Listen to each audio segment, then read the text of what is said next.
Good morning, everyone. Welcome to the first day of our annual Oregon State Board of Education retreat. We're going to start this morning with a roll call to make sure that we're all here, present and accounted for. And then we'll jump right into our icebreaker. So Lisa, will you go ahead and start us on the roll call? Yes, thank you. Good morning, everyone. We'll start with Mahina. Here. Thank you. Yazeline. Here. Is Treasurer Reed or Ryan Mann on the call? No. I see Representative Sherry Helt. Yes. Jennifer Skurlock. Here. Bridget Wheeler. Here. Jerry Colonna. Present. George Russell. Here. Guadalupe Martinez Zapata.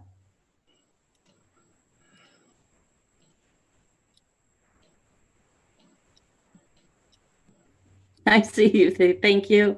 Anthony Valise. Here. Colt Gill. Here. Kimberly Howard. Here. All right, so we are all present and accounted for. So we thought we'd sort of get ourselves warmed up a little bit to our Zoom venue, and also just get us, have some introductions so we know who people are. We had a little bit of time, some of us together last night in a social time, but it wasn't a meeting. So let us share our name, and let us share where we are working other than when we're not here at the state board. And then a little bit of like maybe 30 seconds to a minute about what you have found yourself doing during this pandemic that you have never done before, or never considered doing before. And that is how we'll get ourselves started. Whoever wants to volunteer to go first will then, after you are finished, call on someone else using the name that they have put under on their Zoom title. And then that person will go and then pick the next person. How does that sound? And then we'll end with me.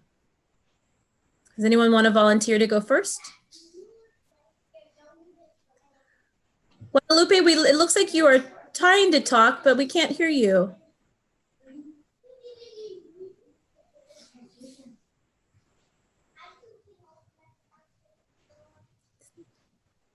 Still nothing, Lupe. Still nothing. Okay, you're gonna, well, she's figuring that out. Does somebody else want to volunteer to go?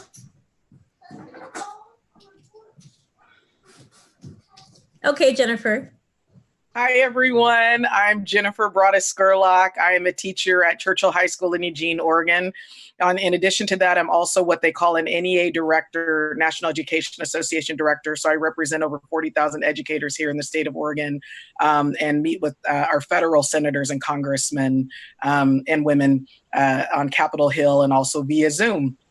Let's see, the question, this is a hard one. So what have you found yourself doing during the pandemic that you have never done or considered doing before? Ooh, I'm not sure. I don't know. I had started an early morning walking routine with a neighbor I've known since I was a little girl. But I considered doing that before, so I'm not sure. It just, with my schedule, it just wasn't an option. So I was really proud of myself doing my morning walks. But that has been one, I guess you could say, blessing in the storm of the pandemic, is being able to go on a 30, 40, 50-minute walk in the morning, which usually I would never be able to do with my schedule. So I guess that would be my response. Yeah, thank you, Kimberly. So you want to pick the next person, Jennifer, to go next? Yes, I will pick Yosaline.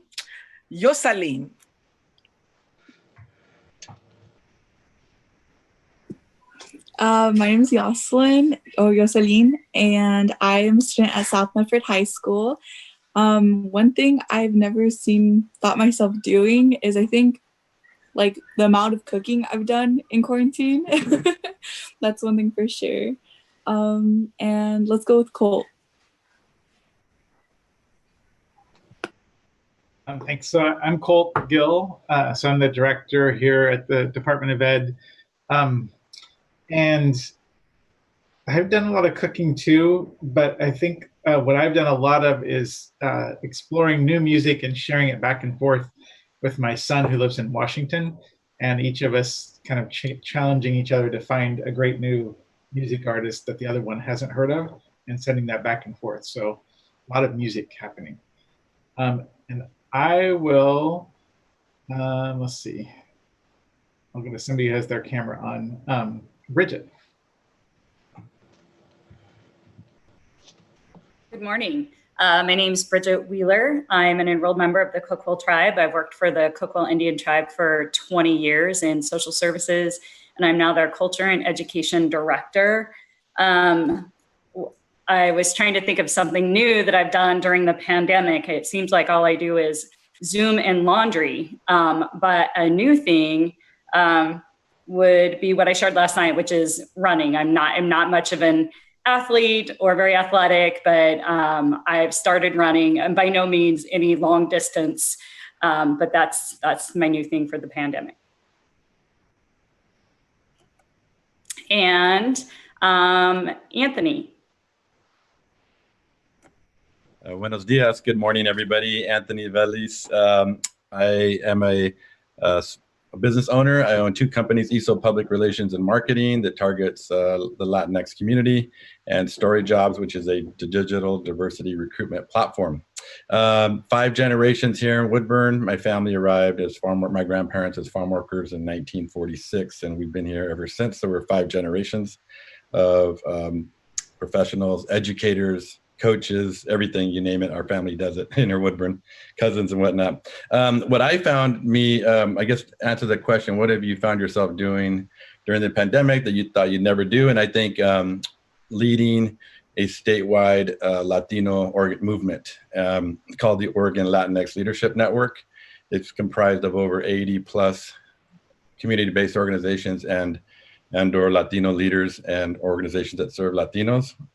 So I'm leading hundreds or thousands of people during this pandemic to try to support our most vulnerable among us, which are the undocumented, the indigenous Mesoamericans, our immigrant populations, the people that are homeless, people that don't have enough food on their table, people that are actually incarcerated and condemned. And so it's a big responsibility that I think I inherited. I didn't think it was going to get this big, but it's huge now. And I do it with as much humility as I can. So that's what I'm doing, even today as we speak through this retreat. Thank you. And I will pick. Let's see here. Who hasn't gone? Representative Helt. Thank you, Anthony. Thank you for your work. That's amazing. Okay, so my name is Sherry Helt. I live in Bend, and I have a few jobs. And so one of my jobs is being the state legislator in the House of Representatives for Bend. And then another one of my jobs is owning restaurants with my husband. We own 2 restaurants in Bend, and that has proven to be very interesting through this COVID crisis. I'm sure you all have been up to speed on what restaurants have been encountering through the COVID pandemic. It's been very difficult. We have now had our second restaurant has been open and taking in income for 2 days. The last weekend was our first 2 days to bring income into that restaurant since March. And that's a place I never thought that I would be. And so making sure that we're doing this safely for our customers and making sure that we're able to keep our employees employed has been a huge challenge. Making sure that we're able to keep their benefits and healthcare through a pandemic has been a big challenge. But at this moment, I'm proud to say that we have been able to keep everyone's benefits that we had during the beginning of the COVID crisis. So that has been a big struggle, and a lot of where my thoughts lie in making sure that, you know, we can take care of our employees and coworkers. And the other thing that I would say is, so those are my business hats. And then of course there's mom and chief homeschooler in my house for a college student and an elementary student. So those have been two of my unpaid roles during the COVID crisis. And then the thing that I've done in the COVID crisis that I never thought that I would do is from my business hat. I've never thought that I would be giving away free meals. I've never, you know, as a business owner, you have to take in money to put out your meals, and that's how the business works. But we've been really honored to have charity donations from some businesses in town, and we've been giving out free meals to families that have been impacted by the crisis. And we have delivered over 2,500 meals, and we are proud to be doing that. So that has been something that we have done. So thank you.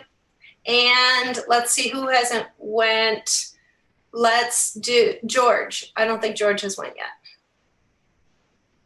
Hi, morning, everybody. My name's George Russell. I'm a retired educator, and I'm here in Eugene. You know, I've been suffering with severe knee arthritis for some time. And about 6-7 months ago, maybe long, actually last year, had a torn meniscus that had to be operated on. And I used to bicycle quite a bit, but I also ran a lot. And one of the things I've done is I actually bought an electric bike and have been able to start bicycling and be able to switch to power when my knee starts really bothering me, and can give me a time to relax the knee while I'm still making progress moving forward. And I have to admit, I used to kind of smirk at people when I saw them going by on electric bikes in the past, but now that I have one, I realize it can be quite a benefit. So that's what I've done.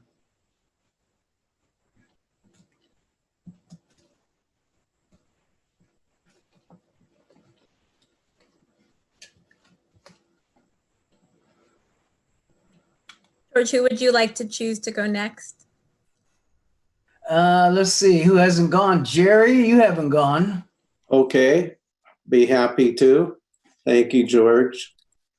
Jerry Colonna, retired public school employee. And before the COVID virus started, I was doing consulting work with school districts on strategic plans.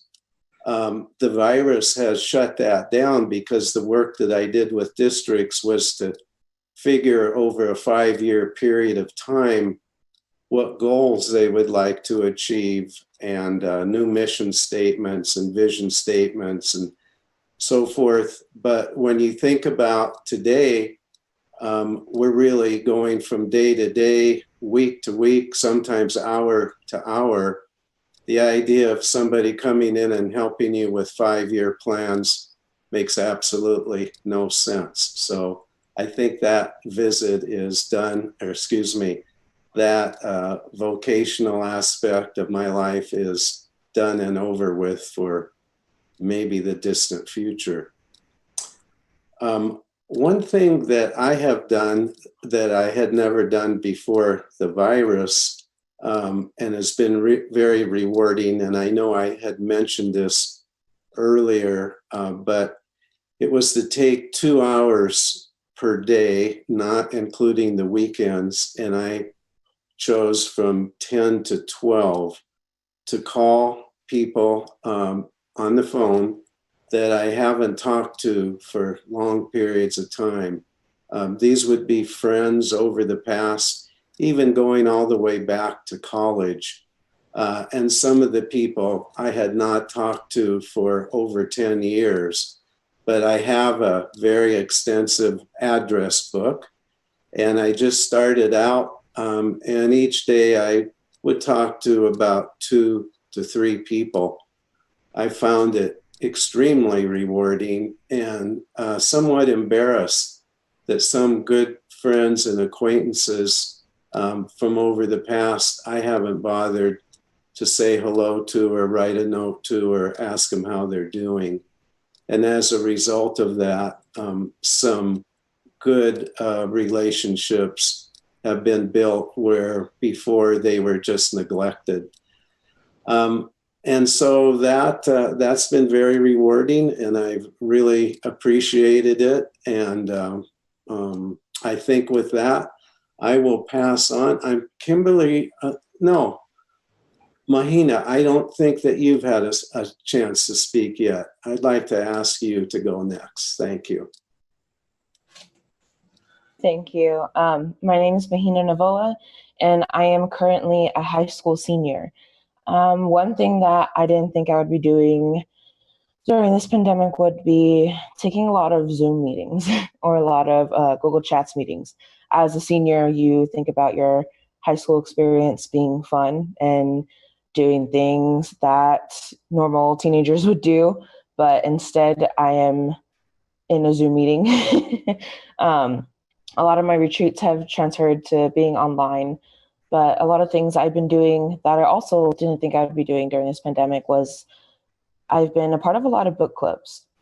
Just actually just one, but it was to educate my fellow students on white supremacy and making sure that they see the other side of being a person of color. And I never thought I would be a part of a book club, for one. And a second thing is speaking one-to-one with my peers about that kind of stuff. But yes, that is definitely something that's taken me by surprise, is being a part of all these different Zoom meetings. And I believe everyone went, unless I go off to the next. Have we heard from Guadalupe? Did we get? Oh, I'm sorry. No, that's okay. We have not. Looks like she's in a new space. Yeah, thank you so much for your patience. I was trying to stay outside. It's so beautiful, but my internet apparently doesn't reach out there. Can everyone hear me now? Yes. Okay. Thank you. Let's see. So what do I do? I am a college instructor and counselor at a community college, and teach as an adjunct at a couple of other colleges and universities. I am, so online learning. The mailman came, my dog didn't like that. The online learning environment is not necessarily new in my life, because I've been teaching online for a long time. But the pandemic certainly threw a twist on a lot of people. And so it impacted even those of us who are seasoned online instructors. And so it's been kind of a journey for the last few months, and will continue to be. That's what I do for a living. And or outside of the Board of Education, I also have a 20-year-old son who has been attending college and is transferring, has transferred this fall. So that's another big duty, job, task that I have, is my son, my dogs. Yeah, just those are the things I occupy myself with during my time on not doing board business. What I have found myself doing during the pandemic that I never thought I would do is wearing a mask over my face. That is definitely one thing that I never in my wildest dreams would have imagined having to do. I still leave the mask when I get out of the car and have to go back, I think, every single time that I go to the store or go someplace. I have to go back to the car and get the mask after I see everybody wearing theirs. It's very surreal. Never in my life time would I have imagined I would be doing that. And it's an adjustment. I think that's all I have to share. And are we only doing the board, or are other people on the call also sharing? We're just gonna do the faces that we see. Okay. We have missed it. Has everyone gone? I believe so. Yes, Kimberly. Yes. Okay. So I'm Kimberly Howard, and I'm the chair of the Oregon State Board of Education. When I'm not doing this, I am the lead on education initiatives for Portland General Electric. And I'm the program manager for a brand new initiative called PGE Project Zero, which you can look up online later. And I also serve as the program officer for the PGE Foundation. The thing that I have been doing, or that I never thought that I would do because I didn't think I would be good at it, is being a mother that works at home and a mother that works outside the home remotely at the same time. And right now, for the first time since March 13, my house is empty because I'm chairing this meeting. I just didn't want some of the distractions that they normally bring. So we got a COVID nanny who's a part of our pod to take them away. But it's very odd because the house has literally not been quiet since March 13. So I'm having a little anxiety right now. Something's wrong. But it's amazing. So I have great empathy, great sympathy, and the utmost respect for all of the other parents who are doing the same thing, working in the home, working remotely during a crisis, and working with school-age children, especially the ones under the age of 10, I think, at home with you. There's a great creativity that I see, that I am inspired by. They are amazing. My son has taken to calling himself he's an everything scientist. He's a scientist of everything. And currently the things he is most curious about are the Titanic and bloops and megalodons. So and those three things seem to all kind of have a similarity, right? They're these great mythic things, although the Titanic really did happen, but bloops and megalodons are kind of mythic, kind of real, maybe not real. He's fascinated by them. And my other son is excited when music comes on his little iPhone, which is just an iPhone more like, and he just loves music. So that's what I've been doing, and it's been humbling. It's been an amazing growth experience. In some ways, I think COVID has been the thing that knocked the world on its knees, that asked us all to slow down, to be still, and to come together with our closest of family members, our inner nucleus, and really just hunker down with each other.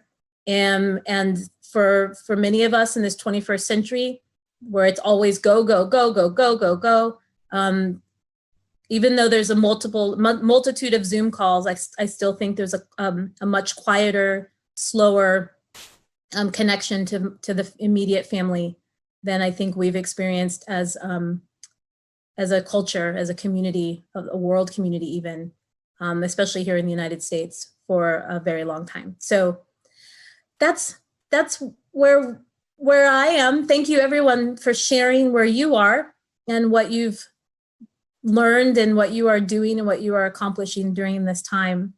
It seems like a good transition to look at what we as a group have accomplished and what we hope to accomplish as a group. Back in 2017, and in your board book, the state board worked on a mission, vision, and values redo. We started that at the retreat in 2016, and then worked throughout the year to refine it. by the end of that year, we adopted the mission, vision, and values, and and then we had a set of goals that we had outlined, and we were beginning to put out some strategic tactics and activities to try to reach those goals. And we did, without intentionally adopting a formal strategic plan, we still were able to achieve those goals. So I wanted us to look at the mission, vision, and values, and I'm gonna, you all have it in your board book, but I'm also gonna pull it up on the screen so we can see it together. So let me do the share thing. Oh, I'm not able to share. I forgot to ask that. Kimberly, I believe that Colt, one of the hosts, could probably give you access. So if you'll confirm, thank you. Okay, yes, there we go.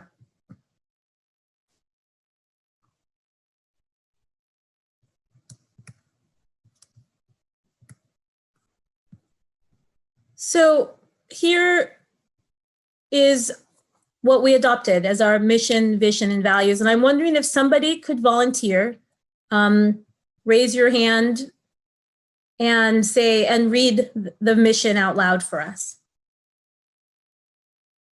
Let's bring it into the room with us today. Somebody want to volunteer to read that out loud? I can, Kimberly. Thank you, Jennifer. Okay, so the mission statement: provide leadership and vision for Oregon's public schools and districts by enacting equitable policies and promoting educational practices that lead directly to the educational and life success of every student. Thank you. Would someone volunteer to read our vision?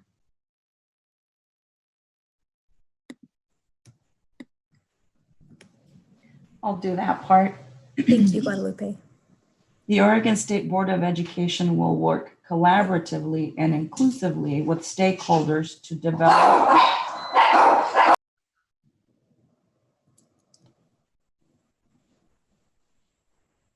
Sorry, it just seems every time I get on the mic, they start to bark. And inclusively with stakeholders to develop and sustain a public education system that empowers every student to reach their full potential.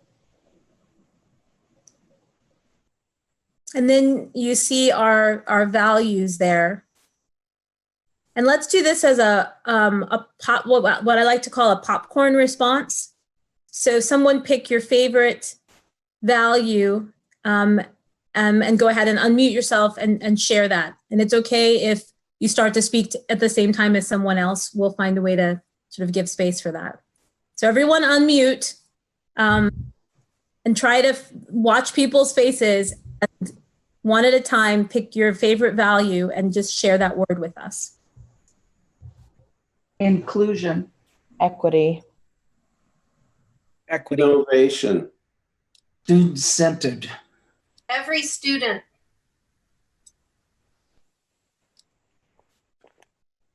Integrity. Adaptability. Empowerment. Inclusion.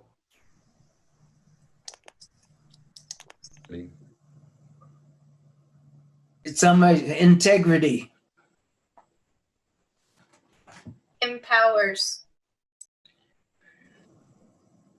Student-centered. Excellence. All right, I think we got them all, and some of them a couple of times.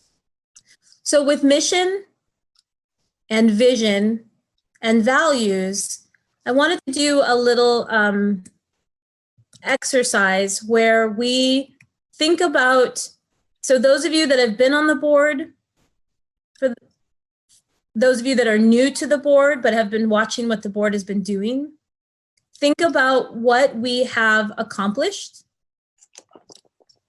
in the last 4 years, since 2017. Think about, and when I say we, not just, the state board specifically calling something into being or created an action, but collectively, what has the state board and our influence, the Oregon Department of Education. What have we influenced the department to do? What maybe we have influenced others to make happen, but specifically thinking about what we have accomplished. Now we have a little preview of that, right? Thank you to Emily for putting that together. But I want to think about popcorn responses of what we have accomplished, what you remember, what you hold dear and are excited to say, yes, we did that. And I'm going to type into the chat as I hear them.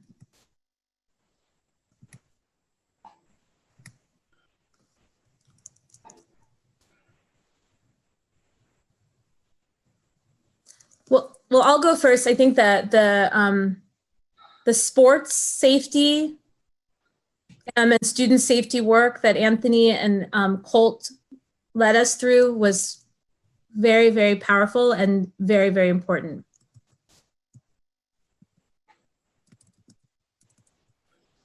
Thank you for that, Kimberly. It's definitely been a team effort.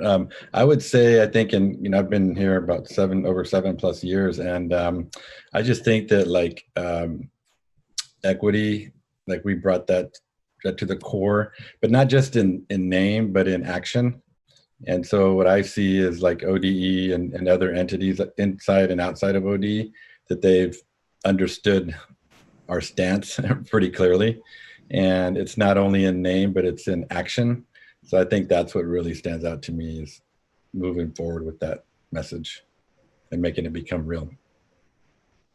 I'd like to mention that several times in the past 6 years that I've been involved, our board, Colt, past deputy superintendents, past chairs, have given proclamations on areas where we feel there has been injustice, discrimination, and unfairness, a lack of inclusion, a lack of caring, a lack of sensibility.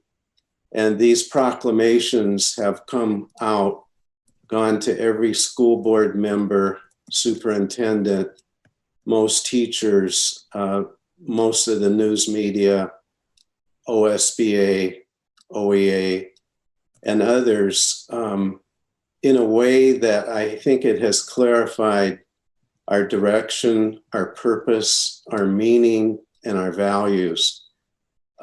Certainly, Anthony has carried on that, and I know that Kimberly will as well. But it speaks very strongly, and I have heard out in the field many individuals say, I sure needed that to be able to use to allow myself to move forward in maybe a stronger direction than I would have without having that source of backing. And it's been consistent, and it has been regular, and it has come out when it's been necessary. So I'm very thankful for that. I wasn't on the board, and I'm not sure what year, but when the state board took position, can you hear me? Yeah. Yes. Took a position on the mascots. That was very powerful work. And again, I don't know what year that was, and I wasn't on the board, but I wanted to call that out. Thank you. I also do not remember exactly when the equity lens was adopted, and but have been consistently impressed with not just the boards but ODE's use of the equity lens and applicability of the equity lens, including, and the thing that I think is most important to what I see as a significant value that's stated for the board is engagement, community engagement. So representing inclusion through that engagement, seeking out the voices of people who are not typically heard and are underserved, and And so that's a strong value and one that I've seen reflected consistently by ODE and our board as well.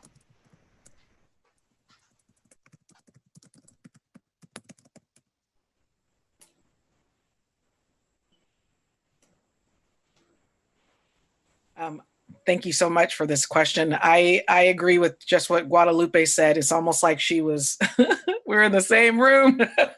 The importance of including stakeholders, a diverse group of stakeholders in the conversations is absolutely essential to move education, public education forward. In addition to that, I love having student voice as part of not only the culture of the board, but the expectation that students are included. So it's beautiful to have Yosalin and Mahina and other student voices included in these conversations, because if we say we're about students, they need to be included in the conversation. And then also the importance of when it comes to being student-centered, I feel like the board has strategically thought about cause and effect. So this is what we're trying to do, but we also think about the impact, unforeseen impact that it can have on students, especially our marginalized communities. And that brings me great pride to say, yes, we're really taking time, slowing things down and being willing to ask tough questions so that we don't unintentionally cause harm to our kiddos and our families.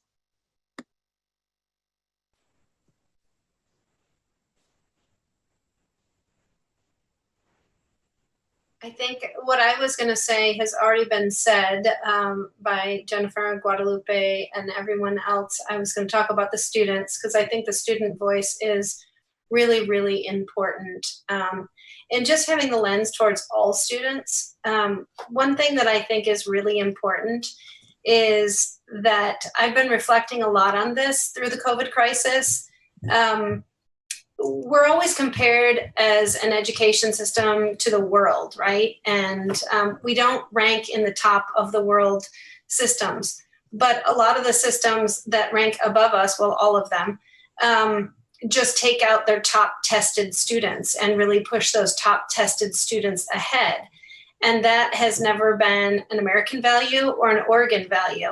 And I think that as we continue through this COVID crisis, we have to continue and make that lens to equity and inclusion and equality even more important so that every single student gets an education through this next year, so that we don't fall behind. Because that's one of the things that makes me lose sleep is that we have made this great strides in this work, but we're going to have to fight 10 times harder to make sure that we keep that value that says we know that we're a much better society and a much better country if every single kid gets an education than if we just educate our top students. We have no interest in educating our top students.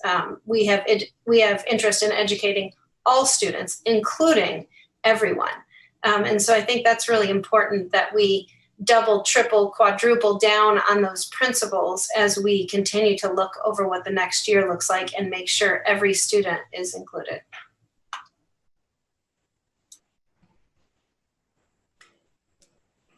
Yeah, this is George. Along the lines of some of the things that have already been talked about, I think the impact that the board has had on the evolution of board reports and the kind of information that is included in them when they're brought to us, particularly from an equity lens standpoint and a focus on equity. So I think that's been important.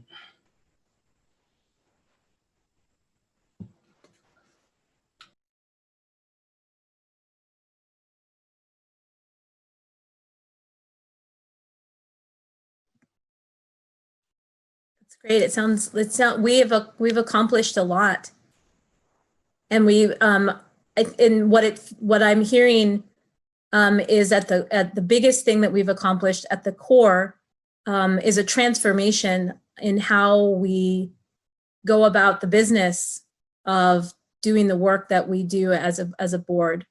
And that that transformation has been putting equity all the way through it, right? It's not something over here on the side, but it is guiding, it is leading, it is a lens, and we've operationalized that through through the changes we've asked the staff to make when they present information to us.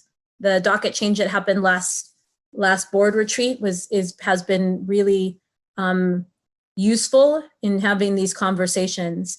But we've also led with our influence and with our voice. The proclamations that Jerry mentioned that have gone out from our leadership on behalf of all of us have been empowering and inspirational for local school districts, superintendents, principals, and all the way down into the buildings with our classroom educators. And that we have also taken leadership in really gathering that community support and community, well, a better word is community engagement. And as Guadalupe said, really seeking out those voices that we haven't typically heard and centering those voices and partnership. I remember when we first started talking about our goals, which I'm going to transition us to in a minute. We were looking at one of the big things was how do we engage community? And not just sort of through lip service, but by real true engagement. And as we've seen with the implementation of the Student Success Act and all of the parts, the moving parts of that, we really saw community engagement at the center of that. I'm going to stop for a moment. We have a representative from the Treasurer's Office, Meredith Koba. Are you able to join us on video? Hi there, good morning. Good morning, welcome. Thank you. We are just in the process, if you join us in the board book, of going over our mission, vision, and values. And then we were transitioning to look at our, we had talked about recent board accomplishments in since 2017 when those were adopted. And then we were going to start looking at our, take a quick look at our goals. We're going to have a little bit of a longer conversation about goals tomorrow. But I did want to reflect on the goals that we did initially draft, if you will. So I'm going to share my screen again. I realize that the goals I don't see them in the docket. I mean, so I wondered if we could get those added to the board book, but I will share them here on the screen so we can have a conversation about them. I'm doing some technical jerry-rigging at the same time. Let's see. Here we go. So in the work between 2016 summer, when we had our annual retreat, and the end of, in the middle of the end of the school year, 2017, we reflected on and adapted a series of goals. Now, can you see that screen? Yep, okay. So goal number one, and I also want to note that we were influenced by trying to keep the words to a minimum, right? That it was really about capturing the essence. So goal number one was around strong students. And using our mission, vision, and values as our guide, we determined that there were 3 goals that we were going to have: supporting strong students through their journey, pre-K through 12th grade, that we would have support of families, strong community and families. So families having the information and the support that they need to nurture and prepare their children for school. But that also families were embraced and the community was embraced as equal partners. This idea of the school turning inside out and the community coming inside the building and the school going outside of the building. That this was what was needed to be more responsive to the needs of the students. And then goal number 3 was around leadership, developing and implementing a collective leadership framework. And when we think about some of the accomplishments that we just listed, you can see that even though we didn't actually outline specific tactics and strategies to reach those goals, in many ways we were able to accomplish quite a bit as a board, and using these goals as our guiding, our North Star, if you will, to get to and attain the vision that we had set out for ourselves. So the question that we have to start with today that will hopefully lead us to the conversation that's more concrete tomorrow, as we set some goals specifically for as we set some strategies, and tactics to achieve goals for 2021 are these the right goals? So are 1, 2, and 3 still the right goals for what we were just talking about we've accomplished? And also when we think about attaining the vision that we have front and center, are these still the right goals? And so I wanted to give people a moment to just reflect on that. And then let's use the chat function. Everyone has access to the chat function. And answer this question. Are these the right goals? Yes or no? Or maybe. And if you put maybe, then I will call on you to share a little bit about what you mean. So just to take a moment, let's take about a minute. We'll take just 1 minute to reflect on these goals. You have them in your, you have them up on the screen right now, and I'll kind of scroll through them. And then, yes, these are still the right goals. No, they're not the right goals, or maybe they're the right goals, and I have something to say about it.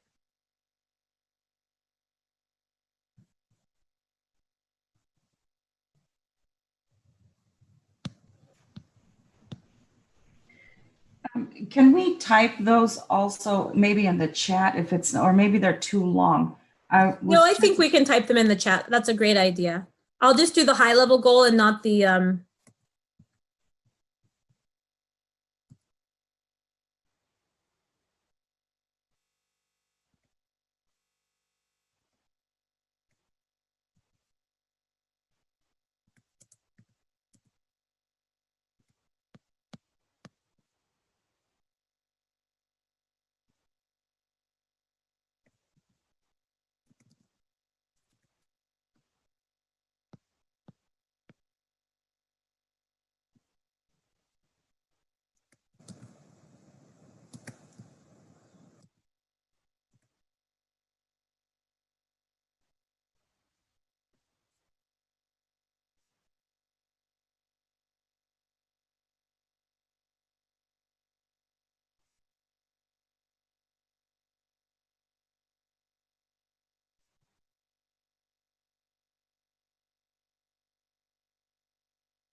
Right, people, do you need another few seconds or how are we doing?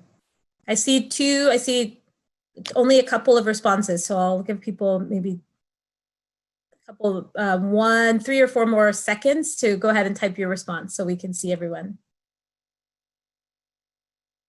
Are these the right goals?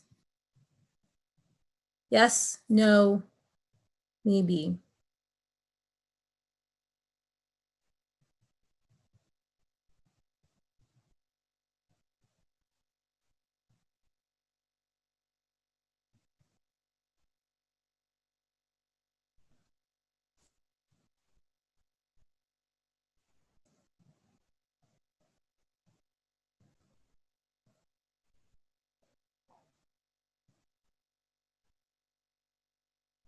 Hmm.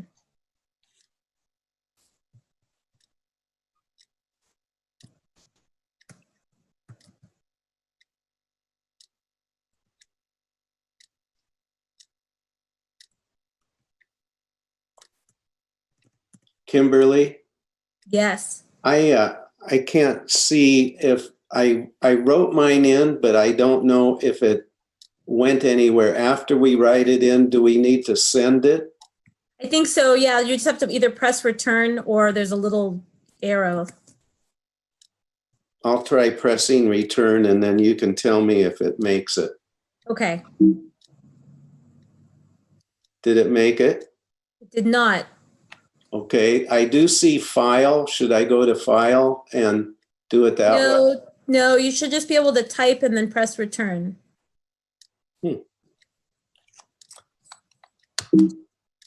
I hear your computer going boop. Yeah. I'm not sure what to do then. Jerry's, this is Lisa. Do you see on the chat box where it says 2 and you'd click everyone? I see everyone and I have that up. And then under that it should say type message here. Is that where you're typing? No, it says, yeah, that's where I'm typing. Okay. So I've got everyone. Well, maybe I just need to read it.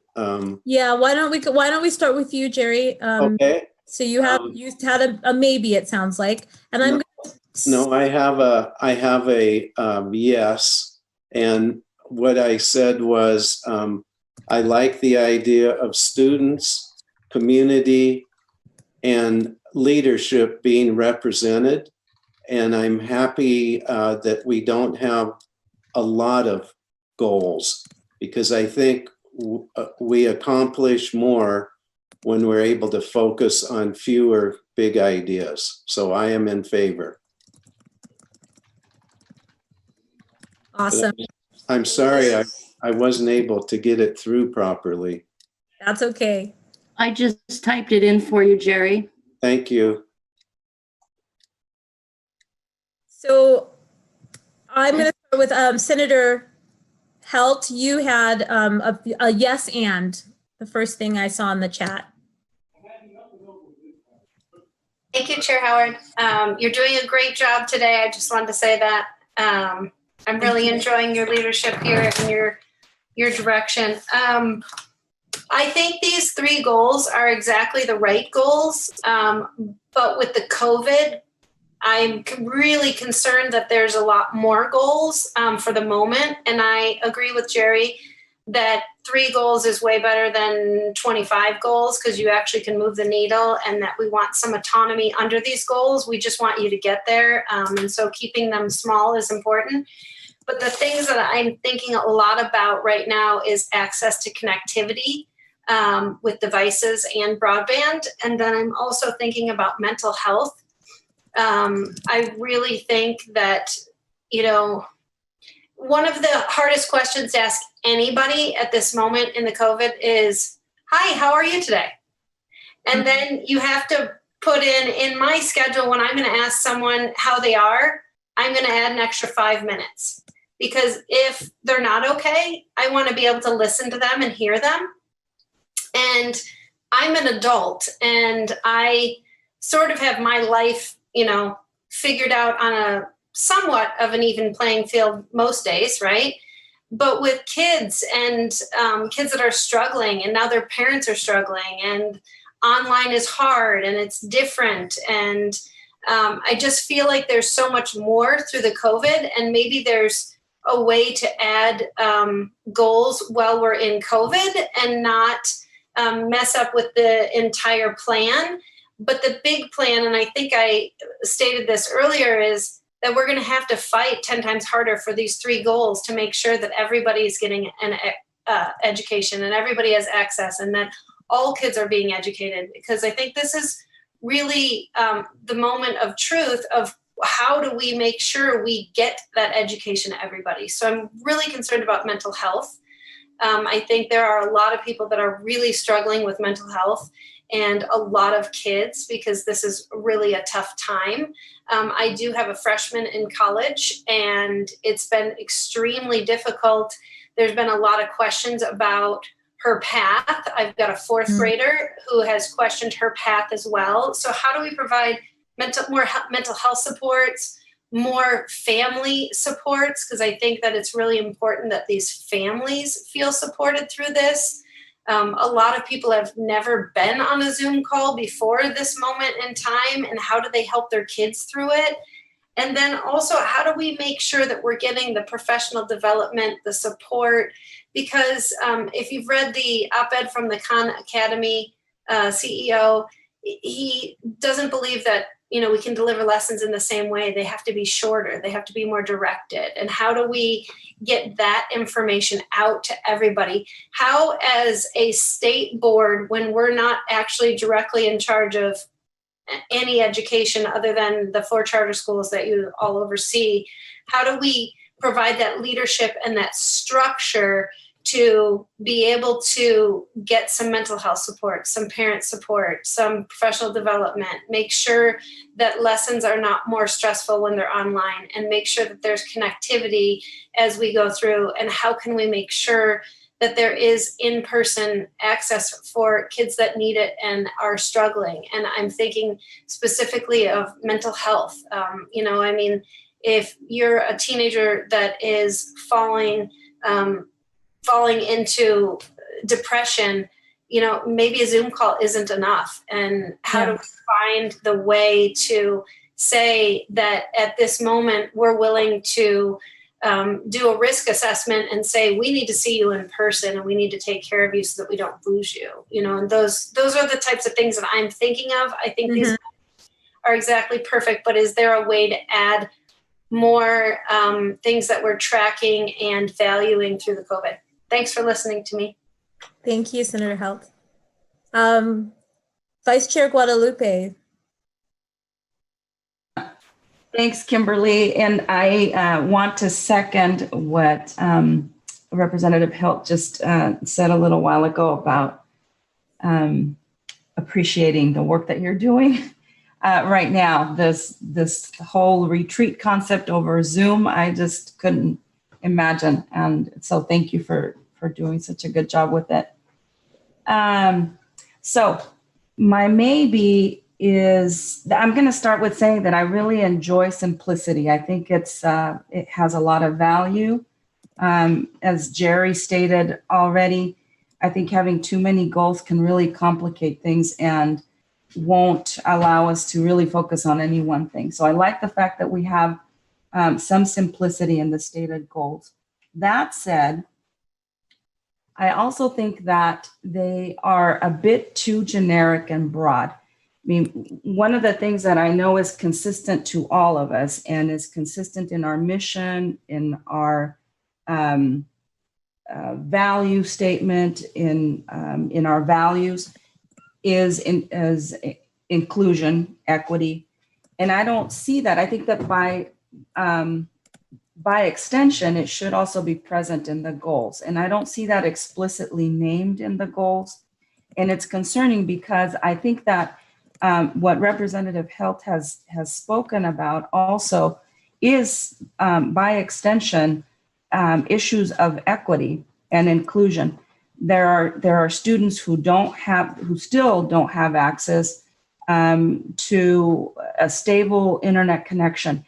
and or because they're not in the schools right now, their mental health issues are not necessarily something that is at the forefront of the people that normally, the significant adults that normally address those issues with them.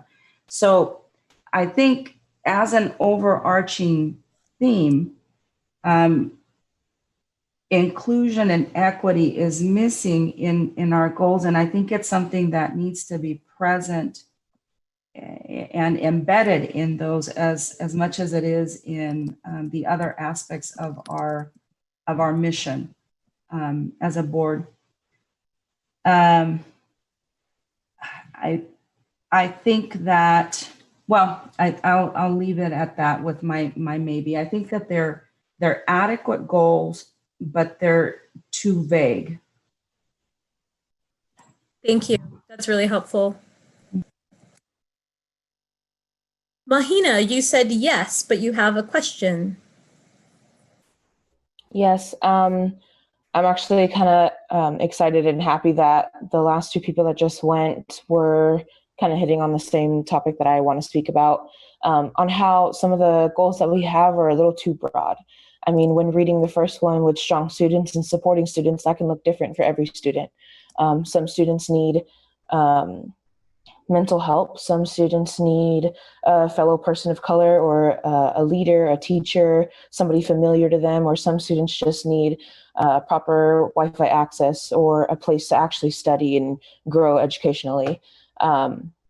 So I did want to see if we can switch around or include the equity standpoint of on supporting students and stronger student communities and things like that. Thank you so much. Second Vice Chair Wheeler, you also had a maybe. Good morning. Good morning. Yes. My maybe was more of just a prompt for some questions.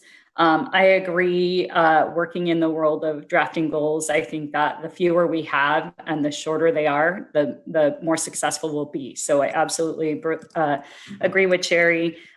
Something that made me stop and pause is just the word strong. And I'm wondering if there's an opportunity to spend some dialogue talking about some of the visuals around what that word means and what it means for different groups. And I think that may be what Guadalupe was calling on. I don't know. Again, I noticed all the work that we do around inclusion and inequity, is that fit more in the objectives or tactics that we talk about later, maybe not in the goals, but I think finding a place to draw out and place that work. So those were just my comments this morning. Thank you. Thank you, Second Vice Chair Wheeler. This is Anthony. I don't know if I had to jump off real quick. Can I go ahead and say something? Or you have something going on? Forget, I might have. No, that's okay. I'm going to go Jennifer, George. Okay, go ahead. No, perfect. Thank you. So Jennifer, you also had a maybe. I do have a maybe, and all of the feedback that's been shared so far has coincided with my perspective. I too am concerned about the word strong, and especially in the midst of a pandemic. I know personally, I'm concerned about what that looks like, especially with the limitations that we have. And as an educator, I'm surprised at the limitations that we have, that our districts are still grappling through. For example, we usually read certain books during term one. Students work on certain things, preparing for college. We do all that kind of stuff. And when we asked, hey, can we get ebooks? Can we get, all these things? There's no budget for that. So we're like, okay, how do we do this? And then the issue comes up with broadband.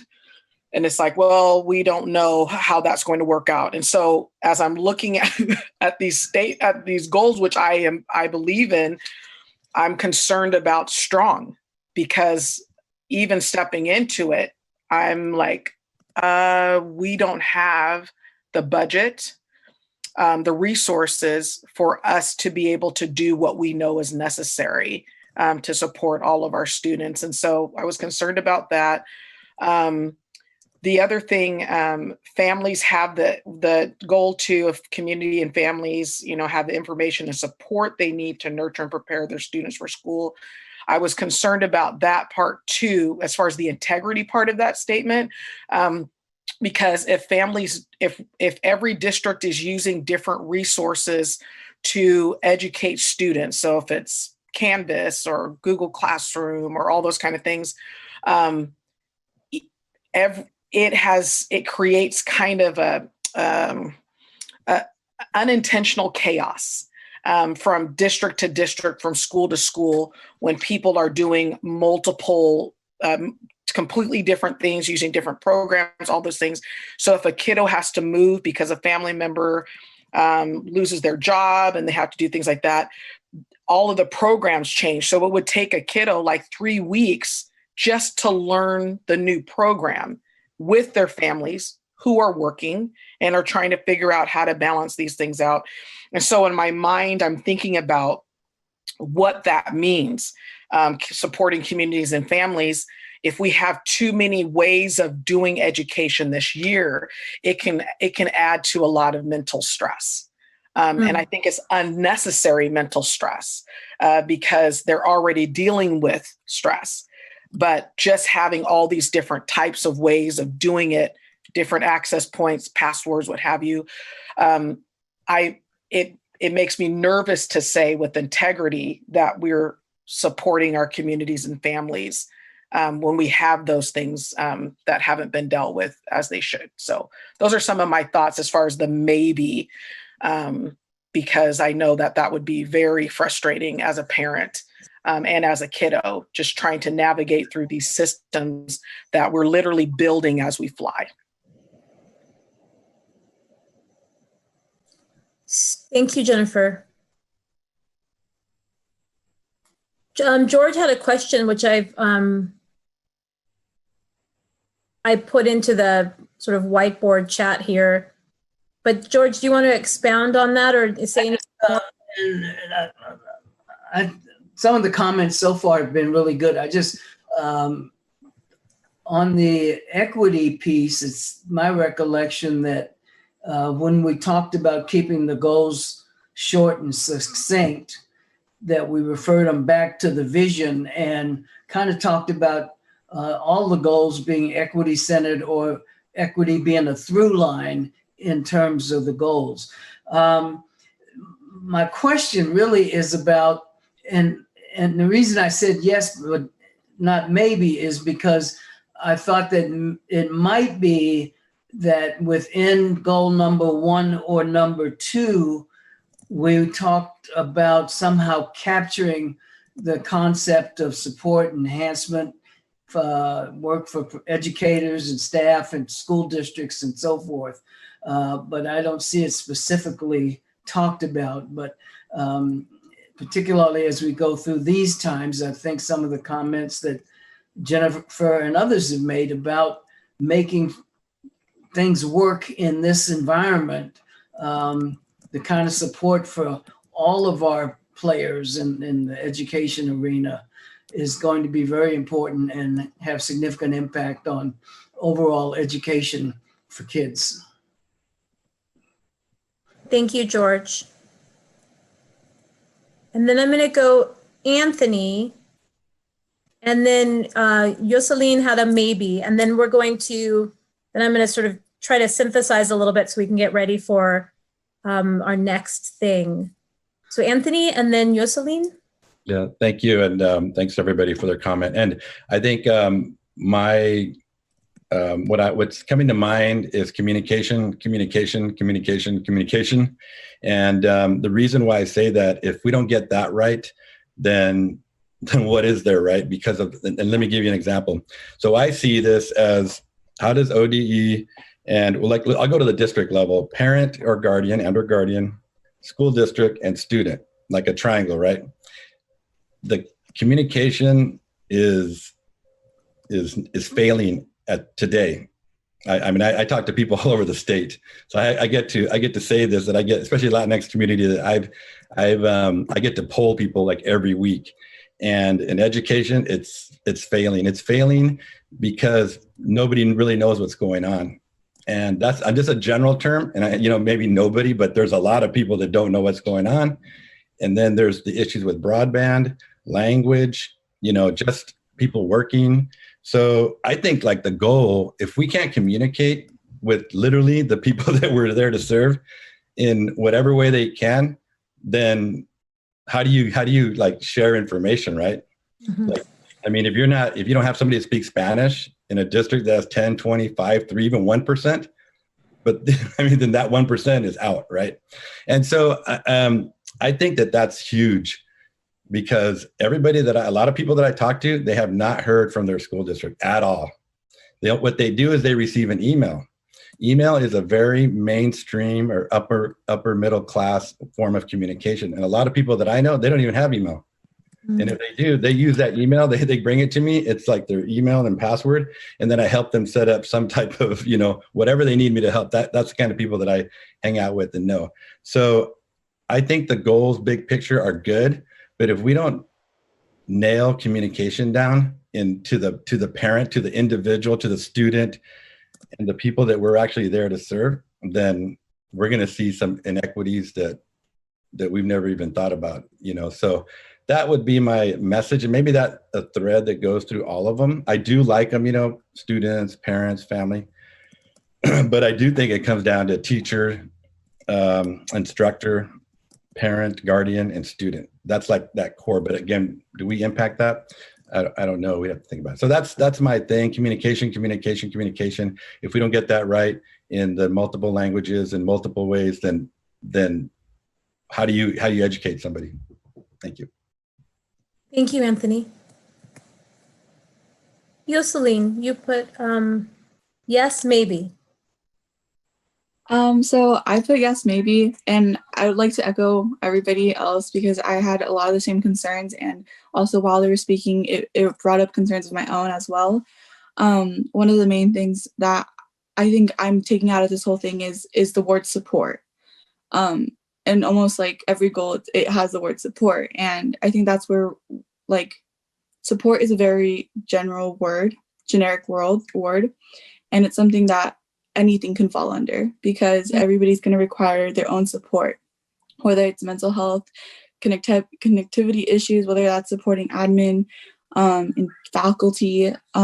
Support is just this array of things where, like, if you're really going to be supporting a child from preschool to 12th grade, it's going to be that support, and each person's going to require that support at a different time in a different way. As Anthony said, also that communication piece is part of that support as well.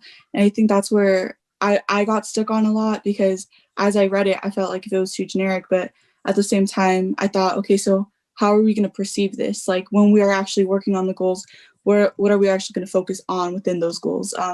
And then that's when everybody started listing out the concerns. And I was like, oh, you see, there you go. You start building a framework to what you need to do in order to accomplish that goal, because we have to address all these like little learning targets. And so that's how I started to see it. But of course, like one of my things was it does look very generic. And I think one of the things I fear when I see a goal that's really generic is that a lot of times you can lose your path.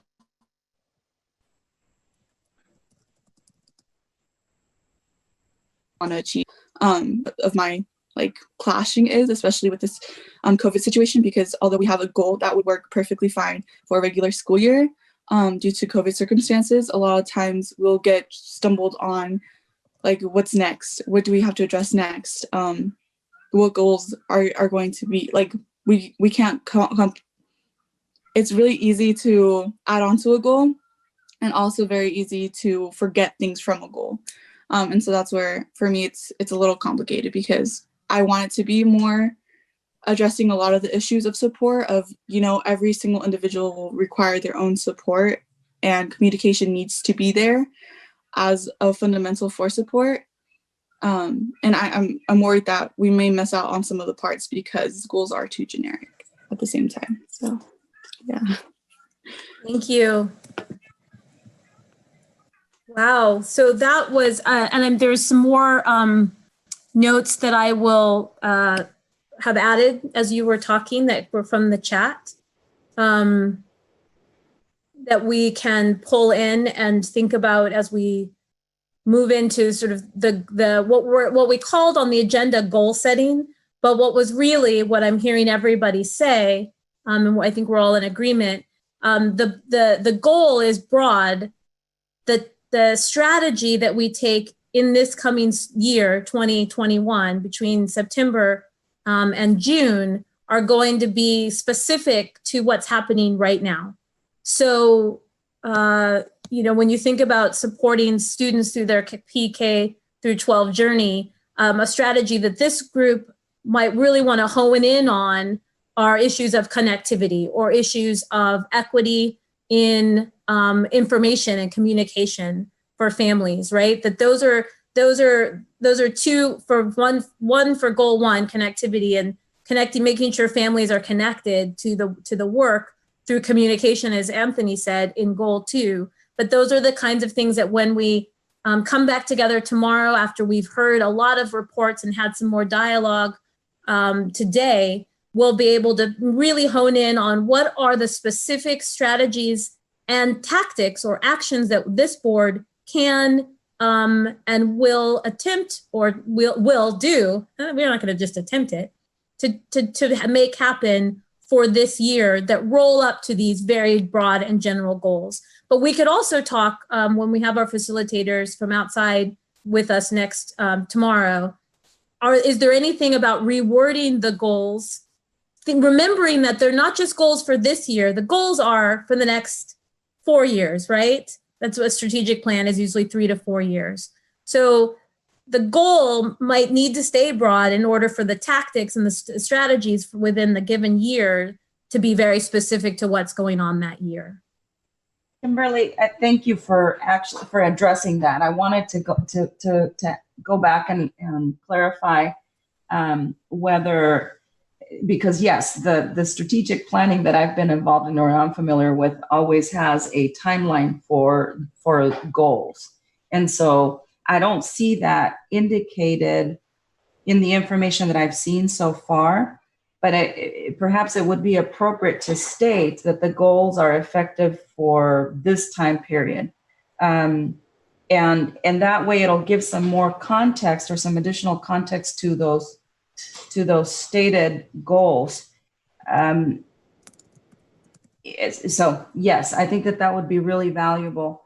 And then with that understanding, even I think some of the concerns that have been presented already might still be applicable to the current goals, the broadness of the current goals. But that's my opinion, not necessarily a representation of what everybody else has said, just my opinion. I think one of the biggest values, though, would be to add that timeline or that period of time that these goals are covering. Thank you. That's good. That's good information. The facilitators for tomorrow are listening in, so that they can note that we should be clear about that. Chair Howard, can I add something real quick? Sure, Representative Helt. I keep calling you Senator, but you're so I'm going to get that right now. I answer to whatever you call me. Okay. I just make sure I call you Chair. Okay, so on my local school board, what we did when we made goals, we made them broad, but what we did was we tied measurements to them. And the way we did that was because we felt like if we didn't measure a goal, they weren't actually going to be taken as seriously. And I don't know if the state school board has ever put measurements on their goals. And so one of the things was around mental health. And so I'm just giving you an example of a goal that we had, was that we wanted to make sure kids were feeling, that they were able to thrive emotionally, social, emotional, and that they were feeling hopeful. And so we added a goal that was around that, and I can look that up. But what we did was we added a Gallup study that measured hope. And so every year, all of our students take this measurement for hope. Now, is it the best measurement in the world? No. But the fact that it has a measurement makes that it is more serious because it has a little bit of teeth. Because if hope were to fall down, then we have to have the administrative staff and the superintendent look into what are we doing that has changed from this year to last year. The hope goal in Ben Lapine will be really interesting to watch because we've been tracking it for about 5 or 6 years now through the COVID crisis. But I'm wondering if there's things that we could add to these that are concrete measurements that might be shorter, like, for instance, connectivity. We need all kids to be connected by October.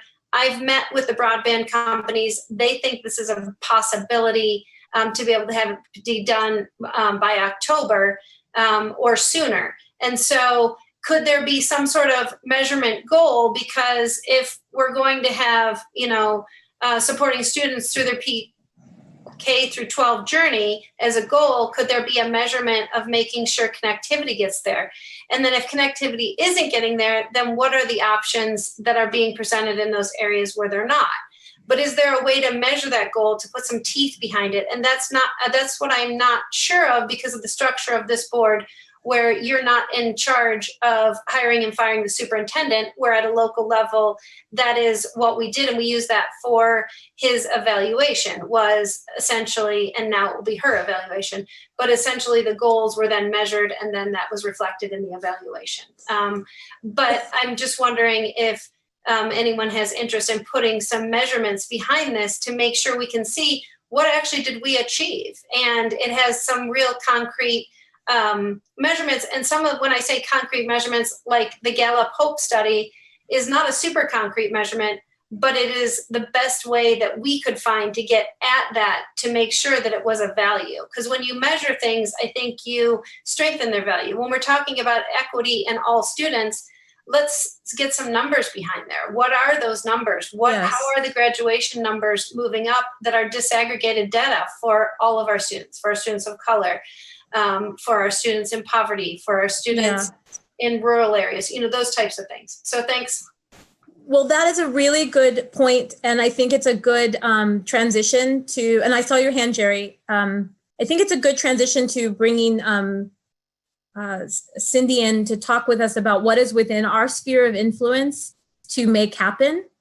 So part of what we decide as a state board to measure will be how do we measure our own success versus how are we measuring the success of things that are happening that we do not have control over, right? Have you seen that concentric circle thing before? Like, what is within our control, what is within our influence, and then what is sort of outside of our influence, but we can somehow sort of still connect to it. And so what will be, I think, helpful when we think about our strategies for this year in terms of trying to reach these goals is measuring the State Board of Education's ability to control, like what can we actually make happen, and then measure our success based on that. And then if it influences a metric at the local school board district level, like all the students in that district having connectivity, then we can say that's a win in terms of influence. But since we're not actually managing the operations of making that happen, we can only make a recommendation that happen. So that's a very good point. And again, something I think will be great for us to dig a little bit deeper into tomorrow. We don't want to go too weedy into the specifics of like, what are all the individual actions we're going to take to reach this strategy, to reach this goal. We can do that in some work sessions once the year starts, but just so that we have that kind of that framework of thinking about what is within our control, what is within our influence. So we're at 10:28, which means we're already over past where we need to be. So we have scheduled a 10:30 break, and I want to be conscious of that because we are in a Zoom world and just there's too much, that we can sort of stare at. So what I'm hoping is, Cindy, I would love if is it possible for you to have us come back from break and then do your presentation, the overview of our roles and authorities? Are you okay on your time since you were allotted this time with us? Absolutely. Take a break. Okay. So let's take a break at 10:28. That means we'll come back at 10:42. 10:43. 10:43. I'm going to put it in the chat.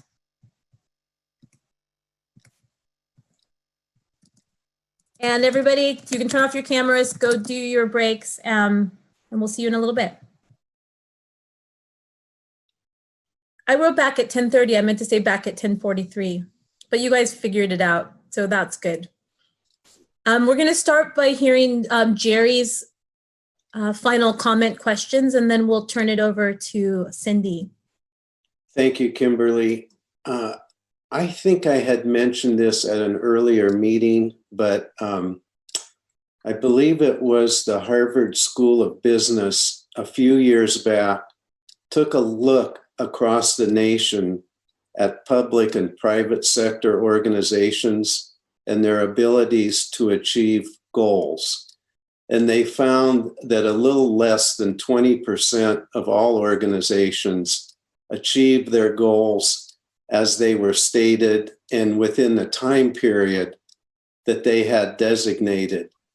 And I know that we have a different type of governance, as Sherry mentioned to us, but one of the major pieces why organizations weren't successful was a lack of accountability. And I can speak for myself, maybe for some of the rest of you, even though I was heavily involved in developing the goals, I probably would have a little bit of difficulty being able to state the mission statement, the vision statement, and the goals. And I think it has to do with our not revisiting, having periodic visitations to the goals and strategies with someone accountable maybe for each strategy under each goal, and a report out as to progress being made or not made. And in addition, another big factor in that study was there weren't any consequences. So if an organization didn't accomplish the goals, and the majority of those that weren't successful, there wasn't any action taken. And on the other hand, there wasn't any action if they were really successful. It's kind of like you put the mission statement, the vision statement together, and the goals, and all the hard work that was done there, but not in the implementation. So it's the implementation piece that I think is important as we move forward. And I know, Kimberly, that's what you're setting us up for. But if the averages bear out, we'll probably be like most other organizations, and 4 out of 5 don't accomplish their goals on time. So Sherry, I think you designated that very well for us. I really support what you had to say on that. And I think we have a chance now, Kimberly. Our last time really working on these, I think, was 2017, then with some revisiting. But I think this time we have an opportunity to say, maybe we should be a bit different, that the implementation really needs to be where our work is, and the accountability has to be a much bigger factor. Thank you.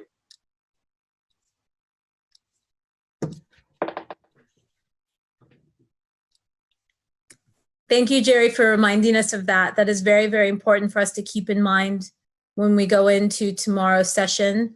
And our facilitators, the Coraggio group, also noted that in a private chat with me, that we'll be focusing on that. So thank you, Representative Helt, for talking about metrics. And I think the assigning of different strategies that we have, that we come up with to attain our goals will be also helpful in that, there's ownership of the whole group, but then one person can be sort of the process owner for that particular goal to keep that moving forward and be a champion for it within the group. And I think that takes the weight off of individual shoulders, but it also evens things out. So I'm really appreciative of you reminding us of that. When we think about what we can accomplish, one of the things that Vice Chair Zapata and Second Vice Chair Wheeler and I talked about was a reminder for all of us of what our roles and responsibilities and our authorities are as a board. And so Cindy Hunt from the Oregon Department of Education is going to speak with us about that. And as she shares with us, I would like everyone to kind of reflect on the opportunities that allows us to think about as when and where as a board we can assert our influence. And where are the opportunities, i.e. legislative or administrative rules or other opportunities, can we actually make and change policy or drive, make an actual tactical change of some sort. So we're gonna hear more about how we can do that and what our roles and authorities are. And I put that in the chat to just remind us of what we can reflect on. Thank you, Cindy. Thank you so much, Chair Howard. And it's so good to see all of you, even if it's just in a virtual environment like this. I'm going to share my screen, and I have the PowerPoint here. Let's see here. And there we go. So now you all should be seeing a picture of the Oregon State Capitol at springtime, or not the Oregon, rather the Public Services Building at springtime, which is about the time that we all left it. Okay, so today I'm going to cover a couple of things. First, I always think about the board's relationship with the deputy superintendent and the Department of Education as kind of symbiotic. So we're going to talk a little bit about that. To fully understand the board's role, you have to understand the Department of Ed's role, I believe. So we'll talk about the Department of Ed's role, plus the State Board of Ed's roles, not only as you as a board, but also as you as individuals on the board. And then specifically, I'm going to go into your role relating to administrative rules. And then finally, I have some governance questions that I know I've received, more than once in my time and working with all of you. And so I'm going to go over those questions. And I was going to say frequently asked questions, but you'll see when I get to them, I'm not sure that they're frequent, but they're definitely repeated. So with that, and I'll encourage, any questions that you have, although in this format, I don't think I can see the chat feature. So I can let you know, Cindy, if I see any questions. Great. Thank you. Okay. Great. Oh, there we go. Okay. So one of the questions I've gotten over the years is, what's the relationship between the State Board of Education, the Deputy Superintendent of Public Instruction, so Colt, right, and the Oregon Department of Education? And I've always described it as symbiotic. And so to me, symbiotic means that we support each other. We have to be able to function fully. We need each other as well. I thought about getting some sort of clever picture to demonstrate symbiotic, but I kept thinking of big fish and little fish and alligators with like birds in their mouths and things of that nature. And I didn't want all of you to go to the place of who's the alligator, who's the bird, and there's a relationship. But so the reason, though, I think of it as a symbiotic relationship is that you all are appointed by the governor, as is the deputy superintendent. I'm very specifically using the term deputy superintendent, even though Colt now goes by director. The reason I am is that's the way the statute is set up, is deputy superintendent. So Colt actually has two titles, director and deputy. But you're both appointed by the governor, confirmed by the Senate. So you're not appointed by each other, right? The state board relies on the Department of Education for staffing, in that the deputy superintendent by statute is the administrative officer for the State Board of Ed. And the way that Colt does that is he assigns that responsibility to a staff person at the Department of Ed. The state board adopts administrative rules. The Department of Education doesn't have that same ability. You all can sponsor a public charter school, and you're currently doing that 4 times right now. The deputy superintendent, though, is the administrative officer, also the administrative head of the department, and oversees the ODE budget. The state board doesn't have its own budget. Your activities are paid for out of the Department of Education budget, which Colt oversees. Colt must rely on you, though, for administrative rulemaking. He can't do that on his own, right? He also hires and fires Department of Education staff. And then finally, we have the Department of Education, which provides administrative support to each of you. We rely on you also to adopt standards and a variety of other things. And then we also support you and the deputy superintendent in your responsibilities. So like right now, for example, the board administrator is Lisa, but many of the staff come in front of you and present on a variety of topics or do research on your behalf and those kinds of things. Okay, so that's the symbiotic relationship. So now I'm going to go a little deeper into the roles and responsibilities of each of the players here. Okay. So the things I put up here are in the PowerPoint are those that are in statute. The Department of Education was created by the legislature originally. It says that we're directed by the state board. We're administered, now here's an interesting kind of little thing, is we're administered by the Superintendent of Public Instruction, which is also the governor in Oregon. That's by the Constitution. Many of us remember back a few years ago when we separately elected a superintendent and separately elected a governor so that one person didn't hold both roles. A couple of years ago, the legislature decided to go back to having the superintendent be the governor. And so then by statute, the superintendent is instructed to appoint a deputy to carry out the duties of her, in regards to that role. And then the deputy, like I said, heads up the agency and is then also assigned to the state board. So, okay. Some of the things that the Department of Ed does, and specifically today I'm focused on the K-12 aspect of the Oregon Department of Education, but it should be noted that we have the Early Learning Division and the Youth Development Division. So actually as an agency, we oversee children and youth, anything from age 0 up to, I think it's age 24.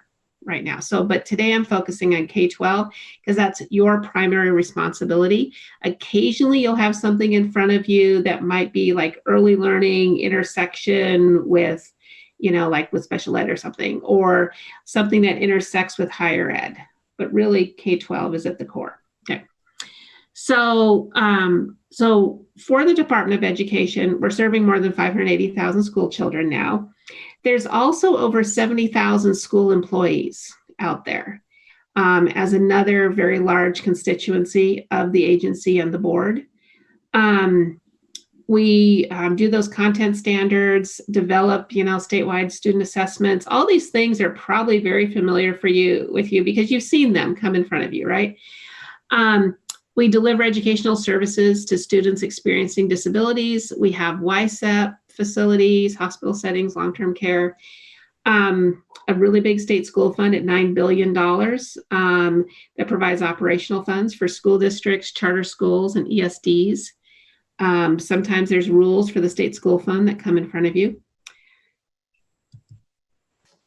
And then some of our newer programs that you've seen in the last couple of years is the new Student Success Act and the High School Success Act. The High School Success Act is also known as Measure 98. And so these have multiple programs underneath them that have come in front of you and continue to be funded. We also do work around child nutrition. We operate the Oregon School for the Deaf. This board functions as a governing body over the OSD as well, and sometimes has had to consider policies and rules for the Oregon School for the Deaf. We work on school buses, this next one is big, ensure compliance with state and federal law. And what that means is that, or one of the things that means is that when the federal government passes a federal law like ESSA, Individuals with Disabilities Education Act, the new CARES Act recently, us as the state educational agency is charged with doing that, like with administering it, making sure that school districts do it as it was intended by Congress. So that's become a bigger and bigger role for the department and therefore for the state board over time. We report on school and district student performance, and I know you've seen some of those data in front of you at times. This next slide is a very high level, just sort of overview structurally of the agency. And you'll see at the top of our agency is the governor as superintendent of public instruction. And you see that we break down into, let's see, 8 different offices. If you're quickly counting along the bottom there, you'll see 6. The 7th one is the director's office, and the 8th one is the Office of Indian Education. And then each of these, the 6 offices is headed by an assistant superintendent. And so anyway, that's how we break down organizationally. So when you hear from folks, that are presenting, whether it's like Jennifer Patterson, who's, the assistant superintendent for Office of Teaching, Learning, and Assessment, this was to illustrate kind of those relationships back and forth and also what's under each of them generally. Okay. So turning to the State Board of Education. Okay, so you all as a board were created in 1951. It makes you one of the longest serving governing boards in Oregon. I don't know who's longer, so, but I do know that this is definitely one of the longest serving boards. It says that you're to set educational policies and standards for K-12. Okay, you serve 197 school districts, 19 ESDs. Also a whole bunch of charter schools. I think it's over 130 now, and serve the students. You also are appointed by the superintendent of public instruction in her role as governor. So that's why, when folks ask me like, oh, who's over who and everything, I always describe the relationship as being like this, right? Because both are appointed by the governor. Okay. Some of your responsibilities and I think all of these were taken directly out of statute. You adopt rules for the general governance of K-12. That's very broad authority, okay, compared to other boards. Okay, other boards, if you were to look at their rulemaking, it might say adopt rules on this specific thing, right? And you do have that in some statutes, but you also have this, which is really big. And this is one of the authorities I anticipate that we will be relying on as we go to address issues under COVID right now. And you've seen these kind of things come in front of you, right? As we did like waivers to allow schools to continue to operate last spring. Rulemaking is a major responsibility of the board. And also the overseeing of the state-sponsored charter schools. That's very unique as a governance board in Oregon. And so you're doing various activities around that. The review and appeal authority. So I put a couple of examples up here around district boundary changes, because that did come in front of the board a few years ago. Charter school sponsorship appeals, there's some others. There's also appeals that the department is told to hear that we take in front of you for rulemaking as well. So complaints and appeals is a growing area in the agency. And I know Emily can talk about just how much it's grown if you're interested in that. But these appeals can range from the ones I've mentioned here, civil rights appeals. So this would be examples of discrimination against students based on their protected class status. There's also appeals based on enforcement of like Division 22 standards. So these are the standards you've set that are the minimum standards a district has to meet. Executive and administrative. So all of the functions of the state board relating to supervision, management, and control over the department are done through the deputy superintendent, right? So in theory, how this works is, let's say that you are concerned about a staff member at the Department of Education. You would work through Colt and say, I'm concerned about the staff member, and discuss the matter with him, right? And then he has the ability to address the matter, right? Whether it's, progressive discipline, discussing it with the person, et cetera. So that's one of the ways. So let's say you were looking at something, you're like, oh, wow, why isn't this staffed out? Or you had staffing questions. Again, you take it to Colt, right? And then he would address it. And then finally, the board acts in accordance with their role as a public representative of ODE. I put this in here because, sometimes when I've been asked, like, what's the agency? I view the three as one agency, right? The Department of Education, State Board of Ed, and the Deputy Superintendent, because of the symbiotic relationship, right? Also, I think as we're looking outside of the three, many of our constituency groups and the students and the teachers and everything are viewing us as one group, one entity, right? And so you all are public representatives of the state board, but also the Department of Ed. And we all are representatives of the Department of Ed, but also at times of you all, because we get questions about the state board, right? And not to remind you what you look like, but so all of your pictures, but it's just, that when I say who is the State Board of Education, it's literally the voting members of the state board. I'm going to get into the roles of the advisors and the ex officio members, but when we talk about the board acting as a body, right? It's when you act, when four of you decide to do something, right? Okay. So as we shift over though to like what responsibilities as individual board members, so the chair can form committees and work groups and she can assign, a subgroup of you to serve on these subcommittees. She can also form subcommittees that have other people on them with you, whether they be Department of Education staff or community members.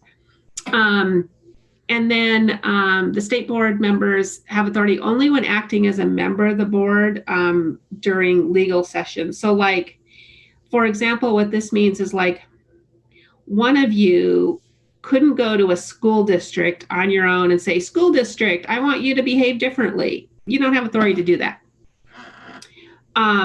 Where an individual board member's authority comes into is acting in a public meeting in conjunction with three other board members. The board is not necessarily bound by the statements of an individual board member or one of our employees unless directed by the chair. So an example of that would be, in the past, the board has decided to take a stand on a particular piece of legislation. And they voted on, what exactly that stand would be. And then they said to an individual board member, can you represent us in front of a legislative committee and what our stand is? So that's an example of when an individual board member did speak on behalf of the board with their full consent and knowledge and ability to do that. So I think I've talked about directing the work of OD staff. If individual, so if you want updates, you work through the board administrator, so Lisa and the chair, and then contacting individual staff, Lisa and Colt can also facilitate that. And we do that. We do orientations for new board members. Sometimes we discuss individual things, with board members, very open to that. Okay.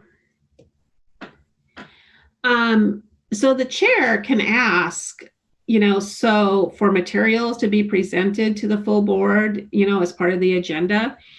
And the reason I think in your policies it goes to the chair is because it's also a staffing issue, right? And we want those things to come in front of the board that the board sees as a priority. And then again, it talks about how the individual board members do not speak unless the board arrived at a formal decision. So like, for example, if you had a topic in front of you and you talked about it for hours, but you never did a vote on it, never made a decision. It's not a decision of the board until a vote is done. even though there appeared to be consensus. Okay.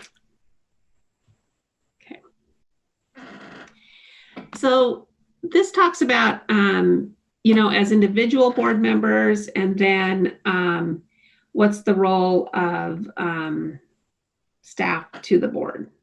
So, but I think I've gone over that, so I'm gonna zip ahead. Okay, so you all have 3 officers that you have created by policy of the board.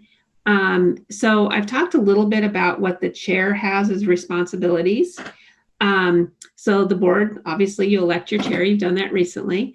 The chair can call special meetings of you all that aren't on the board calendar. The chair can consult and approve the agenda, proposed by the board administrator. The chair is responsible to ensure fairness and impartiality in the way that they run the meetings. One of the chair's responsibilities is make sure all the board members have a voice, at the table, right? And that voice is fair, like time allotted and that kind of thing. The chair enforces parliamentary procedure with the advice of the administrator. And then generally speaking, it's the chair who's acting as the primary voice of the board, like with the press or the legislature, unless the board decides otherwise. And then sometimes the chair is given other responsibilities by law. We also have a vice chair and a second vice chair by policy, and they fill in for the chair when necessary. They make motions, they serve on the board's exec team. So, okay. So also have members, advisors, and ex officio members, right? So all the board members, you're all appointed by the governor. Your duties include attending, acting in a professional, ethical, fair, and courteous manner. That's for all 3. When I think of ethics, you've had presentations from the ethics commission, but it's also, what are your personal ethics in making decisions, right? So I think you have a responsibility to kind of answer to whatever your gut, your ethical gut is saying to you, whether you're an advisor or an ex officio member as well, right? The board members, familiarize yourself with parliamentary procedures. Respect and accept majority rules. This gets into, once the board acts as a majority, that's the decision of the board. And then board members can vote, right? So advisors are created by the board. The advisors over the years have come and gone, like the different types of advisors, depending on the needs of the board. At one point, the board, when you were overseeing community colleges, had a community college advisor, for example. And the advisors, they attend the board meetings and provide advice in their own perspective to the board. We also have 2 ex officio members. I think I saw representatives of the Secretary of State and State Treasurer here, as well as, I think the State Treasurer was here when I first, So they're non-voting members. They may choose to attend the board meetings, provide reports from their offices.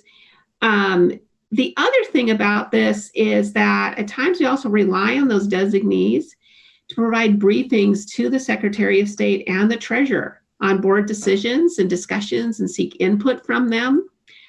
And so that's also kind of a unique, different relationship, right, that we have with those 2 statewide elected officials. Okay. So turning to rules, because rules are the thing that you guys probably spend the most amount of time on. And I know that later today, Jessica and Jeremy are going to be talking in more depth about some of the aspects of rulemaking. But I have 2 slides. One was the ODE role, what I consider our role to be in rulemaking, and then what the board's role is.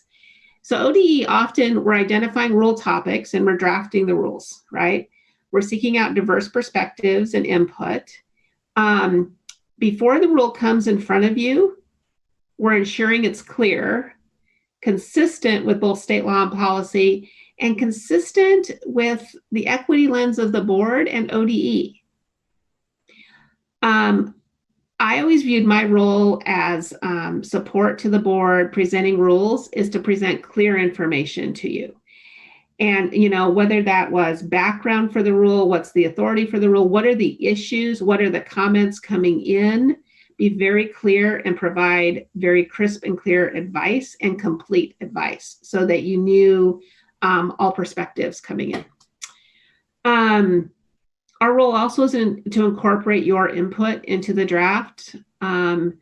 And then we have staff like Jeremy who, after you vote, ensures that the rule is filed with the Secretary of State and handle those kind of technical things, right? So your role, though, is that you're providing a really public process for these rules to be adopted. You're shining light on them. And that's super important. Not all agencies have a board that we bring rules in front of. So our rules, in that way, I feel like our process is more transparent. You contribute your own diverse perspectives and backgrounds into the process.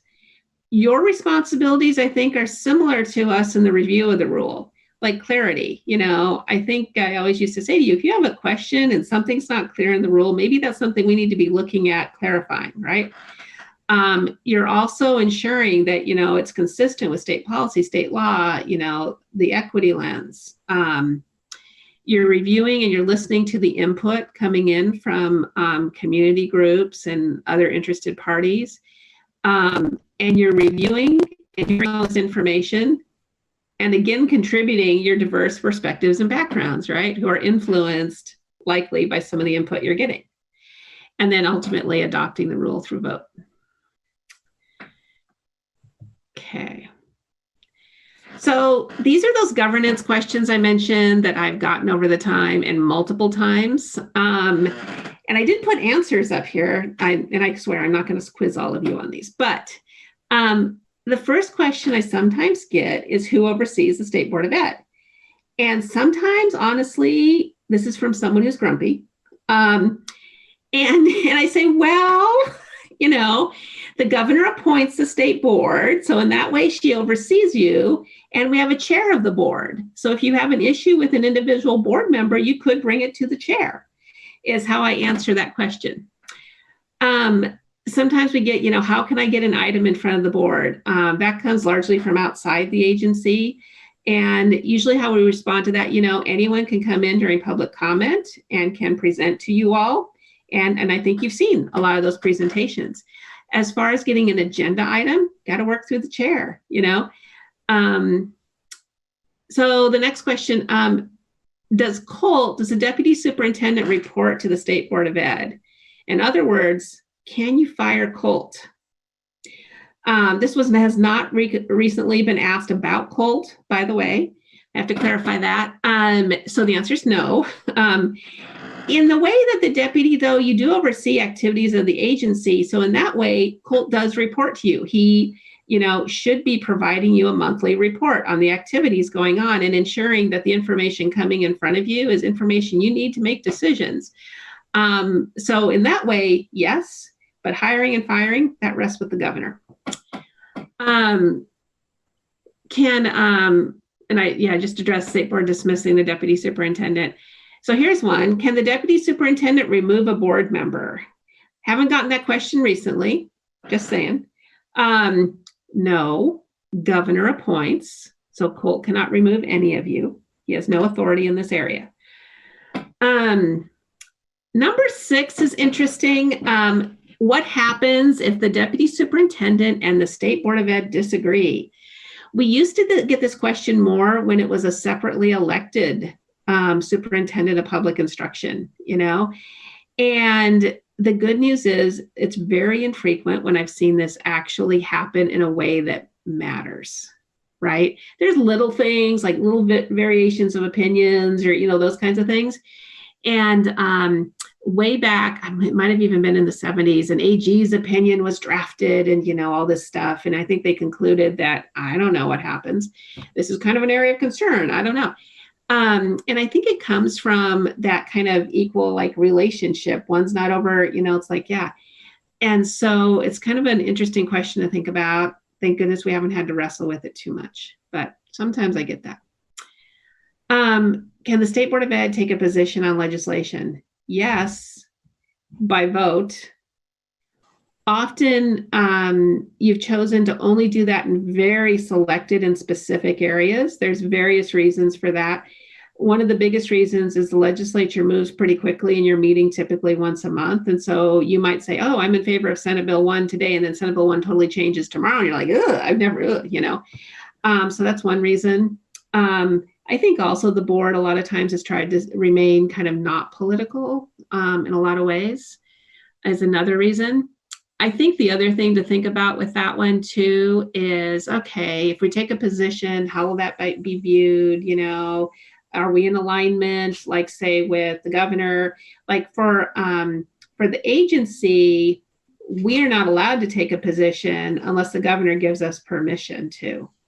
We are neutral. We have no position unless given specific authorization. Yeah, so what can I do if I do not agree with an action of the State Board of Education? Who would ever say that? I've been asked this question. And so there's a couple of things. You know, they can vocalize it to you, right? Obviously, in public comment, they can write you, they can call you, they can do all these things, right? That's one way. They can challenge one of your rules. They can appeal it to the Court of Appeals. You know, there's a very limited review ability by the Court of Appeals. Basically, they look at procedure. We had that happen with the mascot rule. But that is one way. Another way that's been exercised, they can take it to the legislature, right? And they can say, you know, that state board, what they did, I'm not sure we're happy with that. Legislature, can you fix that? Occasionally, the legislature's done that.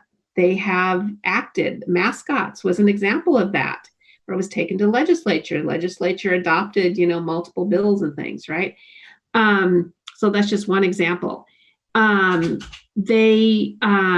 So those are probably the biggest examples of what people have done who don't agree with you, you know, but that is definitely a question that I get sometimes is, I'm concerned, what do I do? You know, that kind of stuff, right? Cindy, I had a question that I put in the chat and it got answered, but I was reminded that the chat isn't public record, so I'm going to ask it out loud. Okay, cool. So I asked a question about, you know, sort of our role in rule making, and Vision 22 OARs are rules that we can, we have authority to change, modify, review, and that's something we'll talk a little bit more about today. Yeah. But I just wanted to make sure that I both asked the question and answered it. So yes, Division 22 are a set of Oregon administrative rules SB that our state board adopts. Yeah, so you all are told in statute to set standards for K-12 education. The way you've done that is you've placed certain rules in what we call Division 22. You've called those a group of standards, and then there's enhanced accountability and ability for people to file complaints. There's a couple of statutes that have specifically said, board, we want you to put this in standards, you know, but there's not very many of those. So for the most part, it's you all deciding this is part of what a minimum sort of educational structure should look like, right? So as you start to look at Division 22, you would see things in there like graduation requirements, the standards, the assessment requirements, things like that. And so, yeah, and I know that Emily is a guru on all things Division 22, so she'll be talking to you about that. But yeah, that's definitely one of your powers, is setting what's that minimum that it looks like, you know? And I think in the time of COVID and how schools are operating in such different ways, it's really caused us to have deeper and conversations about what should standards look like in this time? What's really important? What can you as a school do if you're just doing distance learning? So all very interesting conversations. A lot of them happening at a pretty fast rate. They're all very interesting. So I was going to say, one of the questions I didn't put up here that I get sometimes is, how can I lobby the board? And they ask it that way, just like I said, how can I lobby? Because they're used to lobbying the legislature, right? And so that's also really an interesting question to me, because they view you similarly to, I think, a legislative committee or something. And in a legislative committee in Oregon, we have two parties. We have Democrats and Republicans, right? And so that's the structure that they want to apply to. I'm like, oh no, but we actually don't necessarily talk about party affiliation, with the board. There's not like voting blocks and things like that, like with legislative committees, right? Where if we were to watch a legislative committee, sometimes you'll see all the Democrats voting a certain way and all the Republicans. With the board, it's not quite like that. It's different. It's a different body, right? So those questions have kind of come up. So those are some of the governance questions I've gotten. Some of them are kind of interesting, I think. But are there questions that that others have or have had?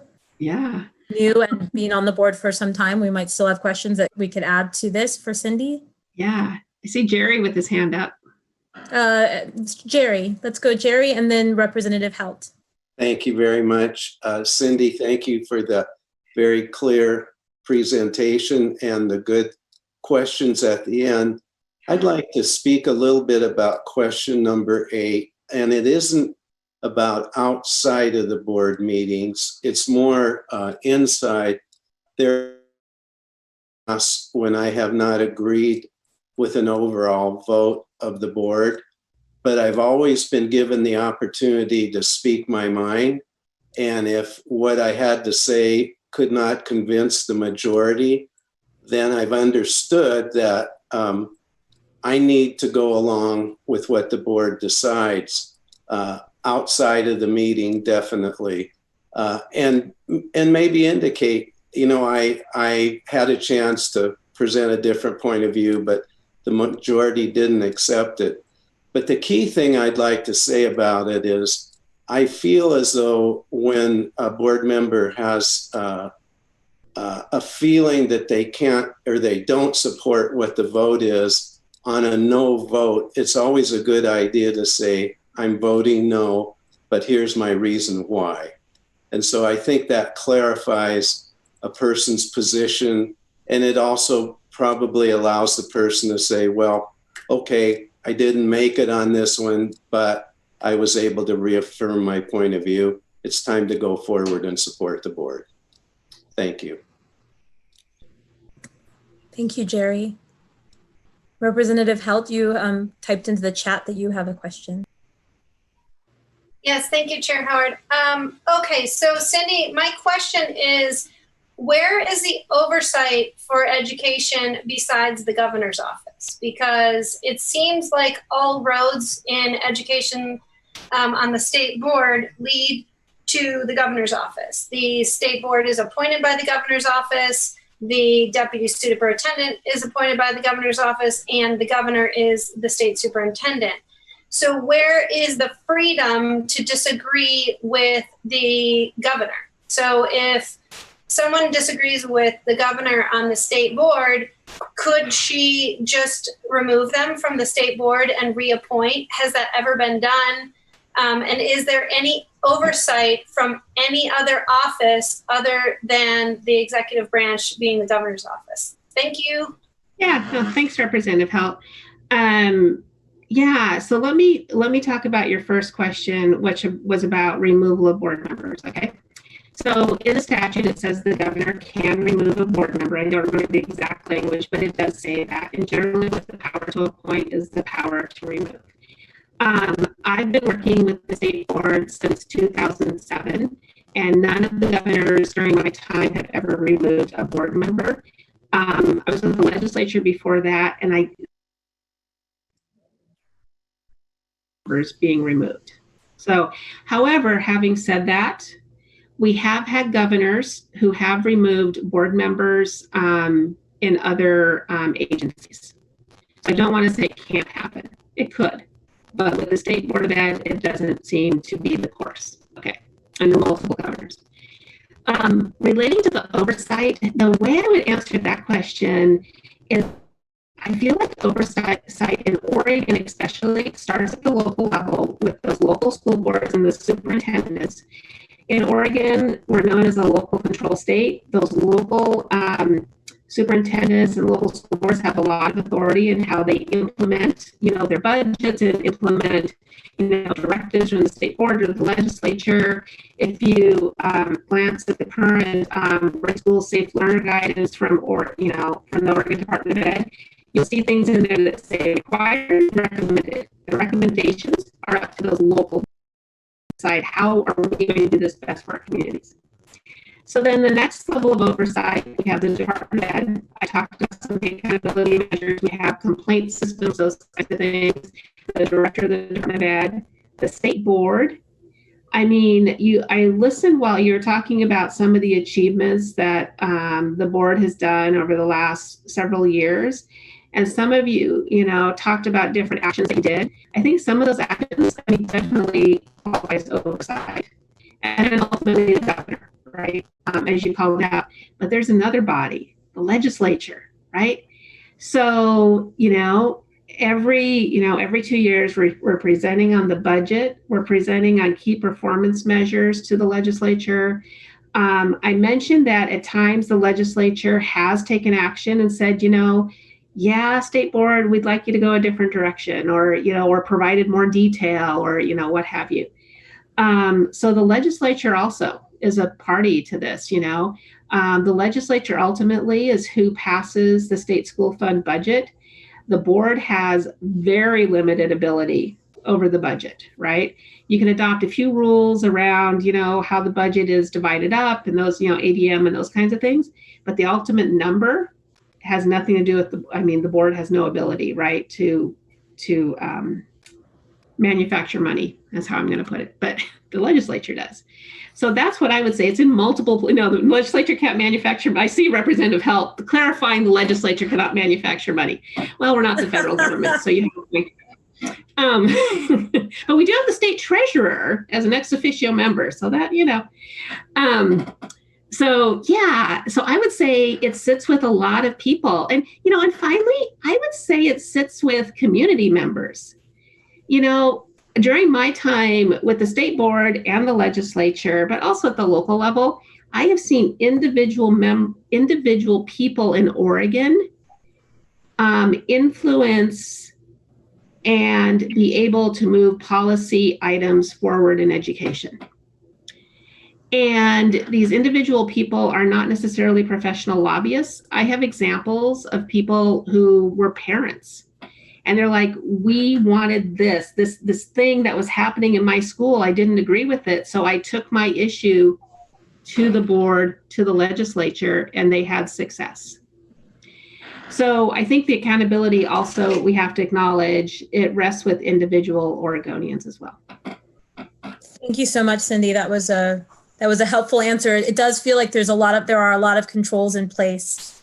So thank you for that. We have one final question from Vice Chair Zapata related to general policy and rules. I'll let her answer that. I'll let her ask that and have Cindy answer it with the reflection on our time.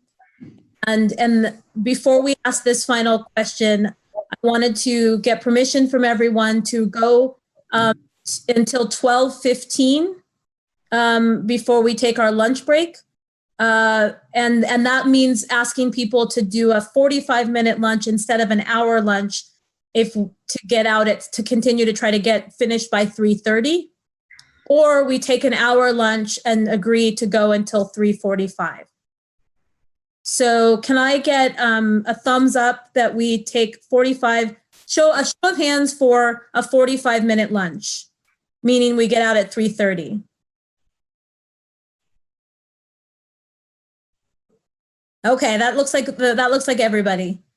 Was there anybody that wants to do an hour lunch and get out at 3:45?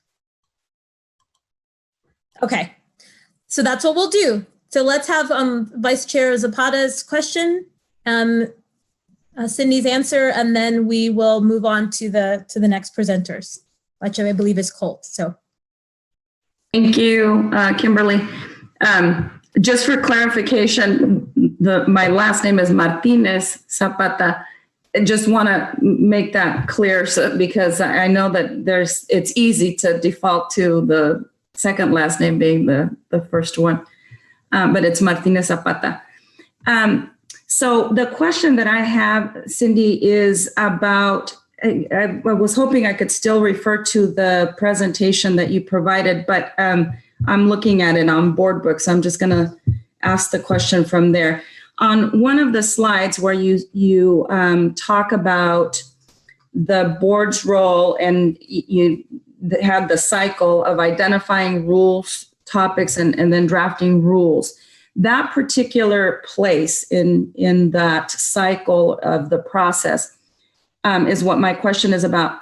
How do these identified topics come about? Is it something that the board membership initiates? Is it something that as a result of that lobbying that you mentioned, that it comes about in that fashion? Where do these topics come from? Is it part of the board purview to be able to bring those topics forth and initiate rules in that fashion? And then it's still a bit ambiguous, and I don't know that there's any more clarification that can be afforded this, but is there a limitation to the scope? You've mentioned that we can't make policy or rules with regard to finances, right? So that's one thing that there's a limit to. We can't make money, or we can't manufacture money. But is there any other limitation to the scope that we can include in that rulemaking? Was that too broad of a question? No, not at all. Okay. Regarding, so how are those rule topics determined and that kind of thing? I actually analyzed this once a couple of years ago for some reason. I don't know, I was asked to do this. Most of them is because of the legislature. The legislature either passes basically new legislation, or changes existing legislation and directs you all to do a rule, right? So most of them are from the legislature or because of the legislature. The second biggest spot probably that in front of you is probably a change to like federal law that OD staff have identified next to change, the state rules. The third biggest one is probably coming from OD staff. Are people able to hear me? We're getting a lot of static. I'm going to shut down my video so that you can hear me better. That works sometimes. Okay. And so staff, but other places that rules and topics for rules can come in front of the board is board members, certainly. And I know that I think during this, you'll be talking about a potential action from the board that came from a student of Oregon, so all those places is where they can come from. As far as scope goes, I'm going to give you such a lawyerly answer. It's going to say it depends. But the reason I say that, okay, so I have two answers. So scope, K-12 education, certainly. So if you decided you wanted to do a rule that directed the universities to do something, we'd have to have a conversation, for example. We have a whole other board for that, right? But then sometimes the legislature will narrow your scope. So they do this by saying things like, in the statute, the State Board of Education may adopt a rule that sets the timelines for this grant. That's pretty specific with what your responsibility is, timelines for a specific grant, right? And so, and they'll say, and the timelines must follow, must be completed in 60 days. So your rule would have to be within that, for example, right? So on the docket items, we try to call out when you have like authority and when you don't, to go broader, Sometimes we'll say, the statute says this, and that's why we are suggesting to you, this specific action, right? But sometimes you have broader scope, and that's always a great question to ask. Certainly ask the staff, how much authority do we have here if it's not clear, and have those conversations. And I know Emily's always able to talk to you and your board administrator too about scope and authority if you have individual questions on individual rules ever, because it varies from one to the next.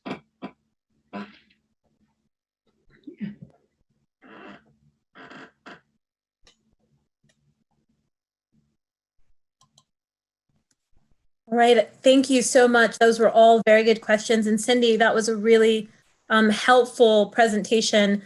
I chatted a couple of things that were that you said, so they're on record, that I think that are helpful for me to reflect on as we continue our work today and tomorrow. And so we'll bring those forward. But I wanted to thank everyone for their questions and Cindy for that presentation. That was in the board book. I haven't looked at the board book this morning. Okay. So we have access to that if we wanted to refer back to it. And we're going to now go to Colt. And Colt, I'm wondering if you could give us about a 15 or 20-minute version of this. Is that possible? Yes, I will do my best. So Okay. We'll skip some pieces. I actually don't know if my slides are in board book yet, but I'll get them to Lisa so that we can move them there if they're not there already. All right, that sounds great. Thank you so much.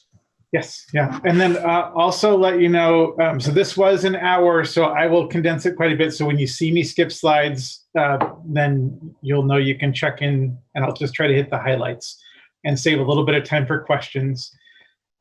Also recognize that in comparison to what Cindy just shared, this is like another different authority. This is some of what we're sharing under this section falls under a governor's executive order because of what we're facing with COVID-19. So I was going to give you an update of the Ready Schools Safe Learners last edition, which was released on August 11th. It includes a lot of other documents. So I'm going to put into the chat the place where you can get all this information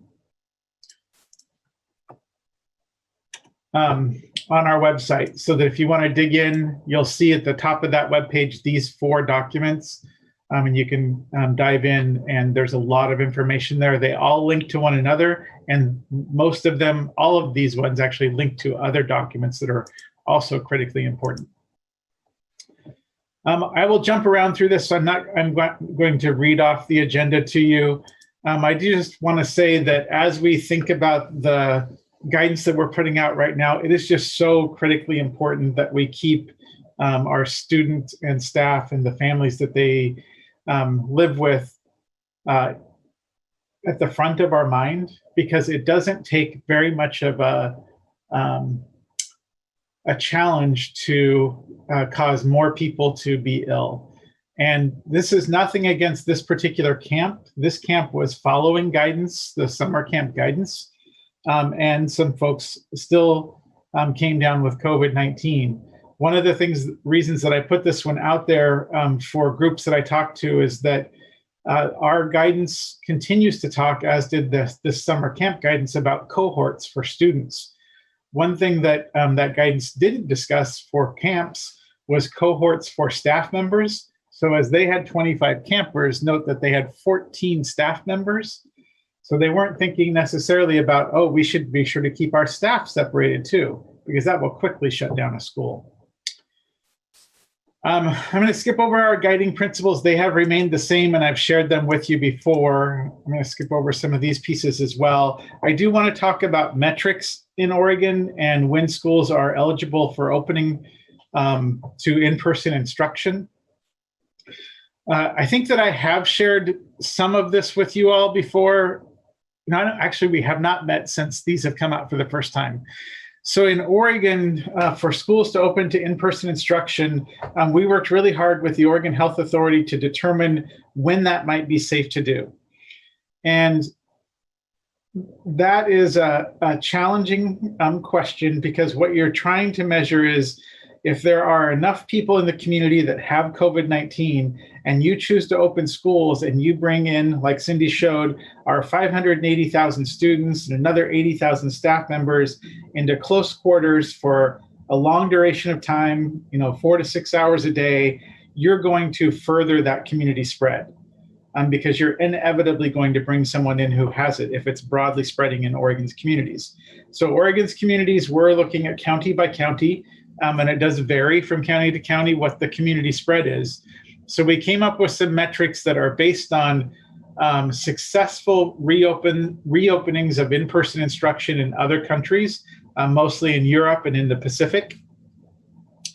And the metric is for regular opening is fewer than 10 cases per 100,000 in the preceding 7 days for 3 weeks running, so that you know that you have a trend and you're not going to need to reach that goal 1 week and then immediately have to close the next week. So you want to be on a good trend that's happening over and over again for 3 weeks. Test positivity, which is also a measure of test availability, and a few other things is also included in here, and that has to be 5% or less in the 7 preceding days over the last 3 weeks. And because that one sort of is also a measure of our healthcare system and readiness, there's a state measure there. I'm not going to go over the two on the right. Those are when you need to start thinking about moving back into comprehensive distance learning. But there are a number of exceptions to that rule. As we looked at the needs of different communities in Oregon and how our state is physically built, where we have some very large geographic counties with very little population, we needed to take into account that in some parts of counties there can be an outbreak that is significant, and other parts of the county there is nothing happening with COVID-19. And so our goal is to get as many students to in-person instruction as we can, while we are still doing the very best we can to keep everyone safe. So there is this provision for limited in-person instruction where there have been no confirmed cases of COVID-19 among the school staff and students, where they are agreeing and have a blueprint that shows they're going to fully comply with all the safety and public health guidance, which is some of the most comprehensive in the country. And that they are also going to apply with some further limitations through other guidance that we've created. And I'm not going to walk through those, but they are basically smaller cohorts, shorter amounts of time, and limits on how many people can be in the same place. So I'm going to skip a few of those slides and go to another statewide exception on kindergarten through 3rd grade. So right now, it is believed through the preponderance of the studies that are available that younger students don't tend to get the virus at the same rate. They tend to get less sick when they do get it, and they tend to spread the virus less than other children or adults. And so these are for kids who are 0 to 9. Now, there are exceptions to that, but in general, that's the case according to the studies that we have access to right now. We'll continue to watch for studies, and we may make changes to this exception and others based on those studies and based on our own experience here in Oregon. This is not an exception for everyone to open kindergarten through 3rd grade. This is a different rate that is also very low and would allow kindergarten through 3rd grade to start in 14 of our 36 counties. So about a third of our counties could participate in this exception.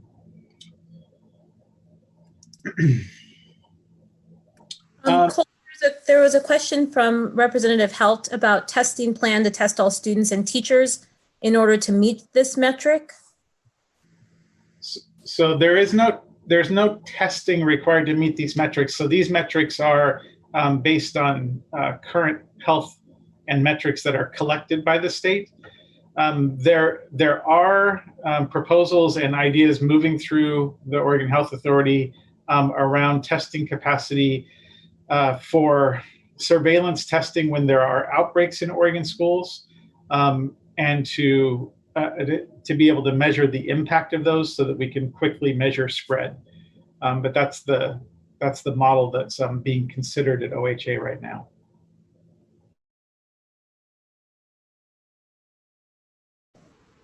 Some exceptions for school districts that are smaller than 75 students in total. So there are about 24 of these in Oregon. They are in very rural, very isolated places. And the idea here is that if you have a school district like Juntura with 2 students and 2 teachers, that if those 4 people are healthy, they're in households that are healthy, that we shouldn't prevent them from going to school in person especially when they don't have access to internet in some of the more rural parts of Oregon. So that's one of the exceptions that we have in place. And then by the kinds of counties we have different kinds of exceptions that would allow typically smaller schools to open that are also rural and remote. So in our larger population counties or counties with higher population density, they have this 30 cases per 100,000 and test positivity at the county level that need to be met, and then a number of agreements about the protocols that they will follow. This would allow them to open schools that are 250 or less as long as they're rural and remote. Then we move on to smaller population counties. So the counties in each of these are listed here. So you'll have access to these slides on the website that I put in the chat. In these ones, we've moved to, instead of a rate per 100,000, because many of these counties are very small. So some have a population around 2,000 to 3,000, and it doesn't take very many people who could all be in one family or from one work site in one corner of the county to trip the cases per 100,000 in a small county. So they moved to total case counts. So this is less than 30 cases in the last 3 weeks, and less than half of those in the last week of that 3-week period. And then a lot of extra connectivity and decision-making and guidance from the local public health authority would allow these small schools of 250 or less to open in these counties. And then yet one more for our counties with a very low population density that requires a little bit more support from the local public health authority to take a look at community spread. We're asking them to take into consideration the number of cases that are in a specific community, the test availability for that community, the recent positivity of the tests that they have given, the capacity of the community to respond to cases and outbreaks, and the regional hospital capacity. If those things are in a good place, according to the local public health authority, and we know that they have measured the communities of all the staff and students that align with that school, then they can open as well. Okay, I'm going to move on to, so that's metrics. That's how our schools will be opening to in-person or staying in comprehensive distance learning. I'm going to skip over this next section, but it is an important one. It has a whole set of guidance around it, ensuring equity and access for students who are participating in federal programs. So think about Title I for economically disadvantaged students, or IDEA for students who experience disabilities. This also includes homeless or houseless students and students in foster care. But I'm going to move past these just because of our time limitations. Thank you, Colt. We have one other question that came up while you're clicking. Yeah. Is it accurate that all private schools must also follow these health metrics and exceptions? Yes, that is covered in the governor's executive order, although I will share that we do have some private schools in Oregon that do not believe that they should have to follow these public health guidelines. So we're working through that as we speak. I do want to talk about comprehensive distance learning a little bit. So comprehensive distance learning is and I'm going to skip ahead here, is different from what we saw this spring under distance learning for all. One of the things I commonly share is that pretty much overnight, all of our teachers in Oregon who are amazing and became first-year teachers. They were teaching in an entirely new environment. They were interacting and contacting their students in entirely new ways. There was trauma involved in it. There were disproportionate impacts for different communities. It was a very challenging setting. Some of those things still exist today, but we've had more time for districts to plan. We still need time for districts to connect with their educators and develop professional learning time and support so that they have what they need to succeed as we enter the fall. But some of the changes that you'll see in the guidance is that there is increased daily learning time. There's a focus on teacher-facilitated learning time. There are clear demonstrations of when we talk about synchronous versus asynchronous, so live instruction versus kind of on-demand instruction for the students. We're requiring daily real-time check-ins between students and staff, daily peer interaction between students, daily attendance, and some infrastructure, which we provided some economic support for districts so that they can provide access and digital content, as well as devices and professional learning opportunities for staff. So again, you'll see me skipping a few of these. So a couple of the other changes, and one I want to call out specifically. So Division 22, we just talked about that a little bit.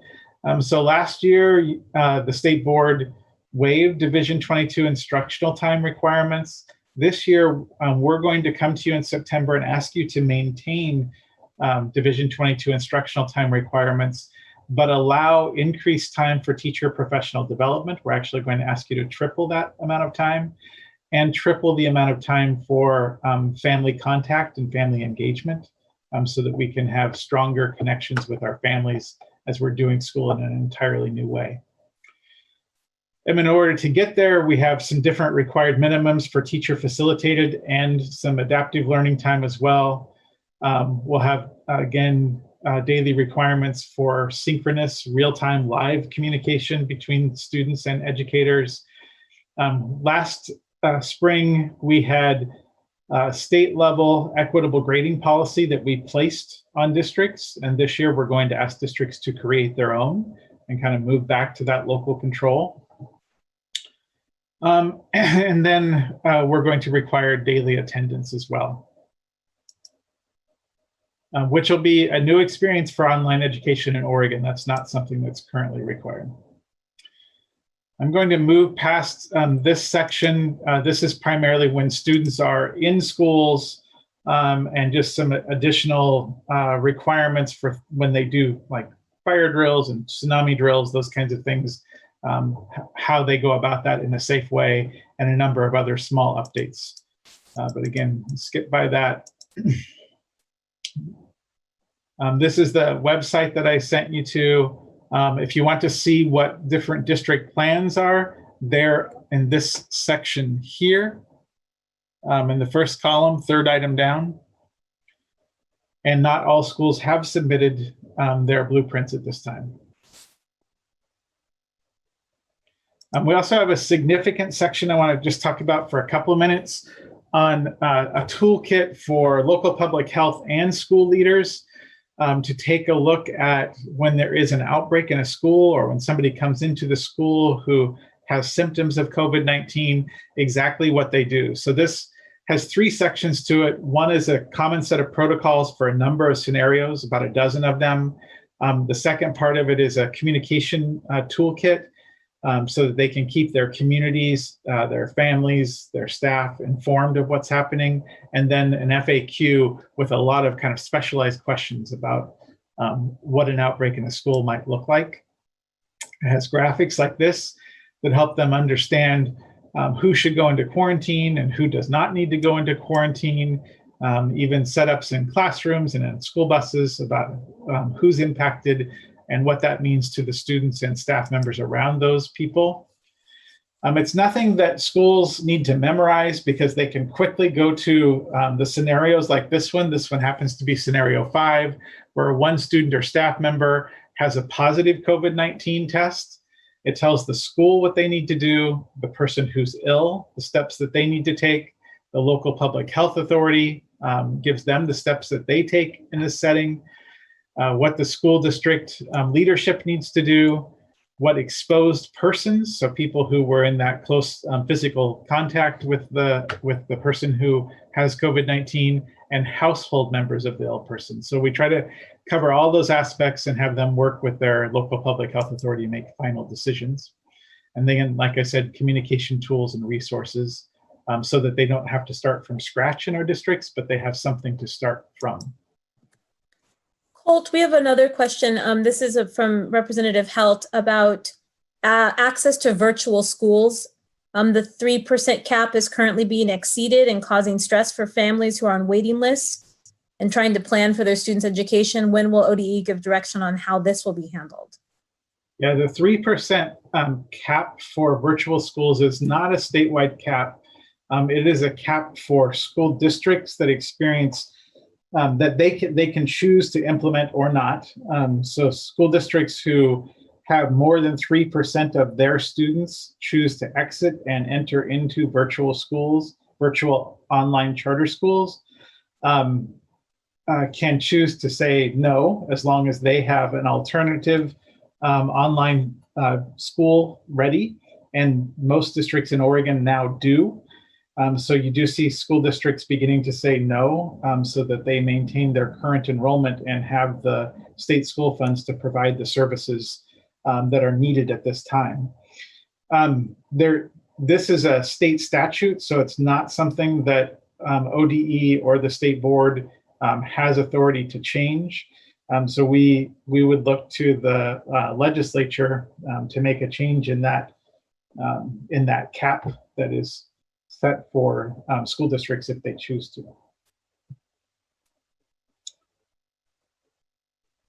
Thank you, Colt. Quickly, I think I'm already up past my 10 minutes. So let me just jump to, I think, 2 parts here that'll be very quick.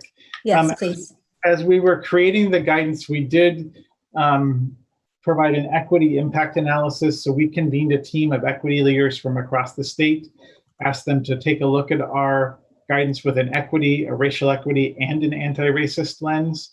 They co-designed a process to filter and kind of put our guidance through a matrix. They gave us clarifying questions, made recommendations, and addressed a number of issues in the guidance, which we then made changes to. As we shift now to the point where we're no longer creating guidance, we are more supporting the implementation of that guidance. Our plan is to work with local districts and ESDs to have empathy interviews, hold focus groups and surveys to identify both the strengths in what we're providing in guidance and how it's implemented, and gaps that are created, equity gaps that are created for specific student groups. And then we'll make adjustments based on that. We do have a complaint process in place as well. So we know that districts and private schools may have families, students, or staff members or community members that feel like they're not implementing the guidance correctly. We will enforce compliance with the requirements. So that's in the second bullet here, but not the recommendations. Our guidance has both. But we do need folks to comply with the requirements. We will give the district the first opportunity, or the private school the first opportunity to correct that with their community and to seek a resolution to the issue. But then it will come to us within 2 business days, and then we will investigate and issue a final order. And because these are public health issues, we're trying to move very quickly through this process, which will be very challenging because we don't have any additional staff for this. So we're leaning on our current government and legal affairs team. And I think that's it. I'll stop there. Thank you so much. And grace and patience, yes. Yes, we're building the bridge as we cross it. Thank you, Director Gill. I have a request from Treasurer Reed to share a few comments with the group before he has to go to another obligation. So Treasurer Reed. Thank you, Madam Chair. Thank you, Colt. Thank you, colleagues. Appreciate you letting me jump in. I was trying to figure out the right spot to make this comment because there are so many valuable and important things being talked about this morning, and unfortunately, I can't stay for the whole discussion. So I want to just sort of throw this out. In the context of everything everyone is dealing with, I think we're all taking in lots of information, and the discussion this morning has been good to cover a lot of that. Several weeks ago, there was an op-ed that was published that has really stuck with me that I want to raise in the context of where's the board going to prioritize discussion? What things are we taking on and expressing our priority around?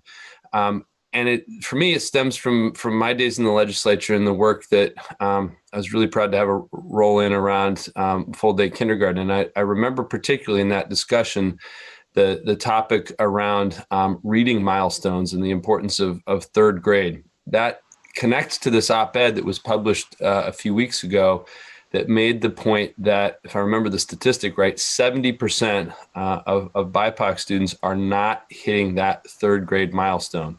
So on top of all the technology and access and public health standards that we're all talking about, I want to humbly suggest that I think there is work for us to do, or at the very least to grapple with on that milestone specifically, and how it intersects with the question of equity and access.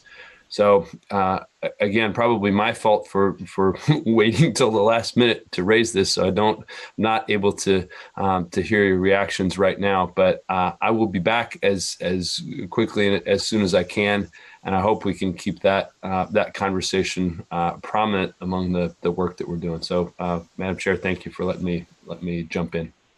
Yes, thank you. So we have a question from Vice Chair Martinez Zapata, and then we're going to go to our legislative and budget update. And then I'm going to recommend that we take our 12:15 break for lunch. And when we come back at 1 o'clock, we will start 1 o'clock with our administrative rules presentation, and then continue into our equity update. So Vice Chair Martinez Zapata, if you would like to ask your question for. Yeah, thank you, Kimberly. Colt, you mentioned as you were going over your slides that there are some school districts who still don't have a blueprint ready or submitted. So I started to think about the comment that Anthony made earlier with regard to communication and the fact that there are many families that have not yet heard from their school districts, and communication. What will happen if those school districts do not submit a blueprint before? I mean, school is ready to start in a couple of weeks here, and what will happen with those schools? Is there a default? Yeah. So for many of them may have a blueprint and it has not been submitted to us. I do want to make that clear. And they don't have much staffing in the summer, so they don't have teachers back for another few weeks yet, which is another challenge in preparing the workforce that actually interacts directly with our kids. Is a real challenge. So I think you will see many districts have named that they're going to start a little bit later because they need time for their teachers to understand what's happening and to be provided some time to plan for that. But in the end, school districts are not allowed to open to any form of in-person instruction without that blueprint completed, submitted to the local public health authority, submitted to their local board, and submitted to the Department of Ed. We are contacting each of the districts and schools because we have private schools and charter schools and others here. We're contacting each of them to notify them that they haven't turned in or that we haven't seen it, that there's some issue there, and that until that is completed, they can't open. And should they choose to open anyway, they would have their state school fund would become at risk.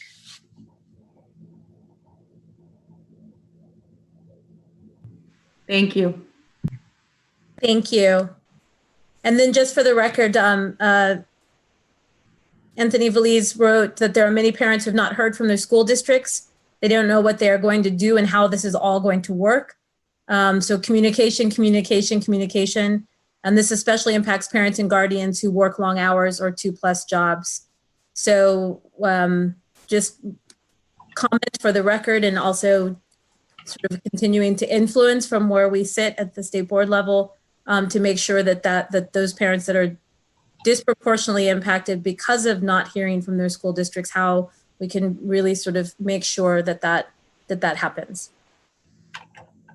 So we are going to get a 10-minute report. Thank you for that presentation, Director Gill. And as I said in the chat, this is the work for this year, right? We're in it. So we'll be hearing more about this and be referring back to that document throughout the next couple of days and our retreat. And then as we go into our regular board work beginning in September, this is the work this year, is really supporting our students and our families and our educators and leadership around navigating COVID. So for 10 minutes, Jessica and Rick are going to give us a legislative and budget update, which means we'll take our lunch at 12:18 and then make up or do some correction of timing after that. So thank you, both of you, for your.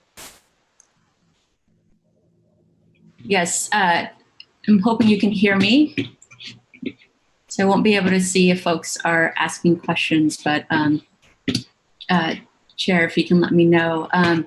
Yeah, so thank you so much for having Rick and I join you this afternoon. My name is Jessica Ventura. I'm the Government Relations Director for the Oregon Department of Education. And we're here just to present an update on the legislative policy agenda that we have created for the department for the 21 session, as well as give you an update on the budget proposal that it is going to be going over to the governor. I'll let Rick introduce himself. Thanks. Thanks, Jessica.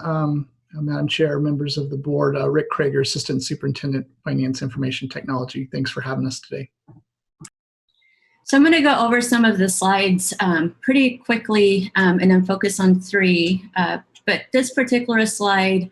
Jessica, I'm sorry to interrupt. This is Lisa. I just want to let you know that we're not seeing your slides. Okay. We're seeing your board book. Oh, give me 1 second here. Switch your screens.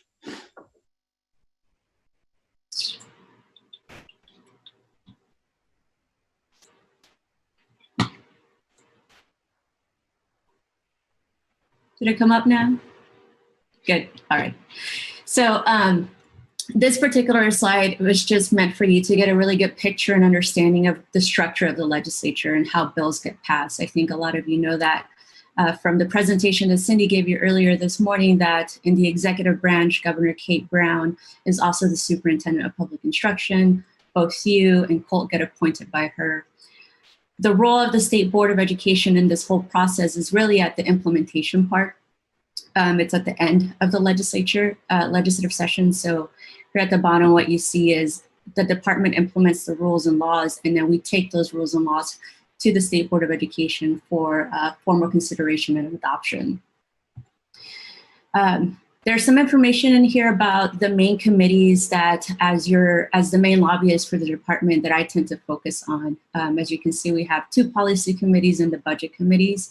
That doesn't necessarily mean that these are the only committees that Colt and I will show up in. We'll probably go to other policy committees or other budget committees that are hearing education-related bills, but relationships really matter for us. Colt and I and several other members of the Department of Education have spent a lot of time with members of both parties cultivating relationships, providing the same information, because ultimately our goal is for legislative members to create the best policy possible that helps the most students in the long run. So our role really as experts, technical experts, is to provide the information so that they can ultimately make sound policy decisions. And this is just another explanation of what's a policy committee versus a budget committee. Policy doesn't necessarily have to have money attached, but let's say if you are going to implement a new program that will require new staff, that will most likely go into a budget committee. The department's budget is actually heard within the budget committee, so that's where you'll see Colt, Rick, and all of our executive leaders presenting the budget for about 3 weeks. I think that's probably one of the most important hearings to watch during the long session, because you really get a really high level deep dive into the operations of the agency and how money flows to each program. So if you have time, obviously you all are very busy, but I would definitely recommend that you take some time to go back and kind of listen into those hearings.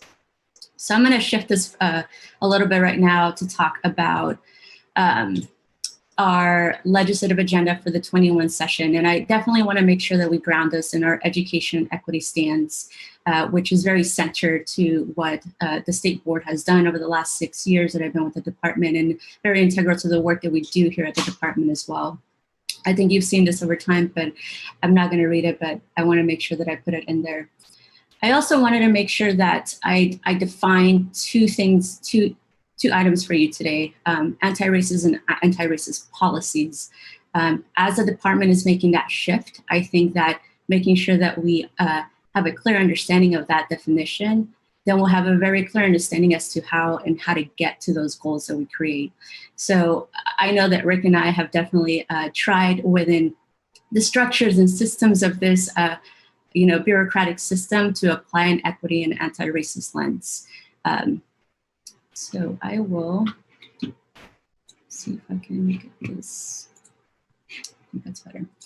So, anti-racist, that's one who is supporting an anti-racist policy through their actions or expressing an idea and anti-racist ideas. And how this translates to policy is that we then apply that lens, and an anti-race policy is a measure that produces or sustains racial equity between racial groups. And when we're talking about policy, then we're talking about written and unwritten laws, rules, procedures, process, regulations, and guidelines that govern people. So this definitely fits really well into the work that I personally do with the department, and it also fits into the work that Rick has done with the budget process as well. The legislative agenda that we also created furthers the ODE Equity Strategic Plan. There's one goal specifically to the budget and legislative process that I wanted to make sure that I highlight it for you all. So please make sure to come back and kind of read what those 3 goals are. But here's the high overview of the legislative agenda for the 21 session. We started this process as soon as the long session ended in 2019. All of the internal legislative concepts are due to DAS in the governor's office by around November or so. So ever since December of last year, we've been going back and forth between DAS, figuring out what the statutes would look like, how much it would cost to implement these. But the way that we divided these was under 2 themes. One was moving our equity work forward. So that's our ODE strategic plan. That's our education equity stance, and applying an anti-racist lens to that work. And then we have anything under good governance. So these are your bills that will do a technical cleanup in statutes, or that we just need to go in and be in compliance with federal law. And moving equity forward, the things that I would highlight for you is that we have several policies that I'm definitely super excited to take to the legislature. So LC 607, that's funding for YSEP and JDEP programs. So when we're talking about students who have completely dropped out of the education system, these are students who are definitely marginalized. So we're providing full funding from the legislature. Right now in statute, it's set that we get funding from the state school fund. So we're going to ask that they also add funding for the general fund. LC 609 came from the 9 Confederate tribes. So we're also very excited to move this one forward. It's around tribal regalia and objects of cultural significance. This is so that members of those tribes during graduations can wear those, the tribal regalia. We haven't necessarily had a lot of trouble around this, but on a yearly basis, we're having to remind districts and schools of that they should let students do this. So we wanted to make sure to formalize that in statute. A priority for Colt in the department and for us is going to be LC 615, which is the creation of social emotional learning content standards in K through 12. Particularly now during COVID, we know that students are suffering with mental health. I can tell you a lot of stories around things that I'm hearing from my other parent friends around their teenagers, and particularly with my kids as well. But this is definitely much needed, and we're going to try to put that before the legislature. The other one that is a priority for us is going to be LC 625, which is the creation of the LGBTQ student plan.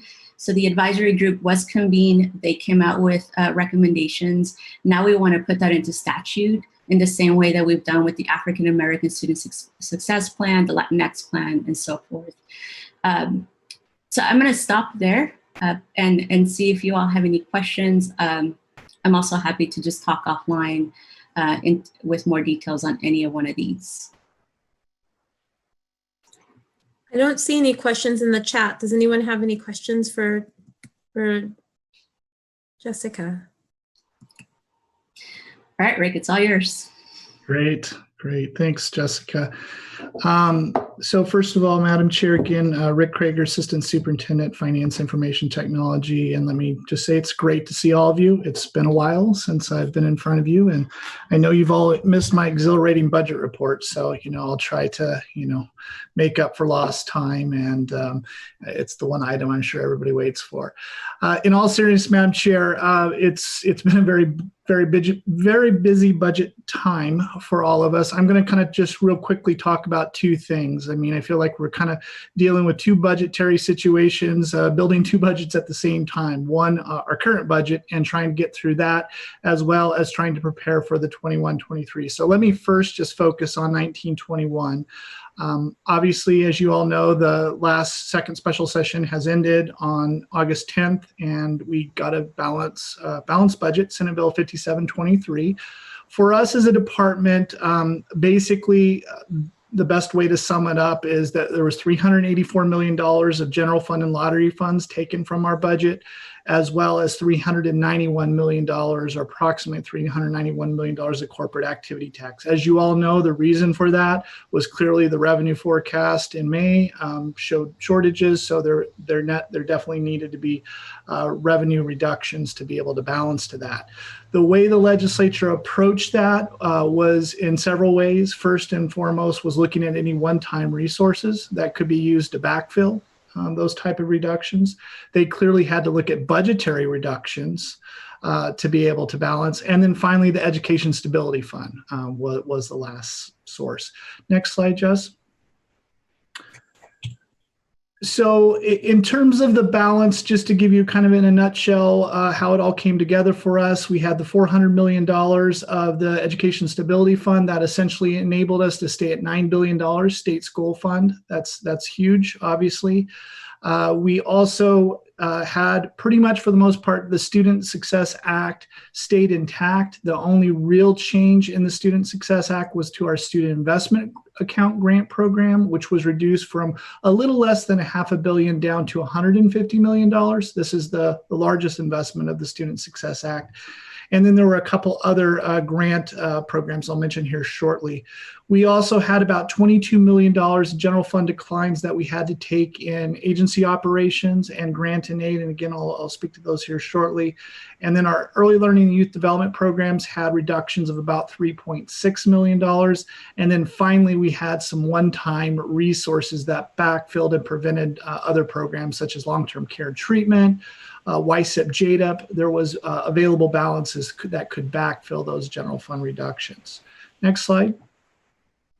So just real quickly, Madam Chair, members of the board, this is just a real quick snapshot of everything that kind of changed. I already mentioned the Student Investment Account grant that went from, that was reduced by 321.9 down to 150. We maintained the state school fund. We maintained high school success grants, Measure 98, all has stayed intact. Also, as I already said, all the Student Success Act initiatives were maintained. The only other changes outside of the SIA grant program was to our ESD technical assistance grants, as well to our student success team grants. And I do want to mention real quickly that last grant, the student success team, that while that may seem that's a big reduction, we already had plans for late implementation of that. So it's essentially a non-impact reduction. And then finally, you can see the list of general fund reductions that we had to take. These are all the grant and aid programs that were reduced. We are in the process now of working through our recipients and our partners and making sure all of these are implemented. And so again, all obviously have their various impacts. Certainly none of us like to see reductions happen, but all together, and if you go to the next slide, Jess, you can see in total, this is just sort of a snapshot of where we started, what happened, and then where we're at now in terms of revised. You can see it's about a 1.75% total reduction. Little bit deceiving. The reason is, as part of this, we also had federal funds added to our budget. All that CARES Act money that we've been getting, we had to get that also added to our budget. So when you take that out, it's roughly about a 3% reduction that we saw in our budget. And like I said, Madam Chair, nobody likes to see reductions, but in this environment where we're at, certainly I think when you looked at the forecast and where it was at, I think we feel good in terms of what we had to do for a revision. We are going to be waiting another forecast coming in September. And so as I always try to warn people is that we got the first forecast. Typically we've seen in economic recessions like this that the first forecast is bad, and then you sometimes don't hit it exactly right. So we could see further reductions in the revenue forecast. I will say the legislature was very prudent and thoughtful about making sure that they did have some cushion built in to this. So hopefully if there are unfortunately other reductions that we see in the revenue forecast, we might be able to mitigate some of those. But again, I just like to say we're in balance now, but we'll obviously continue to watch the forecast. Next request, Jess, or next slide.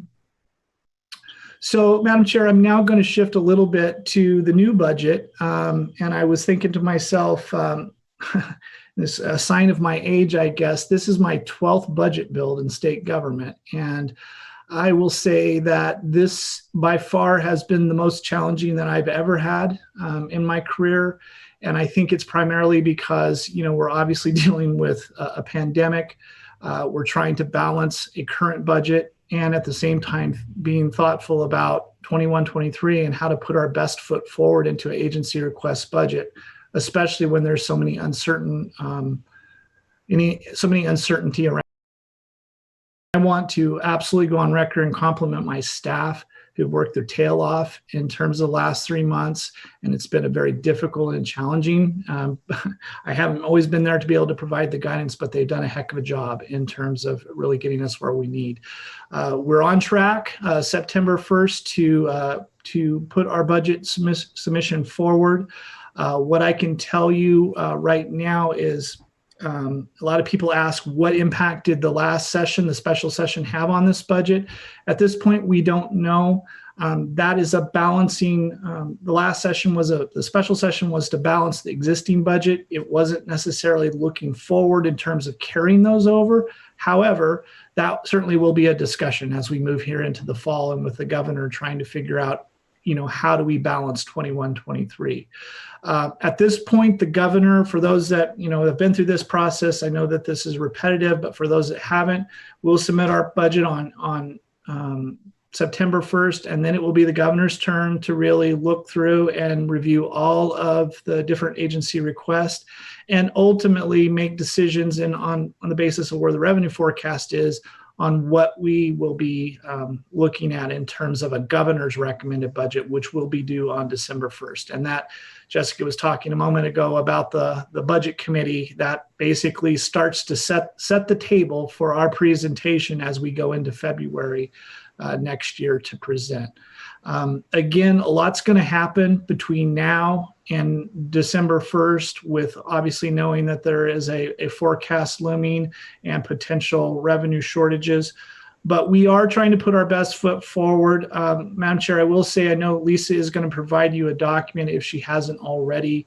That's going to provide you a little bit of an update. These numbers that you see in here that say a $600 million total, $598.7 million. They were my best numbers at the time on Friday.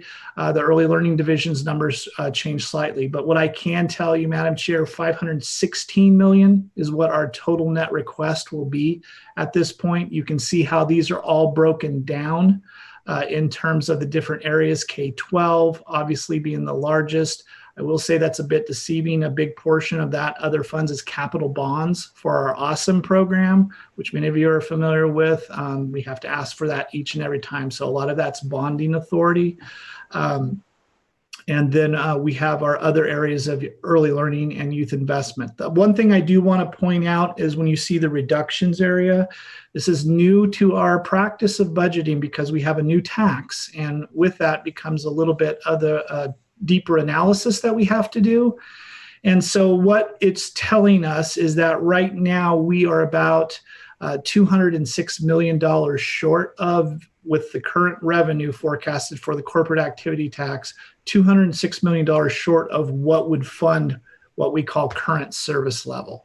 And that would be applied in our student investment account. Now, again, that's still in total, the corporate activity tax is going to be about a $2.2 billion revenue increase that we will have. So there still will be significant increases in our budget, but when you compare it to what it would have been, what we perhaps would have been funding if there hadn't been the recession, we are looking at a little bit of a reduction. So just real quickly, some highlights, $167 million for the state school fund. We're asking for additional investment to make sure that we stay within the current service level estimates. We do have a pretty large request for $74.3 million for students with special needs. Jessica talked about a few of those in her concept, YSIP, JDUP, long-term care treatment.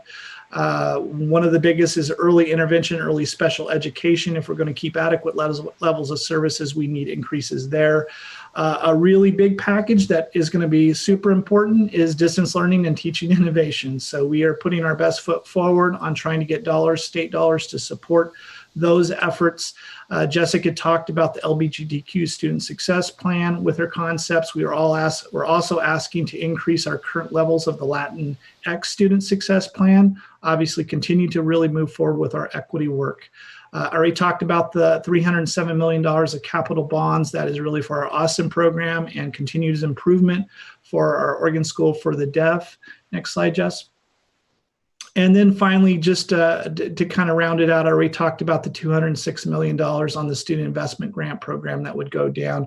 We have several other areas that you can see here that, again, some of them align with the concepts that Jessica spoke to, but mostly, around standards, expansion of standards, ethnic studies. We also have a request to do IT modernization and a further of the balanced system of student assessment for interim informative. And then finally, the $5.4 million of college and career readiness. So, Madam Chair, that was super, super fast. I apologize, but happy to answer any questions you might have. Thank you. Are there any questions that people have? No, it's a lot to absorb. So we might have some sort of lagging questions that come either later this afternoon or tomorrow morning when we're feeling more refreshed. So stay tuned, Rick and Jessica, but thank you both for your presentation. So, thank you very much. Yes. With that, it is 12:30. We are going to adjourn for lunch. I'm going to hold to the 45 minutes because I do believe that we just need to step away from our computers and anything else electronic. If you can walk outside, I would highly recommend, I should say, to take a quick walk outside and take at least 7 minutes of deep breaths and then have your lunch. We will come back then at 1:15. And we'll then ask that, and I'll work with Lisa and Shadeen about sort of maybe shortening a little bit of our equity conversation so we can get back on track. But you all don't worry about that. You get your lunch, you get some fresh air, get some steps in, and we'll see you at 1:15. Back to our Oregon State Board of Education annual retreat, day 1. And we are coming back just after lunch. We are conscious of being on a Zoom call for a long period of time. So we're going to do what we can. If that means holding your computer up and walking around the house, if it means putting a light in your face like I've done to kind of keep your eyes open, whatever you need to do to stay with us this afternoon, we're going to do a little bit of rearranging of our agenda. So we're going to start our equity update with Dr. Martinez-Winsel and Dr. Perez de Silva on Oregon's policies on bilingual education. And then we're going to go right into our equity initiatives for 2020, 2021, brainstorm and identifying new equity initiatives, conversation and facilitation with Shandine Garcia, Colt Gill, and Emily. And we will, I will get Emily's last name pronounced correctly before we start up again. And we will still hold to work toward our 3:30 end time. That means that we're going to move our staff report on the ethnic studies standards to the tomorrow, and we'll revise the agenda in your board books before we start tomorrow morning. You'll see that. So without further ado, I will turn it over to our guests. Thank you so much for being with us. Good afternoon, members of the board. Thank you very much for having us. My name is Mary Martinez Wenzel. I recently completed a one-year appointment at the department as a senior advisor on emergent bilingual education and policy, and I am currently a senior advisor of multilingual education and equity at Education Northwest. And I'll be joined today by my colleague, Dr. Karen Perez, to brief the board on the current state of bilingual education in Oregon. We developed a memo, which is in your board packet, in response to a request from Vice Chair Martinez, and we'll be using our time today to really just go over that document and answer any questions you might have. In Oregon and across the country, there is interest in expanding access to bilingual and dual language education. We have now 3,000 dual language programs in the United States. That's an increase from 2,000 just 3 years ago in 2017, and up from 260 programs nationally in 2000. And there's some very good reasons for that. Bilingual education provides all students, English speakers and emergent bilingual students, with important benefits, cognitive benefits, academic benefits. One of the most rigorous studies in the country of dual immersion program was conducted right here in Oregon, in Portland, and found significant and positive effects for all students, English speakers and English learners, in reading, and for English learners, a higher rate of reclassification as fluent English proficient. There are also very important equity considerations, such as the social and cultural benefits of maintaining fluency in one's home language or languages, and the positive identity development for culturally and linguistically diverse students, and being able to communicate with one's grandparents and maintain that connection. And of course, there are also economic benefits. Our labor market and employers value candidates and employees who can move across languages and cultures. Around the world, multilingual education is the norm. In Europe, most students start studying a foreign language at the elementary level between the ages of 6 and 9. And 92% of students on average are learning at least one language. More than 20 countries in Europe require students to learn a third language. So where are we at in Oregon? We know that we have at least 137 schools with some kind of bilingual or dual language program. Those are offered in French, Japanese, Russian, Spanish, and Vietnamese. By far, the majority of the programs are Spanish language programs. We have bilingual programs in grades K through 12, but far more programs at the elementary level. Not all of the programs have the same model. Some of them are two-way dual immersion programs that aim to have a balance of native English speakers and students who are learning English who can help one another to become multilingual. Some programs are transitional bilingual programs specifically for students learning English that really use the home language as a bridge to English and don't have the same kind of goal of multilingualism and high levels of literacy in more than one language. We really don't know how many students in Oregon are in a bilingual program. It's not something that is tracked in the state data system. We do know that a little over 90,000 students attend a school with some type of bilingual or two-way immersion program, which represents just a little under 16% of all students in Oregon. But there are a lot of caveats there. Many of those schools are offering a bilingual program for specific grades or as a strand or kind of magnet program within the school. And that count would not include something like, say, a French immersion school that does not enroll any English learners, because our data system only tracks bilingual programs for English learners.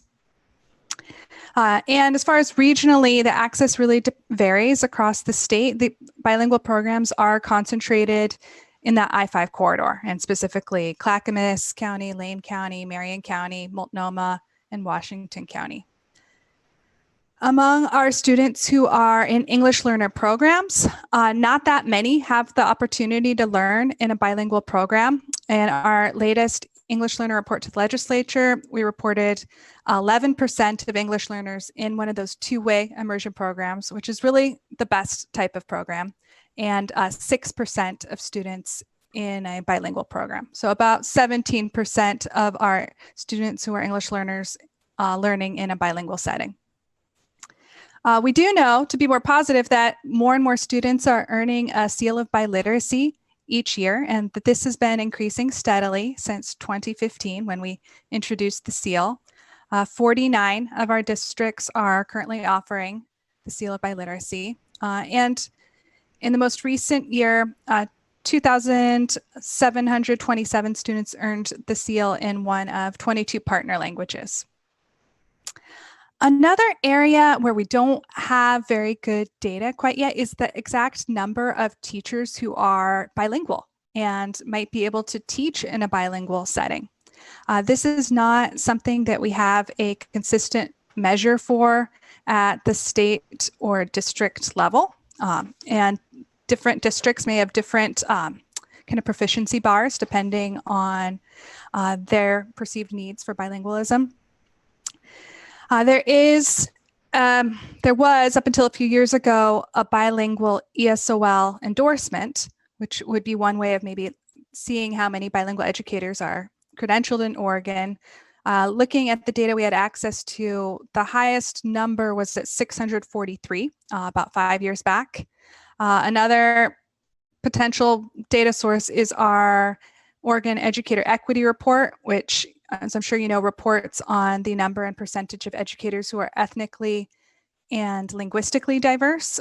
That most recent report found 11% of our educators were ethnically and linguistically diverse. But again, that's not disaggregating for the teachers who are bilingual, so that the true number we really do not know. And I appreciate the question in the chat. We'll come back to those at the end. One of the primary strategies in our state and everywhere for increasing the number of bilingual educators is through district and university partnerships, often grow your own programs that may really take one or two strategies. One would be to train current instructional assistants or classified staff who are bilingual and may be interested in pursuing a career in education. Another grow your own strategy is to identify bilingual high school students who may be interested in a CTE program to become a teacher and pursuing that path. Some of our grow your own programs in Oregon offer tuition and funding support, but this really varies. Over the last 20 years or so, federal grants have really been the key sources of multi-year support for these programs. And really within that, the Office of English Language Acquisition National Professional Development Grants has been the largest kind of sustainer of those programs. And they do have an RFP coming out again this year. So hopefully we can get many of our universities to apply and get that support. So we've detailed in the memo a few of the specific district and university partnerships. State and district policies can impact the expansion of bilingual programs. And in our memo, we've highlighted just a few of the key state policies that the board might want to consider. These include content standards, credit policies, diploma requirements. One example, in Oregon, to graduate with a high school diploma, we require 4 years of English to fulfill the language arts requirement. More linguistically inclusive approach, or one that is grounded more in a dual language approach, would provide options for students to demonstrate proficiency in language arts in multiple languages, perhaps taking a Spanish literature course and earning credit towards the language arts requirement in that way. We do not have state standards for dual language instruction or a specific dual language framework. Two states that we would recommend considering as examples are Utah and New Mexico, which have examples of statewide system level approaches to fostering bilingualism through dual language programs. We also do have a law on the books in Oregon, our statute 336074, which actually requires teaching in English. That law states that instruction in all subjects in public, private, and parochial schools be conducted primarily in English, with exceptions for foreign languages and bilingual instruction for English learners to transition to English. So that is in essence describing a transitional program, but we know from the research a dual language program that is more of a 50-50 balance is a better model for students. The Department of Education has provided some support for dual language programs over the years. Two specific examples we could call out would be the Oregon's two-way dual language grants, although those are not currently being awarded. Districts have reported them as very helpful in expanding their dual language instruction. And the department has also provided some funding for the Logramos assessment, which is a multilingual assessment used in dual language programs. So I'm going to just kind of pause, since I know we have just limited time. We included in the final section of the memo some of the ideas that Dr. Perez and I have based on our work in the field for really expanding bilingual education statewide. I won't read through all of those because I want to make sure that we have time to address some of the questions in the chat and any other questions you might have. So first question I see, how do we start tracking students in bilingual programs? These programs are amazing, and with more data, we could show their success. I agree. My understanding of the data collection process is that adding a new data collection is something that goes through the data governance committee. And I think the timeline for that is in the fall. I think a request needs to be made, and collecting a new variable is a pretty heavy lift. So there needs to be a very strong rationale for it. Okay. Thank you. And just for the record, I was just going to note that that question came from Representative Helt. Thank you. And then Anthony talked about the school districts doing the mechanisms for Grow Your Own. And we have several school districts that have their Grow Your Own model. Hillsborough, Salem. I know that in Lane County, we were looking at starting that and working with the community colleges so that students would have a step into the community college and then into university, or they could go straight into Western or other of the local universities. Thank you. And those have shown great success. Chair Howard, could I ask a question? Sure, and then Jennifer Scurlock had one as well. Go ahead, Representative Helt. Great. Thank you. Yeah, so in Ben Lapine, we've been doing the program, the dual immersion program, and expanding it by 1 grade every year, which means 4 teachers every year. And we did what Anthony was talking about by getting educational assistance and helping getting scholarships to them from Chalkboard. I'm wondering if we could start collecting more data, if we could make a case that we need more money for scholarships, because we need to get rid of some of the barriers that are in place, which would be the funding for college and attracting more diverse workforce to be able to have the native Spanish speaking teachers is what we were really focused on for our program, because it was a dual immersion Spanish program. So I'm wondering if there is a way to try and get some more information and data collection around that so that we could grow those programs and make a case to the legislature that those should be funded more fully and across our state, because these programs are absolutely amazing. And it really takes out any of the poverty factors, any of, it just elevates everything. And these kids are so successful. And so I'm just wondering if there's a way to really highlight that to the data collection committee. I think that's what you said, the data governance committee, because I think this is really an important, when we talk about equity and equality, this program is really, really important. So thank you.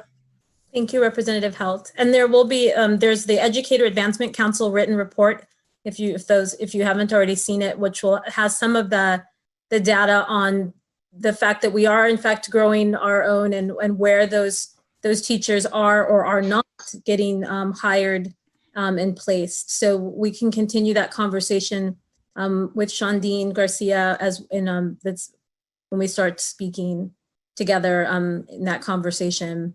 We also had a comment and a question from Jennifer Skurlock, and then I see Colt has a comment and Anthony has a comment as well. Oh, so does Vice Chair Martinez Zapata. So in that order. So we'll go Jennifer, Colt, Anthony, and then Vice Chair Zapata, Martinez Zapata. All right. Thank you so much, Dr. Karen Perez de Silva. It's great to see you, as well as Mary Martinez Wenzel. Great to see both of you. My question is around the hiring and retention of educators of color, and together with our bilingual programs. And so we know that this has been a concern and continues to be a concern. So what strategies or ideas do you have as far as addressing the hiring and retention of educators of color, and specifically so that they feel supported, uplifted in our state, and then also how we can combine that with the bilingual programs and uplifting bilingual programs across our state? Yeah, some districts have been able to, and we have that in the memo, been able to provide a stipend or a pay differential for the teachers because of the amount of work that it takes to do the translating and interpretation that's part of their work. I think that honors the work that they're doing and recognizes the difference, the amount of work that they need to do in their spaces. We've also provided, and some districts are providing affinity groups for teachers. I know that in Lane County, for example, Jennifer, the union as well as the school district, we work together to provide a support space for teachers of color and a space for our bilingual teachers to come together. And I think that those are two helpful pieces. Mary, do you want to add something at that part for that part? I think those are important. And I think we just reiterate, like you said, that there are some amazing partnerships already underway. We mentioned some of the district, university, grow your own partnerships in the memo. And as Dr. Perez mentioned, some of those include community colleges, which are a key entry point, especially for many of our first generation college attenders.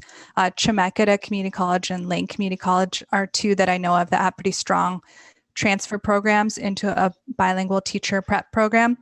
And I would also highlight that the districts have shown a lot of initiative, and 12 of our districts have formed a dual language interdistrict cadre that meets twice monthly to collaborate regionally. Education Northwest is the current convener and facilitator of the cadre. That grassroots group is working on developing a shared framework for dual language instruction, and having a shared approach from a theoretical perspective and a data collection perspective makes a lot of sense.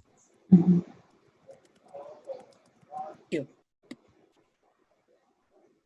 Thank you, Jennifer. Colt and then Anthony. Thank you.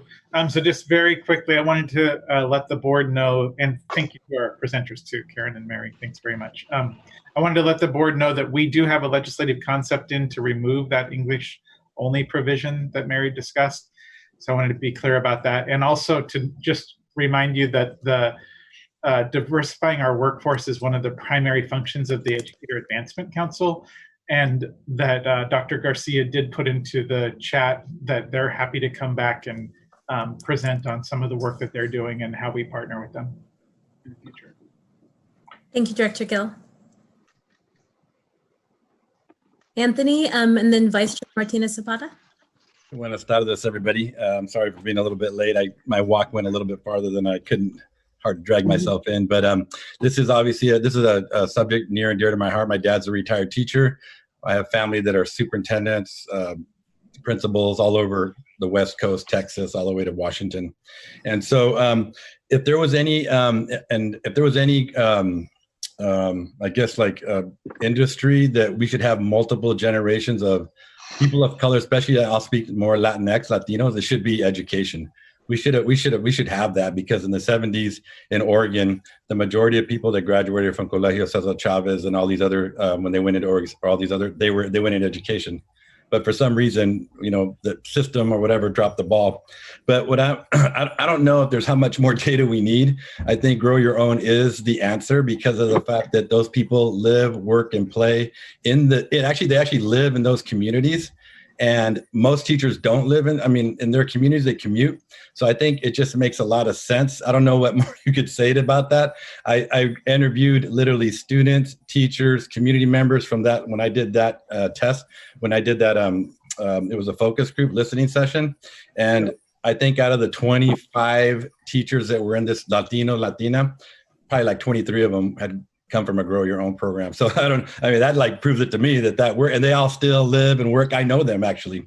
Another big group that we don't really ever consider what about the alumni? Like my dad and his generation, all these people that have served in all of these leadership roles. That's a piece of the equation that we don't even ever think about, bringing them back as consultants or as, role models, right? And we have Awala, and again, but we're thinking bigger BIPOC communities, and there's already enough said. I think, I'm an action guy. So I think that, I think we just have to do it and take our resources, reprioritize them, because the community, our students of color, they don't have time to wait really any much longer for us to figure it out. I think the solution is there. I think we reprioritize our funding and then we just do it. Because the people want to become teachers. There's so many people that I can't even tell you. I'm sure we all have our stories, and we know people we've told, wow, you'd be a great teacher. And then they look at themselves, they go, really? And they go, yeah. And then they tell me the reasons why they can't. And it really comes down to money, right? Access and resources and all of that. But money, I say this a million times. I go, if my family and my community waited till there was enough money, I'd still be working in the fields. And I believe that true to my heart. There will never be enough money, but what we can do is we can reprioritize the money and the resources that we have to fulfill that. And my last point will be that in healthcare, I have my own business, and I actually work for consulted with a healthcare company in the diversity, and they actually put their minds to increasing the number of nurses of color. And guess what? It happened. They actually started working with everything that you talked about, creating that shoreline, because I like to say shoreline, not pipeline, because pipeline means only one way of doing it. A shoreline, you have many ways to do it. And I think that if we were to really buckle down and focus, we would have it. I mean, we have generations of there's just people that want to become teachers, but we're the barriers, I guess, at some level. Thank you. Thank you, Anthony. Vice Chair Martinez Zapata. Thank you. Okay, so this is the part that I want to contribute to the conversation. I want to ask you guys to imagine what our educational system, not just in Oregon, but in the country as a whole and in the world as well, what K through 12 education might look like without mathematics. Can you envision that? Can you envision K through 12 without science? Or without formal standards for language? So I'm asking you guys to consider that, because what I'd like to see happen in Oregon, and this is as direct as I can state it, is not necessarily expand our current bilingual education programs. I would like bilingual education to become the standard in Oregon, not an option, not a program, not an expansion of what we currently have, but the standard. Just like we have math standards for K through 12, and we have science standards and history standards as we move forward, and the current standards that we have in existence that are not just standards to the state of Oregon, but standards nationally and standards internationally. We also have standards that, or this is the type of standard that I'm talking about with regard to bilingual education. What it does, of course, is it brings attention and inclusivity. And you guys have all heard me say this before, so I'll keep that part short, but it brings inclusivity to students of color, especially dual language students that are non-mainstream students. It brings inclusivity to their cultural value, their language value, their life value. It also gives every student in the state of Oregon, just like in the global market or in the global scene, it gives every student an edge to compete with the global market. We are currently standing in a place in the United States where our students cannot compete unless they are privileged, unless they come from a place or position of privilege where they are encouraged to learn a second language when they are in high school, when they are in college, especially when they are in college, because the high school standard is minimal even. But they're disadvantaged in the global market. So imagine a world where we have a standard that is comparable to what the rest of the world is doing. And we give our students, not just our students, our BIPOC students, the factor of inclusivity and belonging, but we also give every student in our state the same leverage that every other student in the world has already. So this is the standard that I'm talking about. I love the idea of expanding, and of course, many questions come up with that. So I see where some of these other suggestions can come into play and can support this idea. For instance, the grow your own. We're going to need educators, right, to be able to accomplish something like this. And so we do need bilingual educators. We need to start thinking about that factor so that we can have an actual bilingual standard in the state of Oregon. We need educators. Yes, we need to grow them. We also need to figure out how something like this can evolve in the state. How is it that we might finance something like this? Yeah, absolutely, Anthony. Amen. I think that we need to reprioritize where our funding is to develop these students. If we're talking about diversity and inclusion in the state of Oregon, we really need to put our money where our mouth is, or whatever the saying is. We need to walk the talk. Yes, yes. Exactly. We need to be intentional about how we're expanding these programs.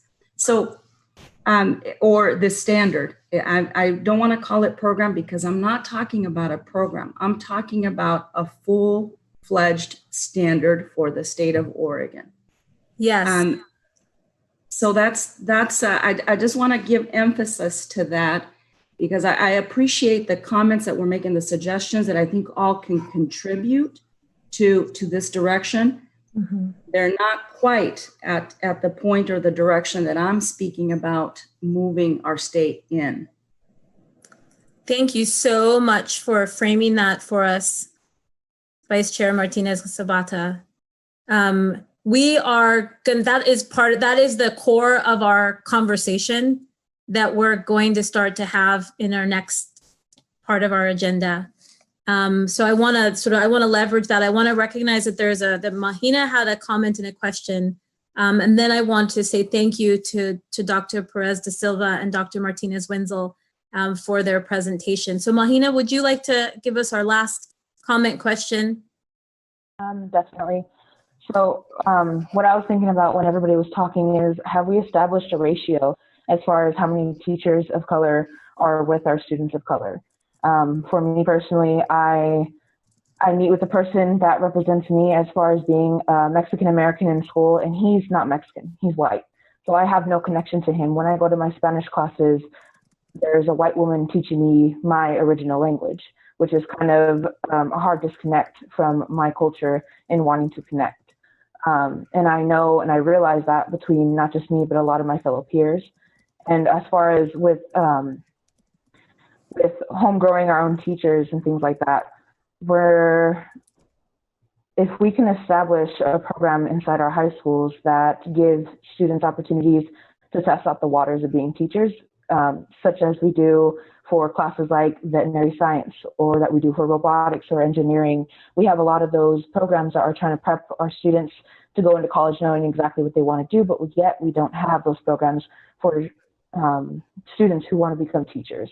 And I feel like in order for us to drive kids to want to come into this kind of work, we need to make sure that they know from a younger age that this is an opportunity for them, and especially with our students of color, to have that ratio between staff of color and just BIPOC staff in general in order to match those students and make sure that they feel that they aren't just hall monitors or they aren't just janitors, because that's the only people of color that I see personally in my school is janitors or hall monitors, and I don't see any teachers that look remotely anything like me. And I feel like that's where the problem sprouts, is that we feel like we can't achieve that goal because we don't see it in front of us on a daily basis. That's what I wanted to put out there. Thank you. Thank you so much. That is very important for us to hold in the center of this conversation. Thank you, Mahina. So Dr. Perez de Silva and Dr. Martinez Wenzel, thank you for your presentation and the document that you shared with us that we can refer back to. And we might also come back to you for other questions as this conversation continues through the year and as we take some actionable steps toward the big vision of a standard bilingual education for the state of Oregon. We thank you for your time today. Thank you. I just wanted to say thank you for giving us this opportunity, and also to Mahina, if you want to reach out, I'll put my email in the chat, and I can, one of the things that we do, for example, with OALA, I'm the vice president of OALA, is to really mentor other young people. And for me, that mentoring and seeing somebody that was brown as an administrator really supported me in actually seeing myself as an administrator at a district level. So if there's anything I can do to support you, let me know. So I'll put my email in the chat. Okay, great. And thank you. And Superintendent Sipe, your comments in the chat. When we start our discussion, I'm actually going to ask you to kind of paraphrase that for us or restate that out loud, since the chat doesn't get put into public comment, and I would like that to be part of the discussion that we have moving forward. We are going to transition into the equity initiatives. Dr. Perez de Silva and Dr. Martinez Wenzel, you are welcome to stay on the line with us and continue to absorb this conversation, but I'm going to turn it over to Shandine Garcia, who is the head of the Educator Advancement Council, but she's in this role today, is going to be facilitating our conversation around equity initiatives. So that's taking the things that we have learned, the things that we have read, some of the things that we've already talked about in terms of our aspirations for this goal, the strategies and tactics we want to implement, what our roles and responsibilities are, and really honing them in and focusing them on these equity initiatives that are right now at the top of our minds, at the top of our hearts for things that we want to accomplish. And to Vice Chair Martinez Zapata's point, to actually make happen, not just talk about, and Anthony also said, but like make happen. So Shandine, I'll turn it over to you to take this momentum that we've started and move us forward, and then invite Superintendent Sipe to share her comments as well. Thank you, Chair Howard. I appreciate it. Can you all hear me? Can I get a thumbs up from someone? Perfect. You can hear me. Great. So what we're going to do today is talk about, is be presented from Director Gill and Emily Nazarov, the Government and Legal Affairs Manager, on two pretty important topics that we want to wrestle with. And we're going to process it through a decision-making tool that ODE has created to support districts in all the decisions that we're making in the face of the pandemic. We find that the decision-making tool is a good tool because it centers equity in all decision-making. So it's not an equity decision-making tool, it's a decision-making tool, and the distinction matters because it requires that we center what inclusivity means in everything we do.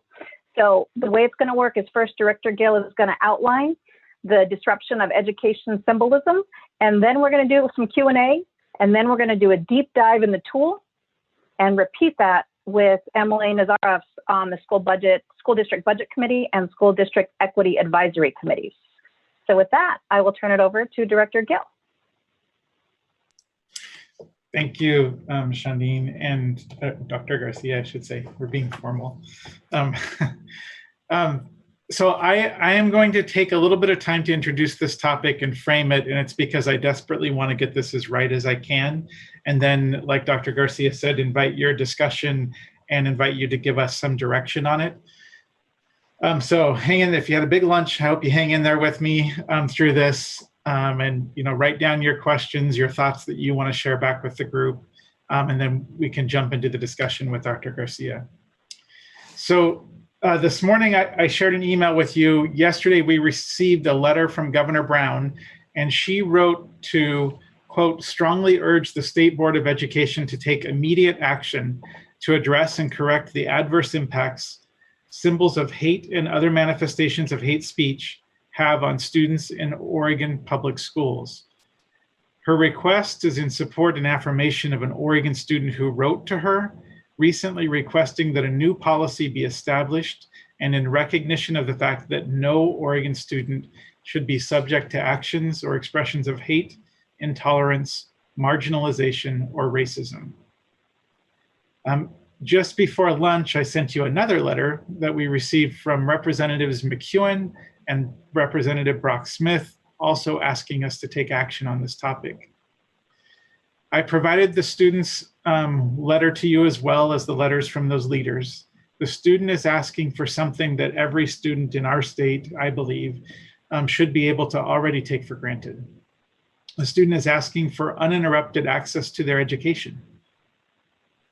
We're being asked to take action to prevent disruption to instruction and learning, to prevent conflict that's sparked by symbols of hate, to prevent obvious and clear racism, and to prevent harm to Oregon's children in our schools.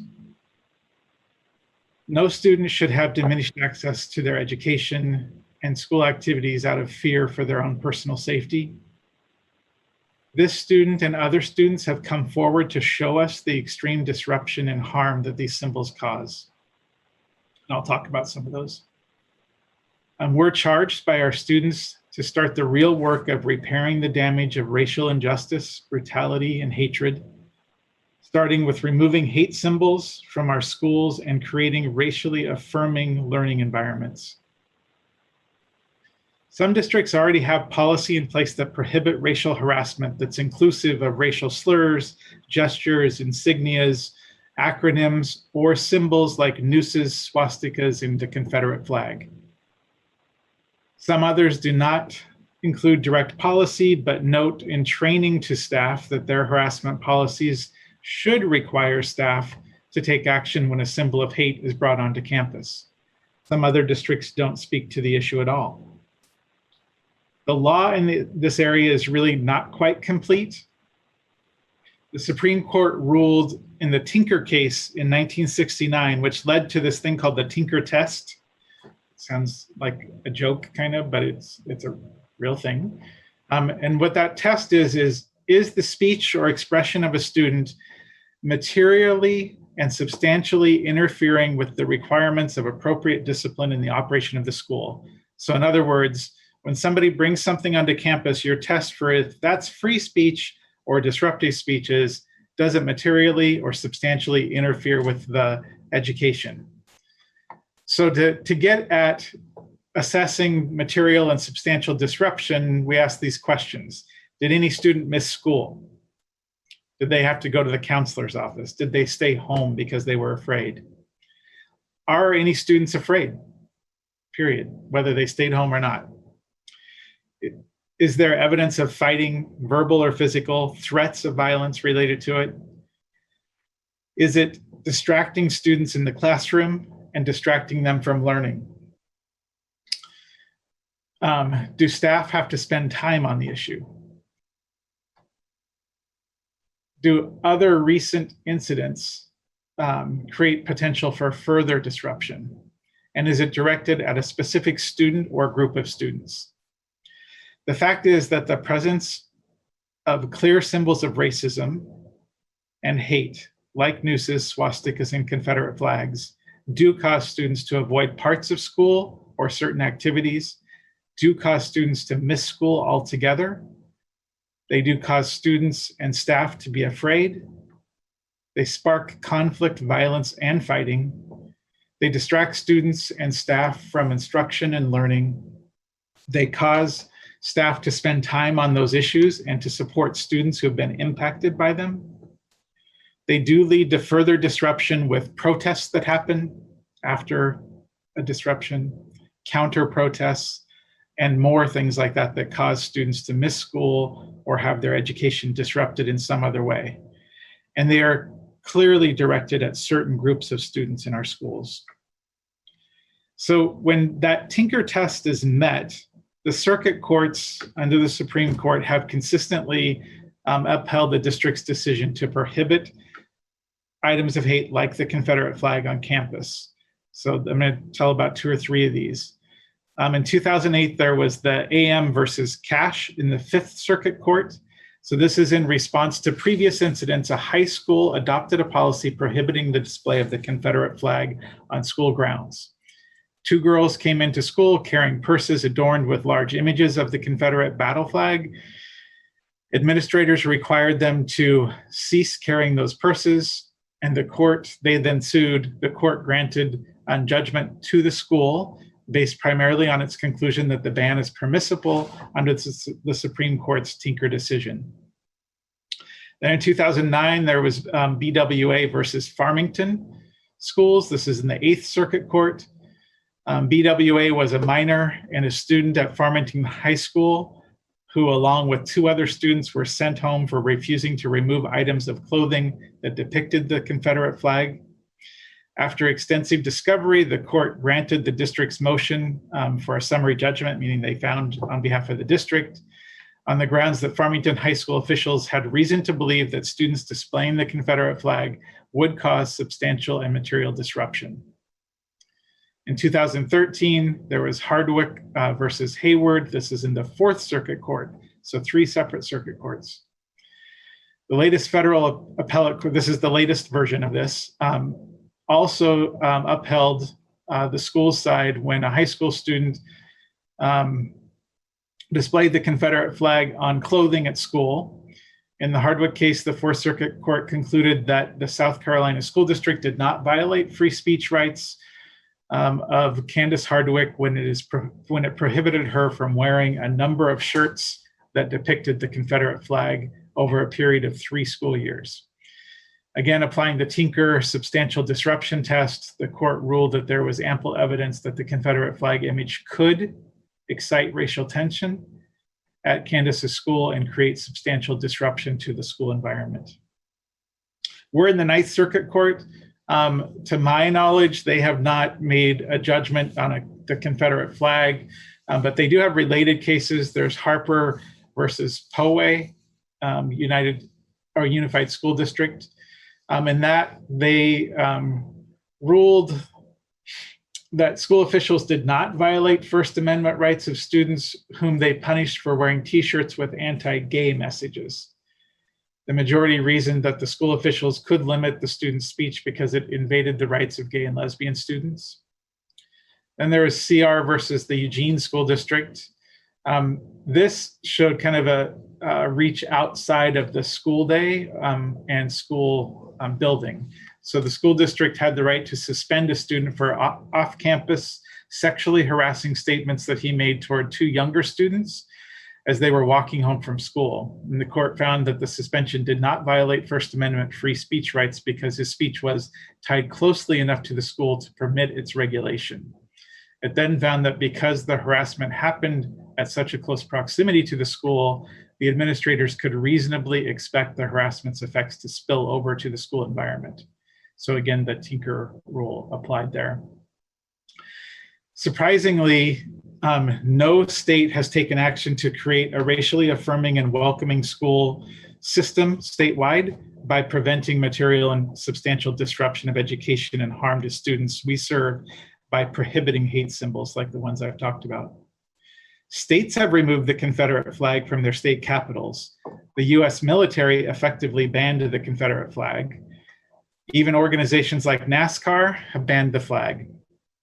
But we're choosing at state level to turn the other way when it's our own children who are being harmed by this symbol and whose education is being disrupted by this symbol.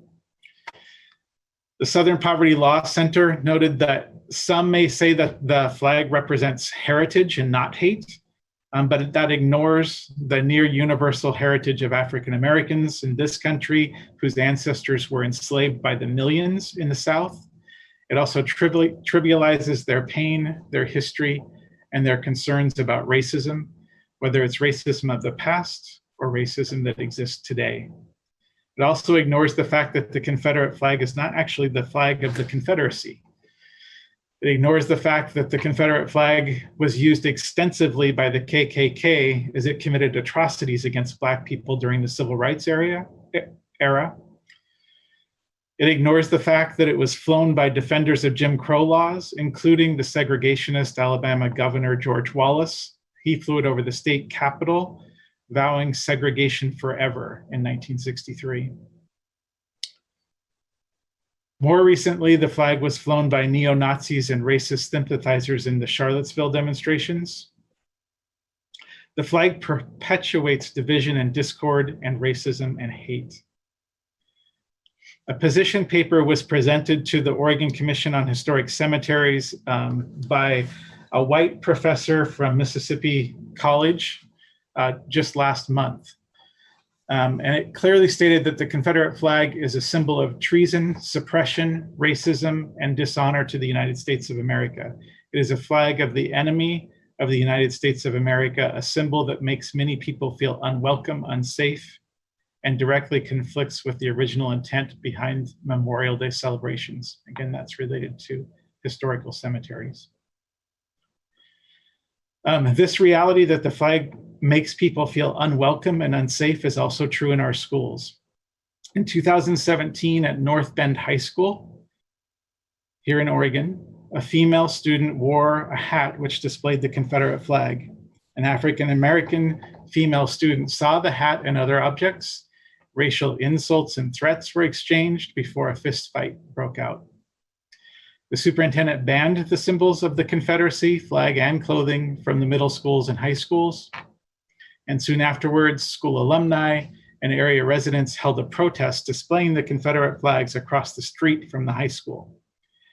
The high school students, some high school students left with permission to join the protest. So this is a clear example of material and substantial disruption to school on many levels.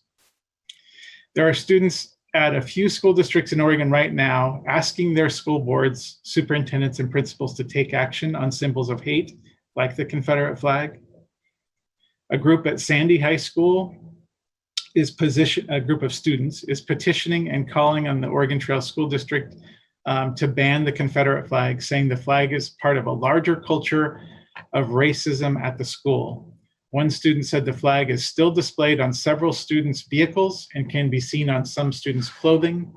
The flag has also played a part in several racist incidents, according to multiple students of color. One said, often when I walk down the halls, I see people wearing it on their hats or on their sweatshirts. Pretty much every day, we see it on students' backs. Organizers have heard multiple accounts of racism at the school from students of color. The first student that I quoted recalled what a Black freshman said she experienced before transferring schools. She heard the N-word every day from non-Black students, and more often than not, it was within earshot of teachers who did nothing about it.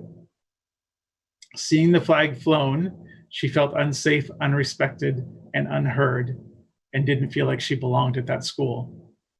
Another student said that the school should implement better efforts into race education.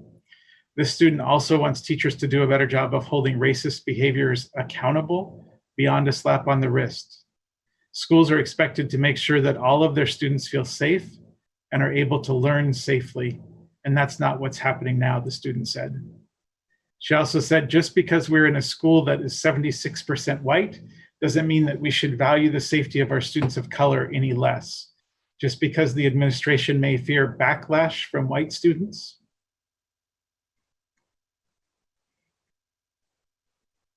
The fact is that we need to address how hurtful their actions can be and how they can actively work towards solving that.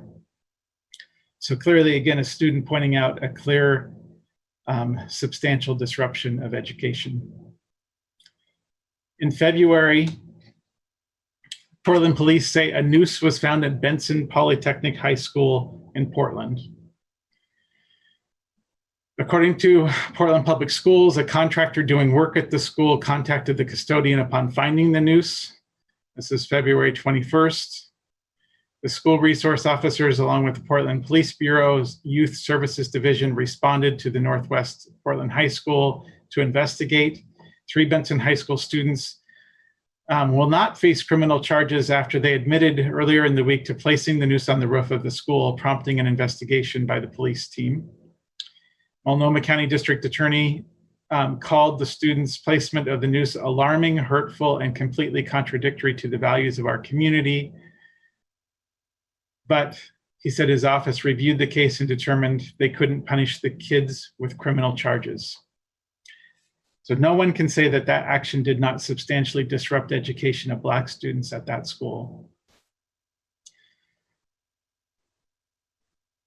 I think just a couple more examples.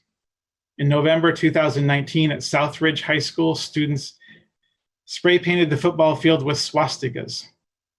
School officials investigated but never found the students who did the spray painting. A Southridge student said, "It's like I'm Jewish and I'm also Black. So seeing that kind of stuff and knowing that I go to school with these people who don't like a part of me, and that scares me." If you're scared to come to school, your education is disrupted.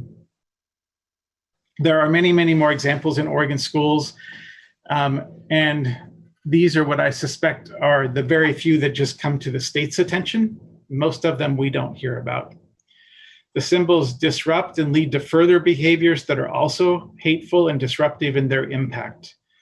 In October 2019, a group of Lebanon high school teenagers wore blackface at a haunted barn fundraiser.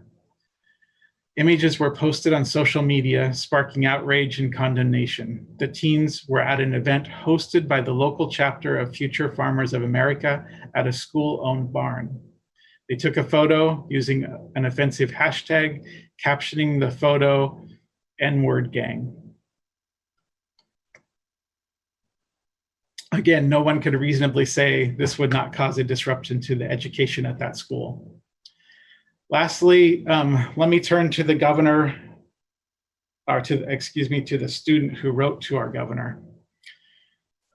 This student needed to remain anonymous to be safe, to bring this forward to us.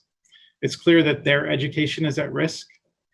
The student gracefully and thoughtfully requested action on our part. The student said, "Banning the Confederate flag is far more than just an act to please some people. It shows students and educators that the state of Oregon sees them in their struggles to be considered equal and aiding in the fight against racism. The state of Oregon can aid students and educators of color by being inclusive of their culture and by acknowledging what this symbol actually represents: white supremacy and the oppression of Black Americans. Right now is a great time for Oregon to be a leader for its own citizens and throughout the United States and install this overdue policy." So I'd like to open the discussion to the board with Dr. Garcia leading us through this. We can work toward a temporary rule for you to consider in September. We can also discuss other options. Hate symbol and speech have no place in our schools. Our schools should be places where all of our children can learn without distraction, without trauma, and without fear. Fear isn't conducive to learning. I know that this student that wrote the letter avoids spaces and activities in their school based on where this symbol is displayed. And this student is not alone in our schools. Thanks, Fundine. Thank you, Director Gill. I just want us to take a beat.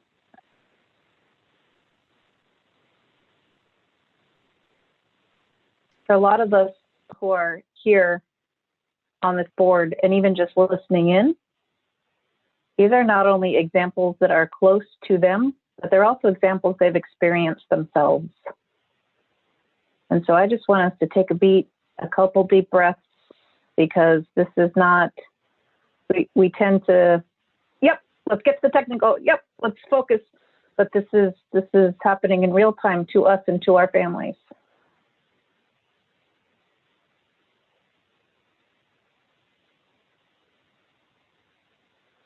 And I appreciate you, Director Gill, bringing the actual examples. Part of what that frames is the indisputable nature and of what students are facing, of what educators are facing in our schools today. So thank you. I'm going to give us a few more seconds and then we're going to dig in.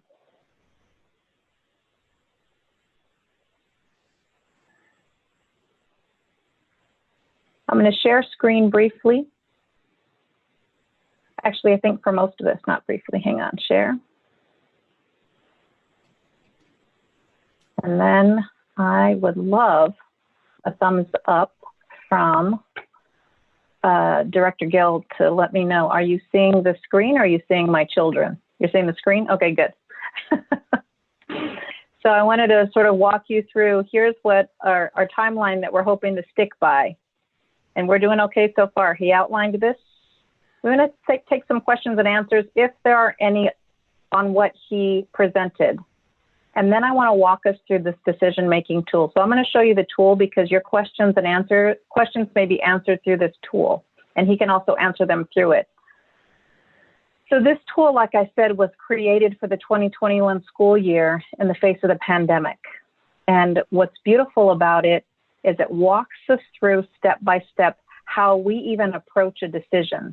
What's our interior condition? Are we calm and steady?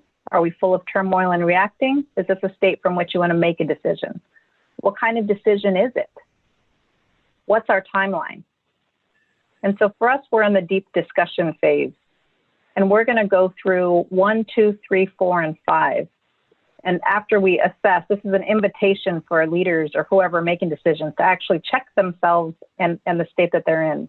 And it's beautiful if you've ever sort of walked yourself through it. We're going to do 1 through 5. And 1 is, have we mapped out who it might affect? Are we clear about the decision we need to make? Is it even feasible, right? So Director Gill put a question in front of us. Do we want an actual rule on this? Does this decision build relationships, bridge conflicts, create deeper sense of community? Can we account for ongoing learning, flexibility, and continuous improvement? And we're going to stop on those 5 questions, but just so you're aware of the tool, it gives you deeper questions under each of the 5. And if you're still struggling in it, actual consultancy process to work through it. I can't say enough how important these tools are and what it yields. It takes time, but when you dive into it. And so this is an invitation to do a little bit of an abbreviated version of it together. And just so that you all have it, for those of you who are a little bit like me and want to also reference it at the same time, I will throw that link in the chat, or Director Gill will throw it in the chat briefly. And so here's what we've got in front of us. The questions in bold are the ones I think we have time for. If we can get to the questions not in bold, that would be great too. And we're going to practice it all 3 times with all 3 things that we're looking at. And so we're right up here at the top, which is the disruption of education symbolism. And so what I'm going to do is open it up for comments on question number 1 or answers on question number 1 as we go through. And it can happen via the chat.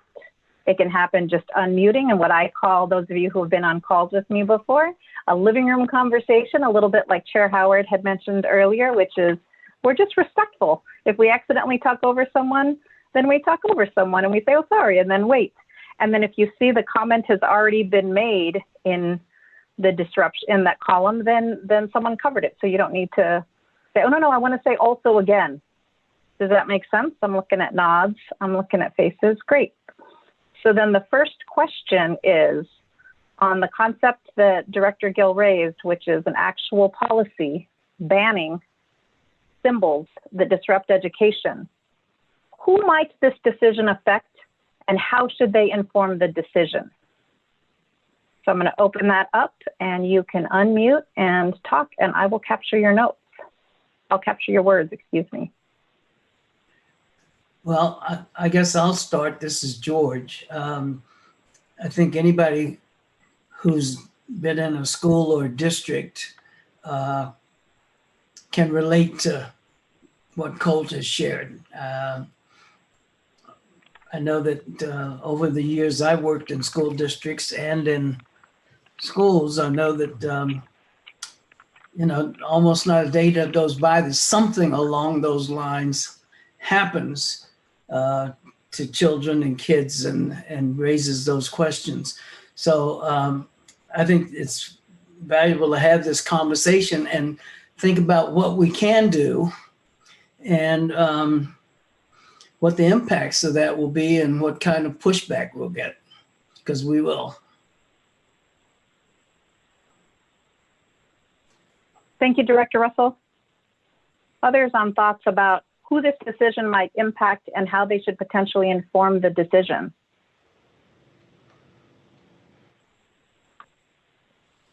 Yes, Director Skurlock. Hi, Yes. Thank you so much. This is a tough conversation. I admit my tears, I had to grab a little tissue. Who will this impact? I believe this will impact all students in a positive way. This conversation is long overdue.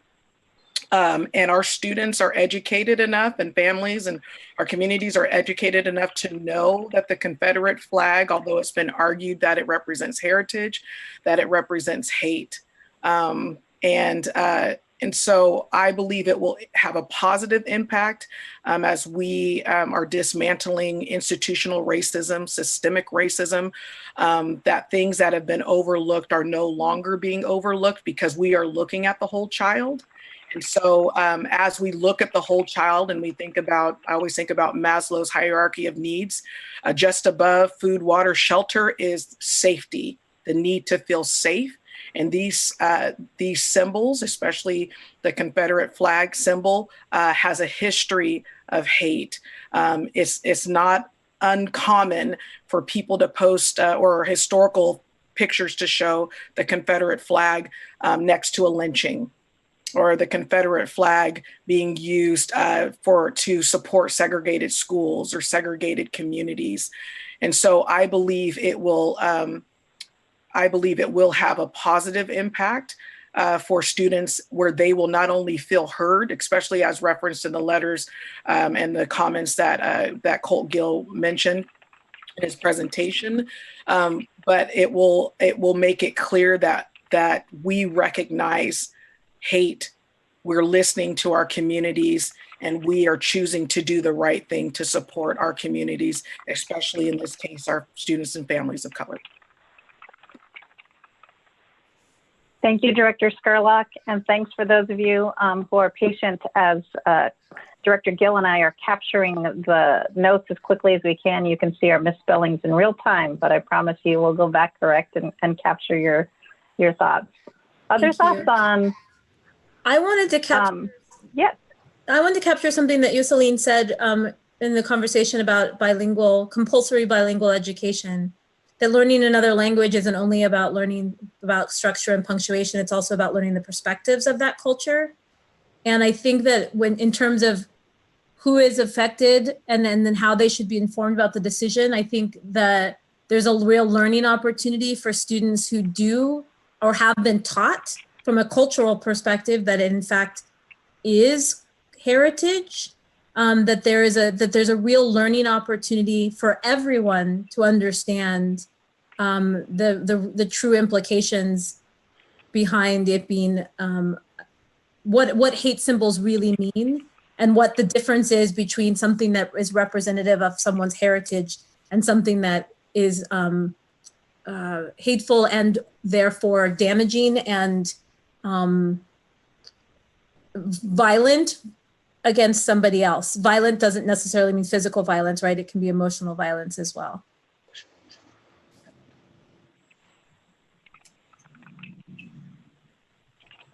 I want to add a little bit to the thoughts and ideas as well. I think that one of the things that we can certainly say is that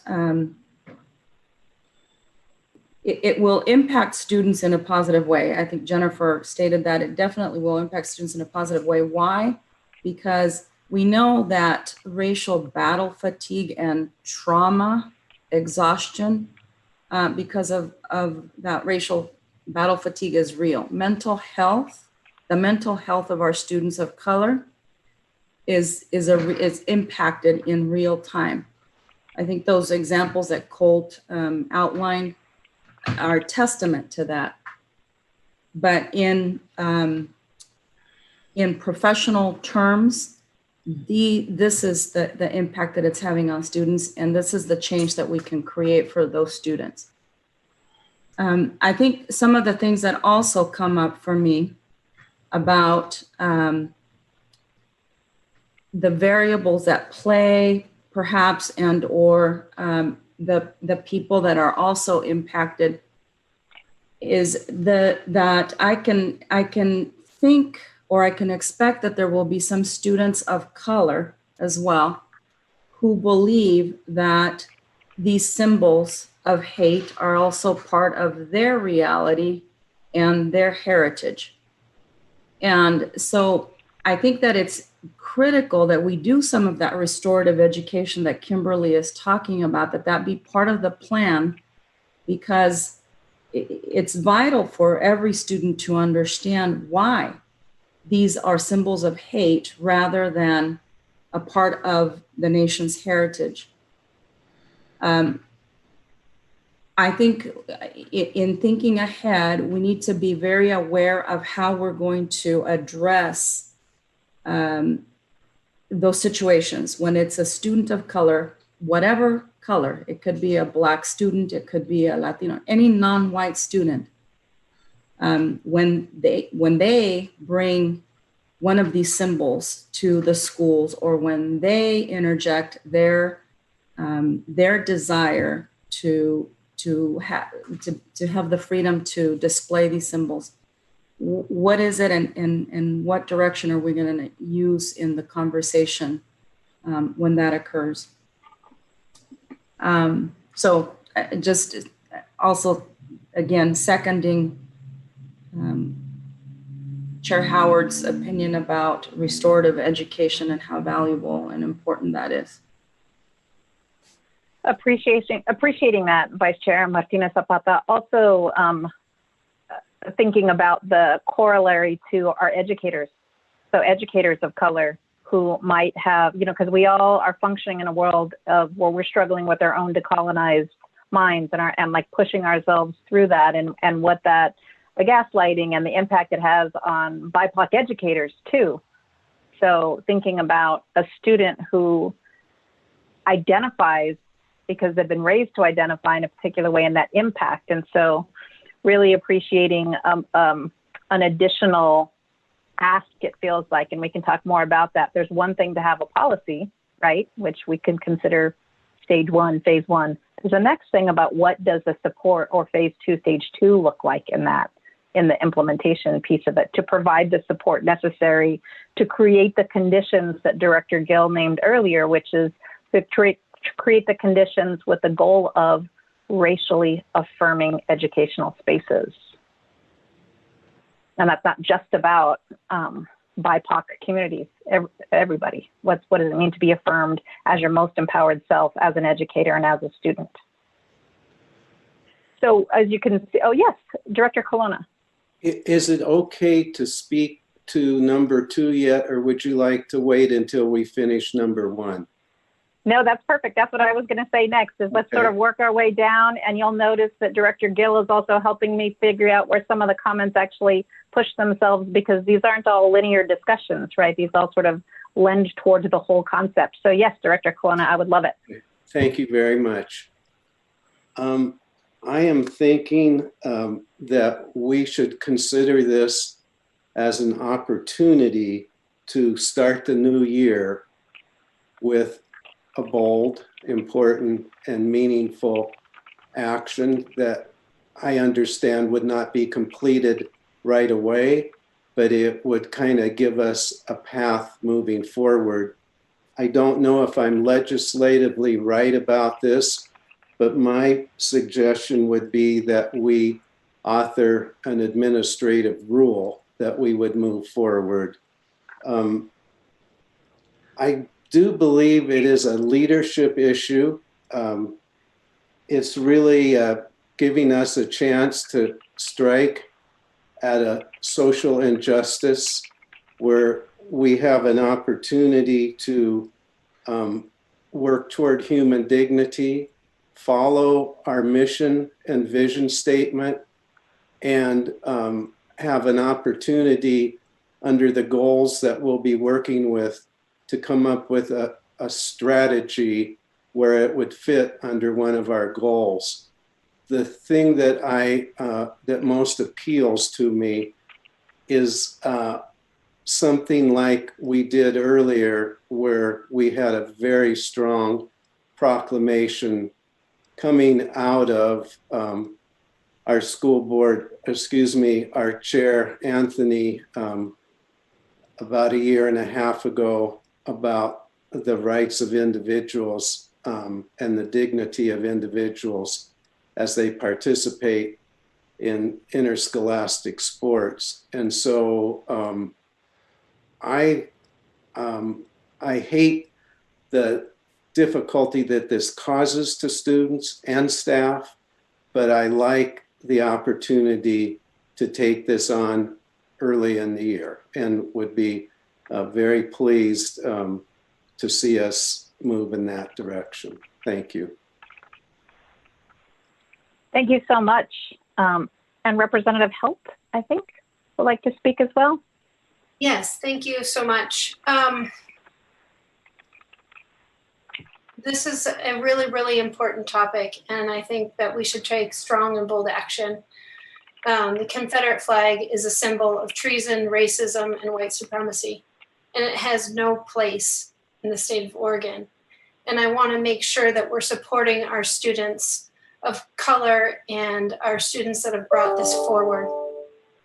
I think we should send a really strong message that all of our students of color are not only loved and belong in our schools, but this flag that represents treason, racism, and hate does not. And if we need a law to make this stronger than a rule or a statement, I am willing and ready to craft that and bring that forward. And I will work with my colleagues, Representative McEwen and Representative Brock Smith, as they have indicated their support as well. But I think during this time of protest and pain that is being caused in our society, this is a really strong, bold action that we can do to support our students of color, and we should do that now. Thank you.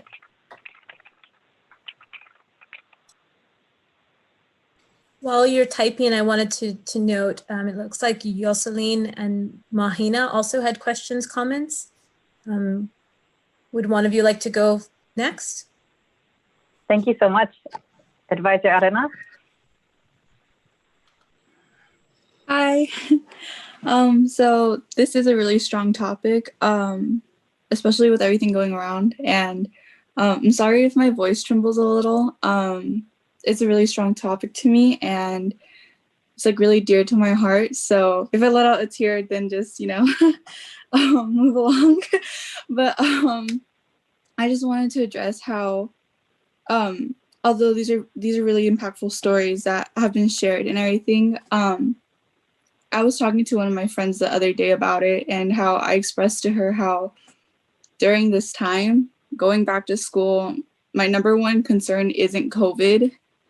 Like, it's not a pandemic. It's like the racial fights and hate speeches that are faced when going back to school as well.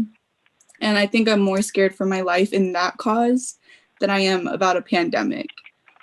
And like, that shouldn't be my priority, you know, like that's not how a lot of people should think at all. Like, they should be more concerned with their health than going to school and having concerns of hate speeches, or especially right now during this time, just fearing for your life, especially as a BIPOC community recipient. And so that was one of them.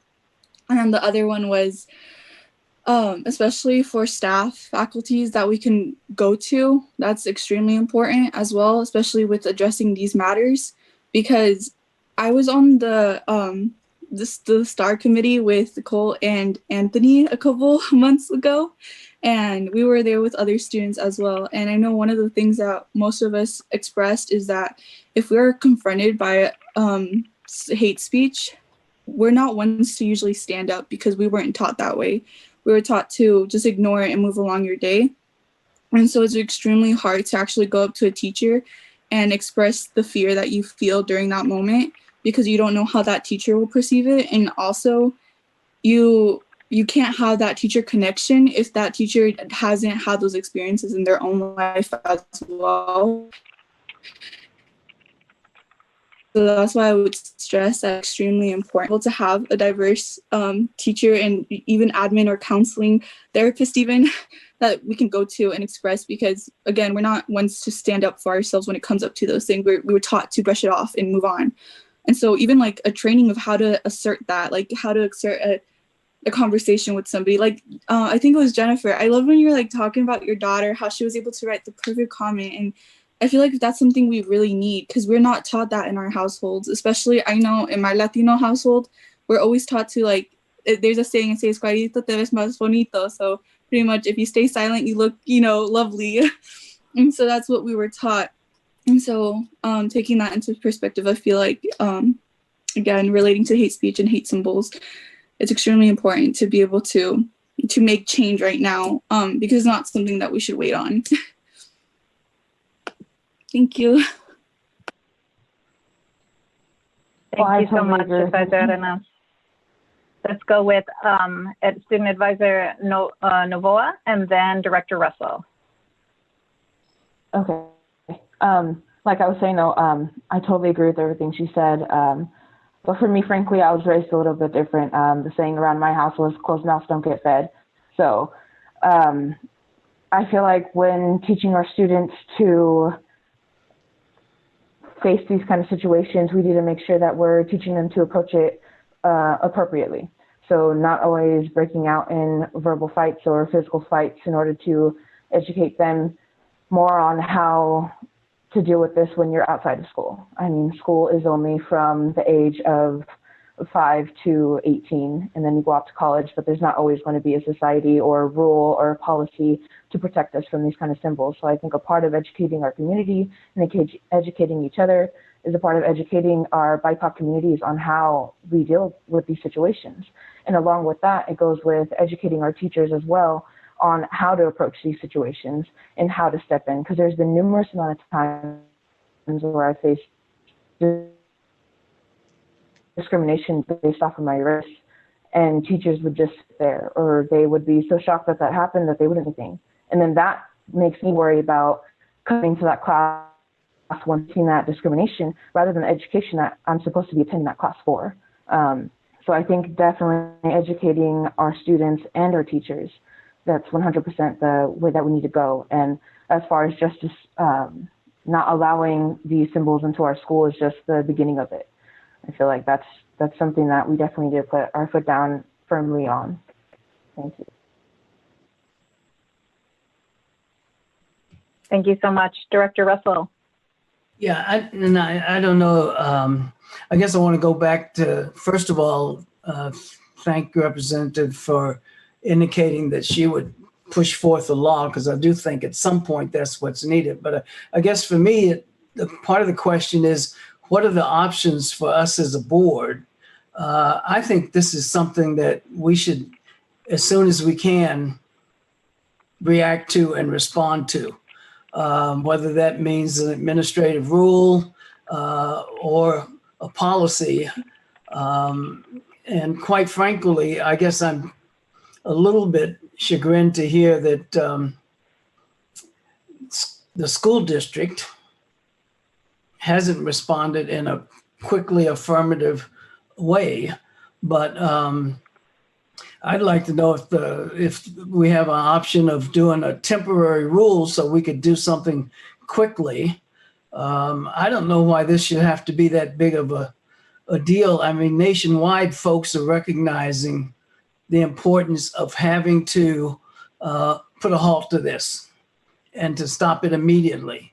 You know, some of the more conservative organizations in our country are recognizing that need and taking those actions. So I'm actually surprised Anthony at this point hasn't jumped in and said, I'm action oriented, let's get on and figure out what we need to do to respond to this.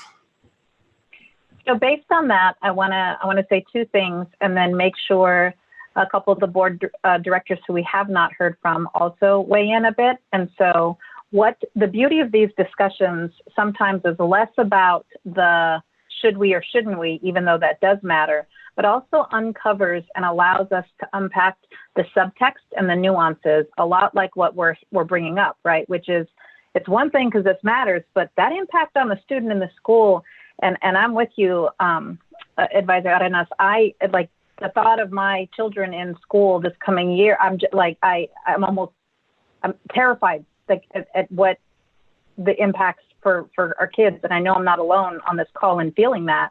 And so being able to think creatively, emotionally, beautifully, strategically about what those conditions are in order to create the successful implementation once we've landed on this is where we want to go. So it's almost two parts. So on first part, it sounds as though those who have spoken are saying this is a not like absolutely yes, we should pursue at the rule at the very least, if not hearing deep support from Representative Helt and others, a law. So I want to open it up for a second for a couple of our directors who have not weighed in yet about first, like if we think about it as a part one and part two, part one is based on the conversation and based on folks' answers to some of the questions in the decision tool. Is a rule something that you would like to pursue? And I'll start with Second Vice Chair Wheeler. Apologize if it frustrates you if I'm calling you out. I just want to make sure everyone's voice is heard. Thank you. I was just trying to be respectfully wait for an opening. I am ready. This is one of the reasons that I wanted to be a part of this board. Growing up Native American, having my kids in the school system, struggling with how they feel, their pride, whether it's a safe place, has been a challenge for my family and for my tribe. And I think that now is an opportunity. I feel like we've been making small strides and small breaks along the way. And now it's time for a big one. We have a lot of great things that we've done. But I say embrace this opportunity. We're not even close to doing what we need to do to make our kids feel safe and accepted so that they can be successful in school districts. If we have students that are worried about their life, their mental health, we need to be aggressive about this work. I think there's a lot of opportunities with a lot of different agencies, including tribes. I think that tribes have been talking about symbolism and, the noose, which is really strong to our history and the impact on our Native American populations. And I hope that this dialogue and any action is bigger and greater than just the school districts for our state. Thank you, Second Vice Chair Wheeler. Director Valise. Well, I got a lot of thoughts going through my mind. First of all, I think this is, I was, just so you know, that you know, and in the farm worker movement, we were taught very, very early that the Confederate flag was a symbol of hate and bigotry, the swastika. So we were taught that at a very young age during this movement, because things like that were happening in our community. But I will say that this, you know, reminds me of another symbol issue that I went through already as a board member, the Native American mascot issue. And I would just, you know, what's that saying? If you don't learn from the past, you know, you're going to repeat it again. And in what I understand, when I came in, that we had actually banned Native American mascots in all high schools. And then after we had some legislative pushback, there ended up being a compromise, which I disagree to this day, and everybody knows that if anybody knows me. And I was wondering what would happen if that issue would have been today, like in these environments, where would it really ended up? So what I'm saying to everybody is that I definitely agree. I mean, I don't think you're going to get an argument, but there's a reality of society out there that doesn't agree with us. And whether we like it or not, there will be some pushback. So I think that, you know, to answer part of that question is, you know, the pushback are you know, when the students are going to hear about, right? That people are going to be in their schools or classrooms or society or whatever, they're going to be hearing about the why, you know, no, we need to keep it. It's our heritage. I mean, I hear all that stuff in the, you know, and then, so don't be surprised, everybody, if there's going to be wanting to be some compromise, because that's what happened with that other issue when there was unanimously and reaffirmed by this board in the past that Native American mascots would be banned. And so I just think that's just in the back of my head.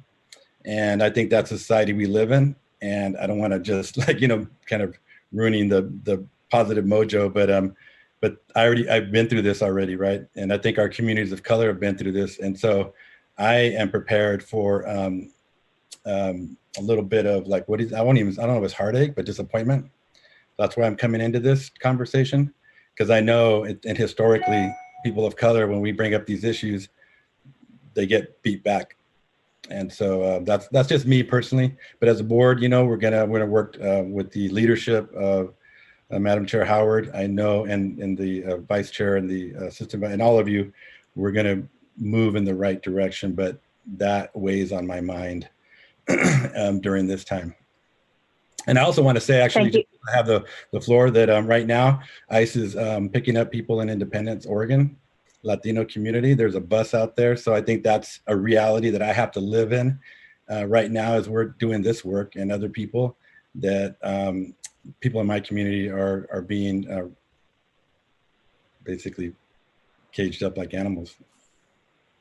Thank you. Thank you so much, Director Valise. I want to note something, and then what we have in the queue is Madam Chair Howard, and then I would definitely like to hear from our current practitioner, Superintendent Sipe, and also Meredith Koba for the Treasurer, and make sure everyone sort of speaks. I do want to name a beautiful pattern or theme that has come up, which is we talk about how our parents have raised us, or how we would have engaged. And a lot of us who have entered the system, whose parents had a different experience or similar experience, impacts the way in which we're told how to show up. And an example of that is, you know, my father saying, you know, they beat our family for speaking Spanish or an indigenous language. You're going to go in speaking English, right? And what does that mean? And what does that do when I come back saying, actually, now languages are important. We need to learn it, Dad. What? Right? And so that the tension in a home when these happen, and what that means to both hold and understand ways in which parents and families and communities, aunties and uncles and grandparents help us, like, want us to be safe, and also what we're learning in school about what's the right thing to do, what's the wrong thing to do, and and how we're treated as a result. You know, when Advisor Arenas mentioned, like, you talk to a teacher and a teacher doesn't know what to do, and even if you're brave enough to actually even say it, when, like, what's the reaction, right? Are you in trouble for saying something? Are you not in trouble for saying something? And so there's not consistency in that. And so when we think about phase 2, what does it mean to hold each other's hearts when our students and families go back to their home, and they talk about this with their family, and helping them navigate Identities are real. Racial identity development is real, and we don't talk about that a lot in schools and what that means. And so I really appreciate you all bringing your fullest self to the conversation, because your fullest self has been shaped by your family and your family's experience. So thank you. I just wanted to name and appreciate that pattern. So I think Chair Howard, Madam Chair Howard. I just wanted to reflect on what Director Elise said, which is the sort of the fear of the pushback. And I know that it's been documented already on that document. I mentioned it earlier when we had a leadership call about this conversation. And the way that I'm reflecting and being raised, but also just my own racial fatigue or injustice fatigue, if you will, is that having white people talk to white people about this might in fact be a good thing. So I appreciate that Director Gill is taking the lead on this in that sense. I appreciate that Representative Helt and the other two representatives that wrote the letter are putting their faces and their names behind it, because sometimes, and especially it feels like right now, there are anti-racist conversations that white people need to have with white people. And that in order for this to truly be heard and for there maybe potentially to be less pushback, it needs to be that conversation. Not that the rest of us on the board are going to be like, but that we really, the time has come for the shouldering of the responsibility to change the system is not on the people that the system has been stepping on and crushing into the ground. So I just wanted to speak that truth, and then also recognize and say out loud my own fear that the pushback could have, ramifications in a very, very difficult political climate that could be not good or negative ramifications. So that it's out there and it's documented in the decision-making tree. So thank you so much. Yeah, no, we're absolutely taking the notes on this. I just wanted to let you all know that we stopped share because seeing each other's faces as we talk about this matters a little bit. So we are still taking the notes, and you all sort of already have an idea of the questions, and we linked the tool. Before I move to Superintendent Sipe, I want to say out loud a few things for the record. Some items in the comments, and one is appreciation from Director Skurlock for the student leaders, Yeseline and Mahina. Also wanted to mention Yeseline saying our stories and struggles are our greatest assets to fighting hate. And from Mahina, thank you for speaking the truth. Your worries are definitely shared. With every great change, there's going to be pushback, but we just need to stand together as a strong front for the sake of our students. And that's to Director Valise. And from Director Skurlock, the power of empathy, quote, the ability to understand and share the feelings of one another, share the feelings of one another, end quote, cannot be undervalued in how we approach this issue. As we address systemic racism in our state, we must remind those who we encounter about, one, the history of the Confederate flag, and two, the negative impact it has and continues to have on people of color, and three, the importance of both hearing and uplifting the voices of the oppressed. So appreciate that. Director Gill and I are lifting that and pulling it into the document that we're going to use. And I would love to hear next from Superintendent Sipe as a current practitioner and her thoughts on this potential action. Thank you. Most of everything that I would say as far as why this needs to happen has already been discussed. So instead, I will switch into the implementation considerations that I think we need to do so that the pushback is managed and predicted and prevented as much as possible. And so I would just ask that anytime we're saying no to something in particular, we also need to understand that that could potentially make room for a different symbol to come in with the same amount of hatred. And so in not only calling out the Confederate flag, I think we need to be very mindful of the Confederate flag and other symbols such as or something along those lines to make it very clear that just simply hate has no place in school. And that's really what we're trying to say here. And also that we provide some educational resources that are age appropriate at various grade levels, because there are some people who genuinely do not understand and have not taken the time to understand yet this conversation. And if we can frame that in a positive way, it will take the lift off of our children, which is what I think really needs to happen. Aside from those two things, I think everything has been well covered, and this is an amazing first conversation for me to witness, because the passion and the care and the genuine dedication to students is very evident in everyone here. Thank you, Superintendent Sipe. We captured that, and I appreciate it, because those are the things that help us make the law or the rules stronger, right? Because we see the workarounds. Oh, so you can't use the swastika, a noose, or the flag. Well, then what about, right, blank? And so appreciate the thoughtfulness on what it actually means to have the language articulate the full meaning, not just, well, let's not have the flag, therefore racism is gone. Yeah. Next up, Meredith Koba, then Director Martinez Zapata. Hey everyone, I'll be brief, and I just want to really at most say thank you for hosting this platform for us to have these conversations, if not now, when. And it's of utmost importance, and it has been very moving to listen to, and extending thanks and arms wide open for anything that we can do at Treasury, anything that we can be involved in moving forward. And you have our full support and confidence that this group is here for a reason. And thank you everyone for your comments, and I will leave it at that. Appreciation. Thank you. Director Martinez Zapata. Thank you. I just wanted to add to the conversation about pushback, and so many different things came into mind. One of the things that I keep thinking, I absolutely agree. I think that there's going to be a lot of pushback. I mentioned that earlier. One of the things that is parallel to that with me is that we're accustomed to seeing safe spaces as white spaces. It's almost like a synonymous thing.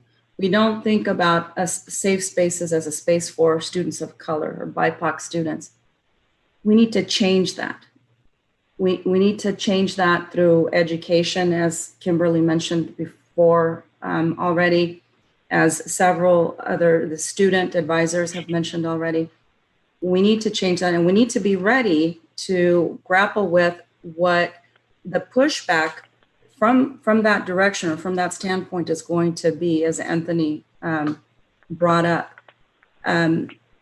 One of the things that I can see happening, which has also been part of the conversation that leadership has had, is that I can see some students and parents and teachers also suggesting that BLM, for instance, is a equal symbol of hate. And why is that okay? And why are these other symbols representative of hate and this one is not? So I think we need to be prepared for that. I think that the way to dismantle that, to deconstruct that, is to understand that safe space is not just for white students. It's for every student. Every student matters, not just white students, every student. My child, the student advisors, Kimberly's kids, everybody, all of our kids, and students of color have never had the ability to call school a safe space. Chair, thank you for that. I apologize. Did someone? Can I add one comment too? Absolutely, Representative Helt.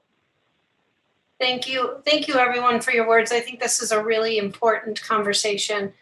I I want to talk a little bit about pushback, and I want to kind of flip it over on its 180 degrees. This is pushback. This is pushback for systemic racism. This is pushback for our kids. This is pushback for our teachers of color. And we need to hold virtual hands here and be ready for the pushback because we're right. And make a strong policy and make a strong statement and push back. So we are the pushback. Thank you. Appreciate the invitation to reframe. I'm pausing for a minute. It reminds me, Vice Chair Martinez Zapata, a few years ago, I worked for the Chief Education Office and we did a chronic absenteeism study. And we're sort of trying to hear from parents about why aren't students going to school? And lo and behold, it wasn't because families didn't care about education. It was because it was safer to sometimes have them be at home because of what was happening in some school spaces. And so really opening up what the concept of safe spaces mean. I was talking with Director Gill about this a few days ago, about how students you give them a map of a school, they can identify immediately where it's safe and where it isn't. And that's step one, right? Where is the step 2 and the step 3 and the step 4 once it's identified? So appreciation for pushing on that. So I feel like we've arrived at, and I want to do a check that if we've got part 1 and part 2, and part 1 is, hang on, it looked like Director Gill was going to say something. It can be after. It can be after. I just want to incorporate really appreciate kind of the 2-step approach that I hear you talking about with setting a rule and taking a stand, but then very quickly and aligned to that coming in with the supports, because you all have voluntarily taken on these leadership roles and will experience this pushback, and that's very different for some of you than what I will get as a white male taking this on. The pushback that some of you will receive will be far different. We also need to think about, and you've named this already, so I'm not bringing anything new, that we're introducing something that also has pushback for our 230,000+ students of color and our about 8,000 staff of color in our schools. And so alongside of it, and just know that we're committed, that there is a team at ODE that has been working with us, preparing us for your conversation that you had today. And we are thinking about those things that you brought up and realizing that we need to be prepared, like Heidi said, with education materials and support for all those folks in our districts that are going to experience pushback like this group is, and particularly the people of color. Sorry, Shandy.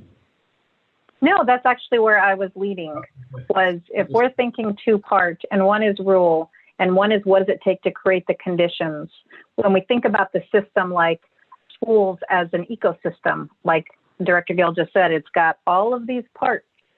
It's got students, it's got educators, it's got buildings, it's right. So now let's think about the governance structure, right, which is going to lead us into Emily Nazaroff talking a little bit about some strategy that also can create the conditions as a supporting mechanism for a rule like this, should we create it and it goes through. So it feels like there's overall support for a rule. I've heard from everybody, no one said no.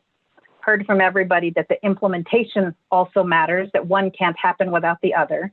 And I'm going to pause to make sure that is correct. Does anybody have on the call concern with or not supporting moving forward with the rule, and or also making sure it has creating the conditions to support it in implementation?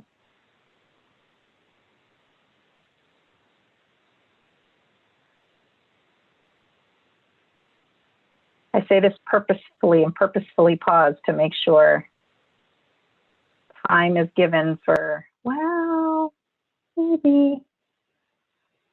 Okay, so with that, I want you to hold in your minds all of the subtext and nuance around this as we move to Emily Nazaroff, who's our ODE's Government and Legal Affairs Manager, who's going to talk us through what school district budget committee role is for that. What's the role for School District Equity Advisory Committee? And then that will help lead into our discussion for tomorrow. So with that, I turn this over to you, Emily. Thanks. And I'm going to share a screen because I'm a visual person, and it helps me to see. So this conversation, what I'm going to share with you, came out of a conversation with board leadership earlier in the summer. And one second. Sure. Okay. So there was a discussion about the importance of school boards and the importance of school boards reflecting the diversity of the community they serve. And over the course of that discussion, 2 ideas were brought forward, and we were asked to do some preliminary research into how the board could have an impact on diversifying school boards and diversifying the voices involved in the district and board processes. So the first idea was a recognition that school district budget committees serve almost as a feeder for school boards. So citizens are recruited onto a budget committee, they get experience in school district matters, and then run for school boards. So recognizing the importance of this budget committee, the board members asked whether there was any role the board could play in developing budget committees that reflect their communities. The second idea was slightly different. Instead of encouraging people to run for school board, the question arose whether the districts could develop equity committees with membership reflecting their communities, positioned to influence district and board actions. So the purpose of this presentation is to share with you the results of my preliminary research. My goal today is to just give you enough information that you can have an informed discussion about which issues you want to take on this year. And then if further questions come up, I'm happy to do more research. So I'll start with the budget committees. So each school is required to establish a budget committee. That's a statutory requirement, and I've got that up on the screen for you. A school district is a municipal corporation. So the statute also sets out the membership requirements for the committee. The committee must consist of members of the governing board, so that would be the district school board, and an equal number of community members appointed by the governing body. So I want you to remember that last part, and I bolded it because I'm going to come back to that.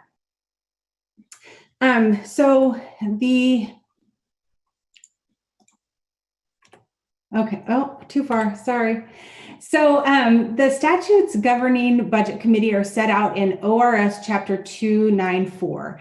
And earlier we talked with Cindy about when you have rulemaking authority. So the reason I put it up there is I want you to see the Department of Revenue has rulemaking authority for this set of statutes. So the legislature has said that the Department of Revenue may make such rules and regulations and prescribe such forms as it considers proper to carry out the purposes of this set of statutes. So you, the Department of Education, don't have rulemaking authority with respect to district budget committees. The Department of Revenue does. So when you think about opportunities for influence in this area, rulemaking is out. You don't have authority to do it. But there is a body that does have authority to do that. That's the Department of Revenue. So the board could possibly send a letter to the head of the Department of Revenue raising this issue and asking that they take action. You could talk to legislators and recommend legislation. You could also, and this is where I want you to think back to the language that I had highlighted, who appoints the members, right? So members of the budget committee are appointed by the governing body. In other words, it's the local school board that has the authority to appoint the budget committee members. So you could reach out to COSA and OSBA and ask that they work together to develop policies and practices that would lead to the appointing of members that reflect the community. So that's some basic information for you to understand what is the statutory requirement for budget committees and what is your ability to affect those areas. And then Shandeen, do you want me to stop there or do you want me to go on and talk equity? Stop or keep going? I have a question. It's the grab for the unmute. That's like the constant challenge in a Zoom meeting, right? It's What are you knocking over as you run for the unmute? Yes, Madam Chair Howard. So the rule about appointing, so appointed by the governing body, do we have authority to modify this particular rule? It looks like Rule 294.414. Or are you saying that rule can only be modified by the Department of Revenue? Yeah, I'm saying that that would be that it's the Department of Revenue that has rulemaking authority in this area. Because when we're talking about a district and their responsibility with respect to their budget committee, we're really talking about the district as a municipal corporation. We're not talking about them as a school district that instructs kids. So we have an opportunity then, and I guess this is what you're asking, if we should jump to the next. So we have an opportunity to influence here, but within our sphere of control, if you will, this is outside of our sphere of control or authority. Correct. Okay. But in terms of trying to get to the end result, which is to provide, to bring voices to the table that are more representative of the students that are in those districts, to then have a long-term effect on elections, right? By showing, if you show more leadership, then when election time comes, people have a visual of leadership that looks different. But also to bring those voices to the table immediately to begin to have the change, then we're going to talk about the other opportunity, which we do have control authority to potentially make a change on. Okay. Thank you. I needed to clarify that and put in my own words. Does anyone have anything else to ask at this point before Emily excitedly shares the next thing with us?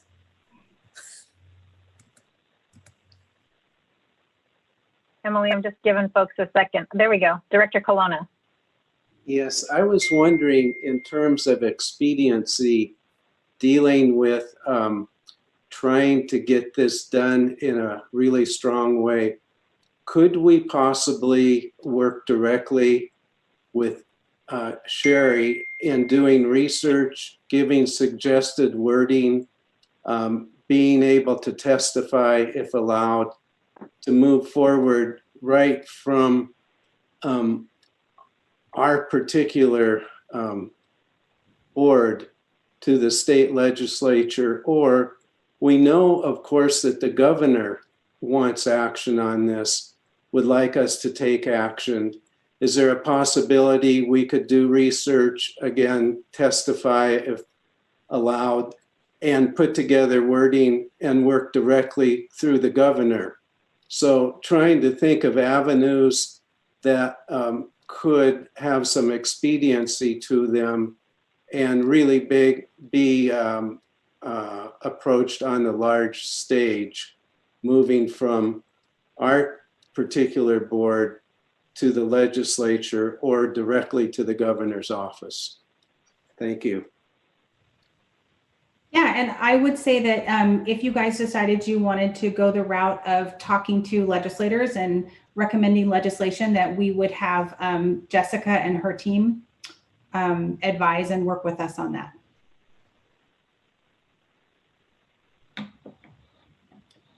Before Emily moves on to the, oh, there we go, to the next part, I want to make sure we got all questions answered.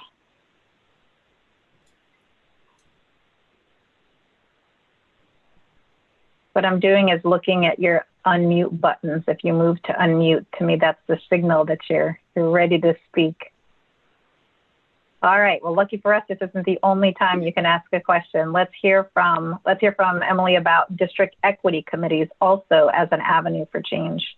Yeah, so the idea here is that running for office is a hurdle. And are there other ways to get voices involved and influencing the board and the district policies where those voices reflect their community? So the idea came up about an equity committee. So some districts have established equity committees, and I have two examples in the slides, and I'll share those with you after this. The Eugene School District has a committee, and I've got their mission up on the screen. Their committee consists of 13 community members, and they have non-voting members, including one board member, the superintendent, and 3 staff appointed by the superintendent. So that's one example. David Douglas has an equity committee. And I noted this one because in their purpose, they really explicitly say that one of the purposes of this committee is to recommend board action on policies, practices, and procedures relating to racial equity. And they've got their committee membership. They don't have a specific number, but it includes voting membership from multiple partners, including students, families, community-based organizations, teachers, school-based staff, administrators, and school board members. So those are two examples of current equity committees. So then when we talk about what authority do you have in this area? So earlier, Cindy talked about when the board has authority to do rulemaking. And the way I think about it is I divide it into, you have general grant of authority and you have specific grants of authority. So an example of a specific grant of authority would be when the legislature adopts a grant program and says, State Board of Education, you must adopt rules implementing this farm to school grant program. That's a really specific grant of authority where you're told what to do. There's also a statute that gives you what I call your general grant of authority. And that's what I've got up on the board. And so in addition to these other duties that are prescribed by law, the state board shall establish state standards for public kindergartens and public elementary and secondary schools. So for example, you have your courses of study that you've established in administrative rule. You have your instructional time requirements that you've established in administrative rule. And those, your authority for doing those rules is tied to this statute. This is where your authority comes to do those statutes, or to do those rules, excuse me. There's one that says, adopt rules for the general governance of public kindergartens and public elementary and secondary schools. And this one is, I kind of want to temper this for you because it looks like, yes, we can do anything. Like, this is really great. But in fact, you have to read this general grant of authority in light of the other statutes in Oregon that we know create what is commonly referred to as local control. So that is, for the most part, the Oregon legislature has said that public schools will be governed and controlled by their local school boards. So the lean is to local school board control, but you do have the ability to adopt some rules for the governance of those school districts. And so this could be something that fits in your area of governance ability, that you could adopt a rule requiring districts to establish an equity committee. So that's one option that you would have in this area. And if you decided you wanted to go down this route, drawing back to Vice Chair Martina Zapata's question during Cindy's presentation, this is an example of where you as the board are initiating the rulemaking. The idea is coming from you.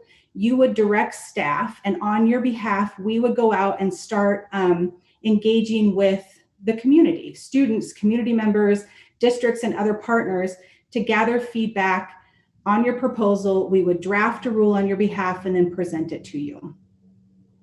You know, you could also work with other partners, OSBA and COSA, to encourage districts to do this work on their own. Maybe there is value in when a district is the one that decides to establish this committee, they're more fully vested in supporting the committee and making it real and valuable. You could also suggest legislation, what you've talked about before. So those are just a couple of ideas to get you thinking and to help you understand what your authority and ability to act in these two areas is.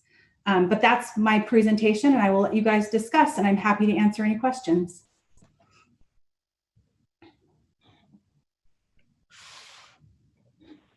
As I reach for the mute button, the unmute button.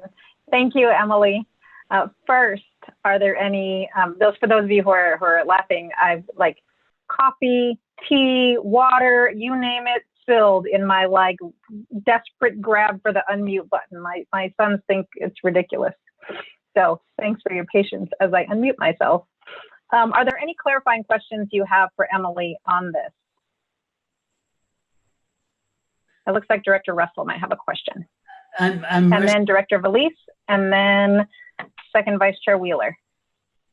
Yeah, I'm wrestling with making the connect between what we can ask school boards to do in terms of either establishing equity committees or how they structure their budget committees and so forth, with the question of, can we adopt a rule or policy that's saying symbols of hate, like Confederate flags, etc.,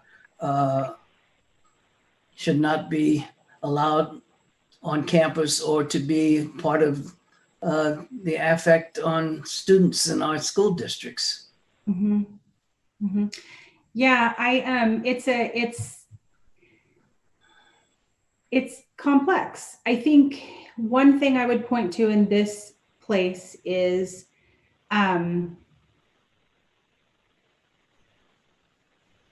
we have the ability to set anti-discrimination laws, to establish rules around anti-discrimination. That's something that the board has the ability to do. I think I see the equity committee as slightly different because it's leaning more towards the governance of the school district, which is a little bit more like the local control type side of things. Whereas I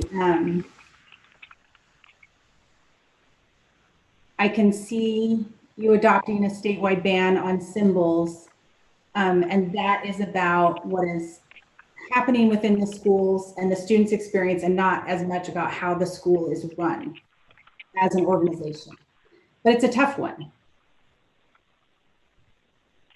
Yeah, in my mind, it seems consistent with the actions that we've taken in the past around school safety and security and welfare, and the kinds of directions or guidance that we've provided in the past.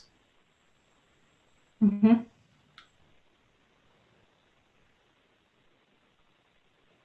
So just to be clear, Emily, your suggestion and the conversations with DOJ are we do have clear pathways to creating rules around the hate symbols and disruption of school for students. But in the area of governance around who and how budget committees are selected, that appears to either belong with the legislature or the Department of Revenue. And in relation to starting equity committees, that one, there may be pathways, but we need to be thoughtful about it. That's the three issues.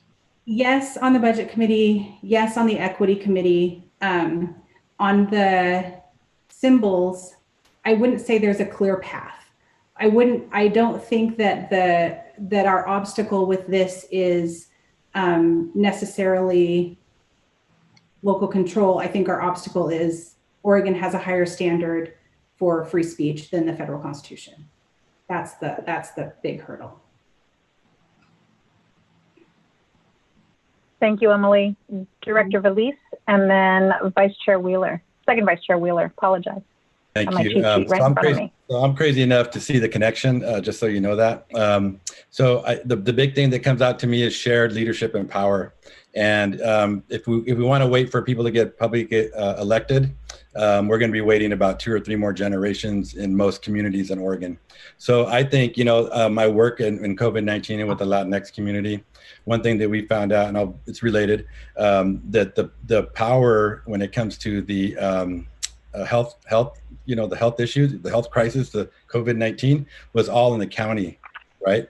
But what we found out in Marion County is that there was no POCs, you know what I mean? Not too many people there. So we literally had to organize and get together. We meet with them and all that.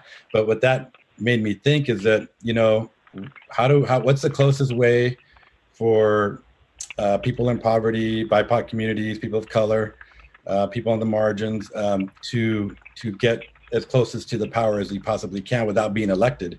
And I think what Emily's saying is that's the path, right? Because I can tell you there's a district that's really close by where I live. It's one of the largest ones in Oregon, and they've never elected a POC in their history, right? It's like 40% people of color.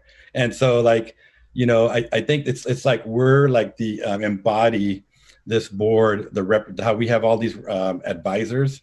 I think that's the way whether you're a city or whether you're a school board, this is the way it should look. This is the model because of the fact that you might not ever get a person of color, you might not ever get a woman, you might, or whatever, ever elected. I mean, there's probably places out there that, the far and few, right, in Oregon. And so how do we actually become equitable and shared power and all that? So that's how I see all this connection is to really bring in the voice. If we can't get elected, if people of color or just people that represent, sometimes majority, sometimes minority groups, but the majority, I think this is what I see as something that we could help, because it's going to benefit everybody, right? That's what we talk about.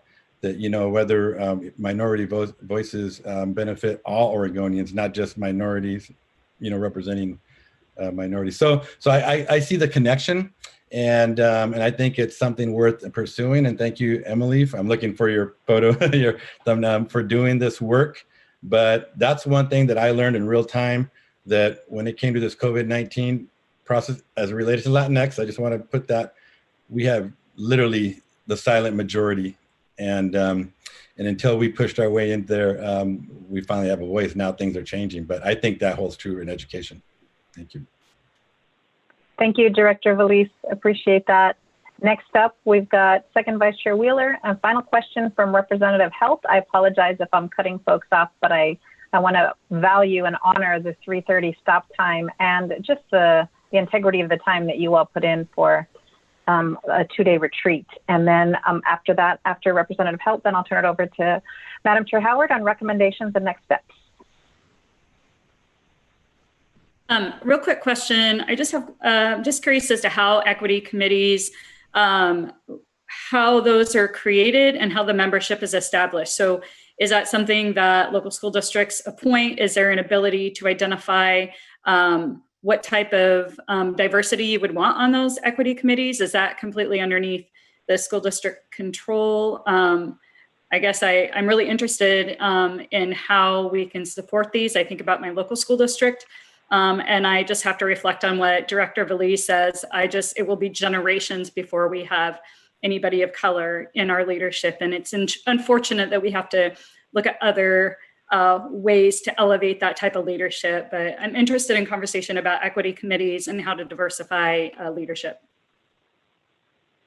So I would start by saying right now that it is if you see an equity committee in existence, it is the superintendent and the school board of that district who have decided to create that. And so the membership, the mission, what impact they have or interaction they have with the board would be up to that local school district and how they've designed it. Maybe Colt or Heidi could talk about experience they have, or Jerry or George, if you have experience with this in your past work. But if you did do a rule, that would be something that you could put some parameters around. Or put some. So can they have community members at large? Is that an option? Yeah. Yeah. Or is it just within the school district? Okay. Yeah. Let's hear from Director Gill and his experience. I think he just unmuted. Yeah. What I would say for a committee like that to be successful in really being able to understand the needs of the diverse students in the community and the families in the community, it needs to be at least representative of them, racially, ethnically, culturally, LGBTQ, think about all those different student groups and individuals that you have. It needs to at least be reflective, and frankly, should be overly reflective. So they're a group that are making decisions and giving guidance based on the needs and the strengths of those communities that have been unheard and continue to be unheard. And so they really need to be made up of a majority of the people who have been both underrepresented in those ways and definitely underserved by the district. And then they need a voice at the table where decisions are being made by those people who are voted into office.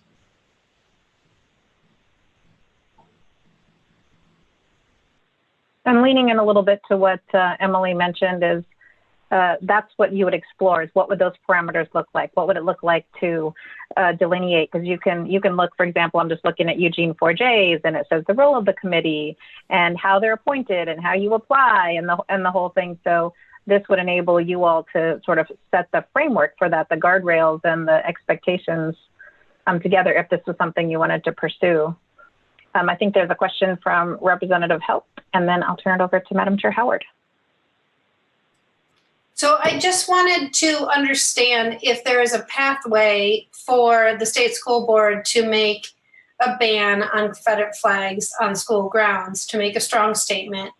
And I also wanted to see, is there a way if we can't do the ban, could we make a resolution that says to every school district, you know, we do expect you to ban these Confederate flags as of immediate time frame on school grounds, and then have the legislative body bring forward a law so that there is, because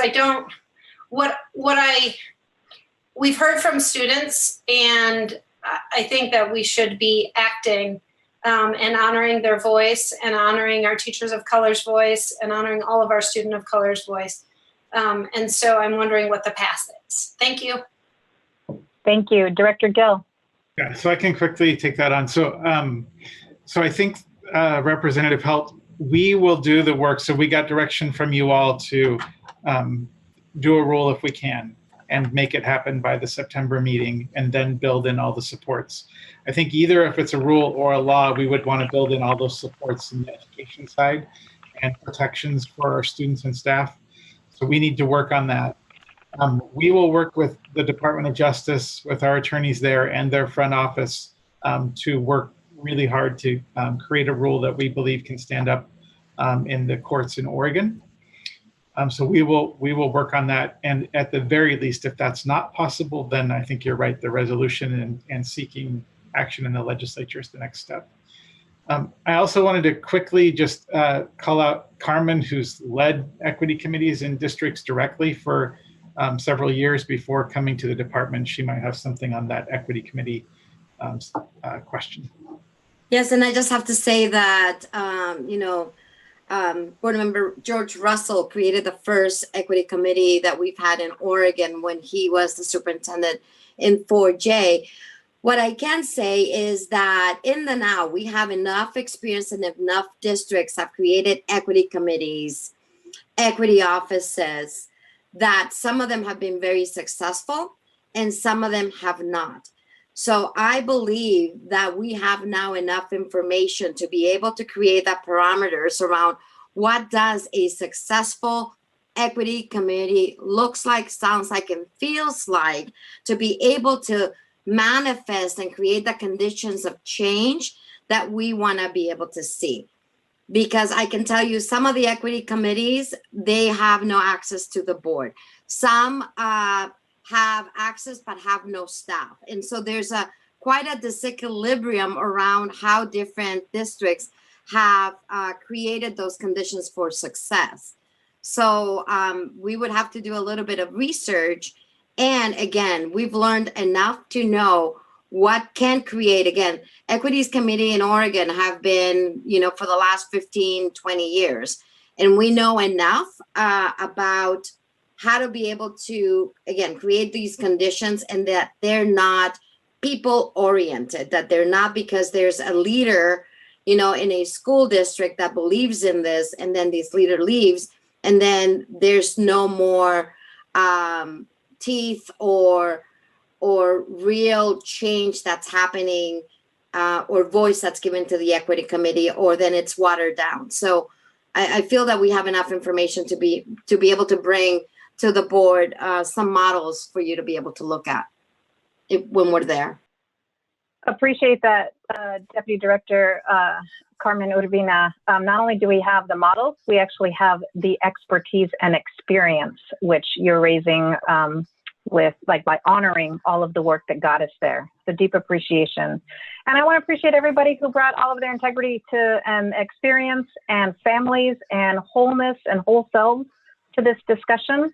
And the people talk about I'd worry about the emotion or worry about the passion, but that does need to be there. That is the work. That is what drives this work and what centers the creation of racially affirming spaces. So deep appreciation for your heart and your intellect and your experience and expertise. With that, I turn it over to Madam Chair Howard. I will be brief because it is 3:30. I just want to thank everyone for your time, for your hearts, for your minds, for your thoughtfulness in this conversation, and for your curiosity and wanting to do what's best by asking all the questions that'll get us to the actions, the policies, and the operationalizing or the implementation of those policies on behalf of our students.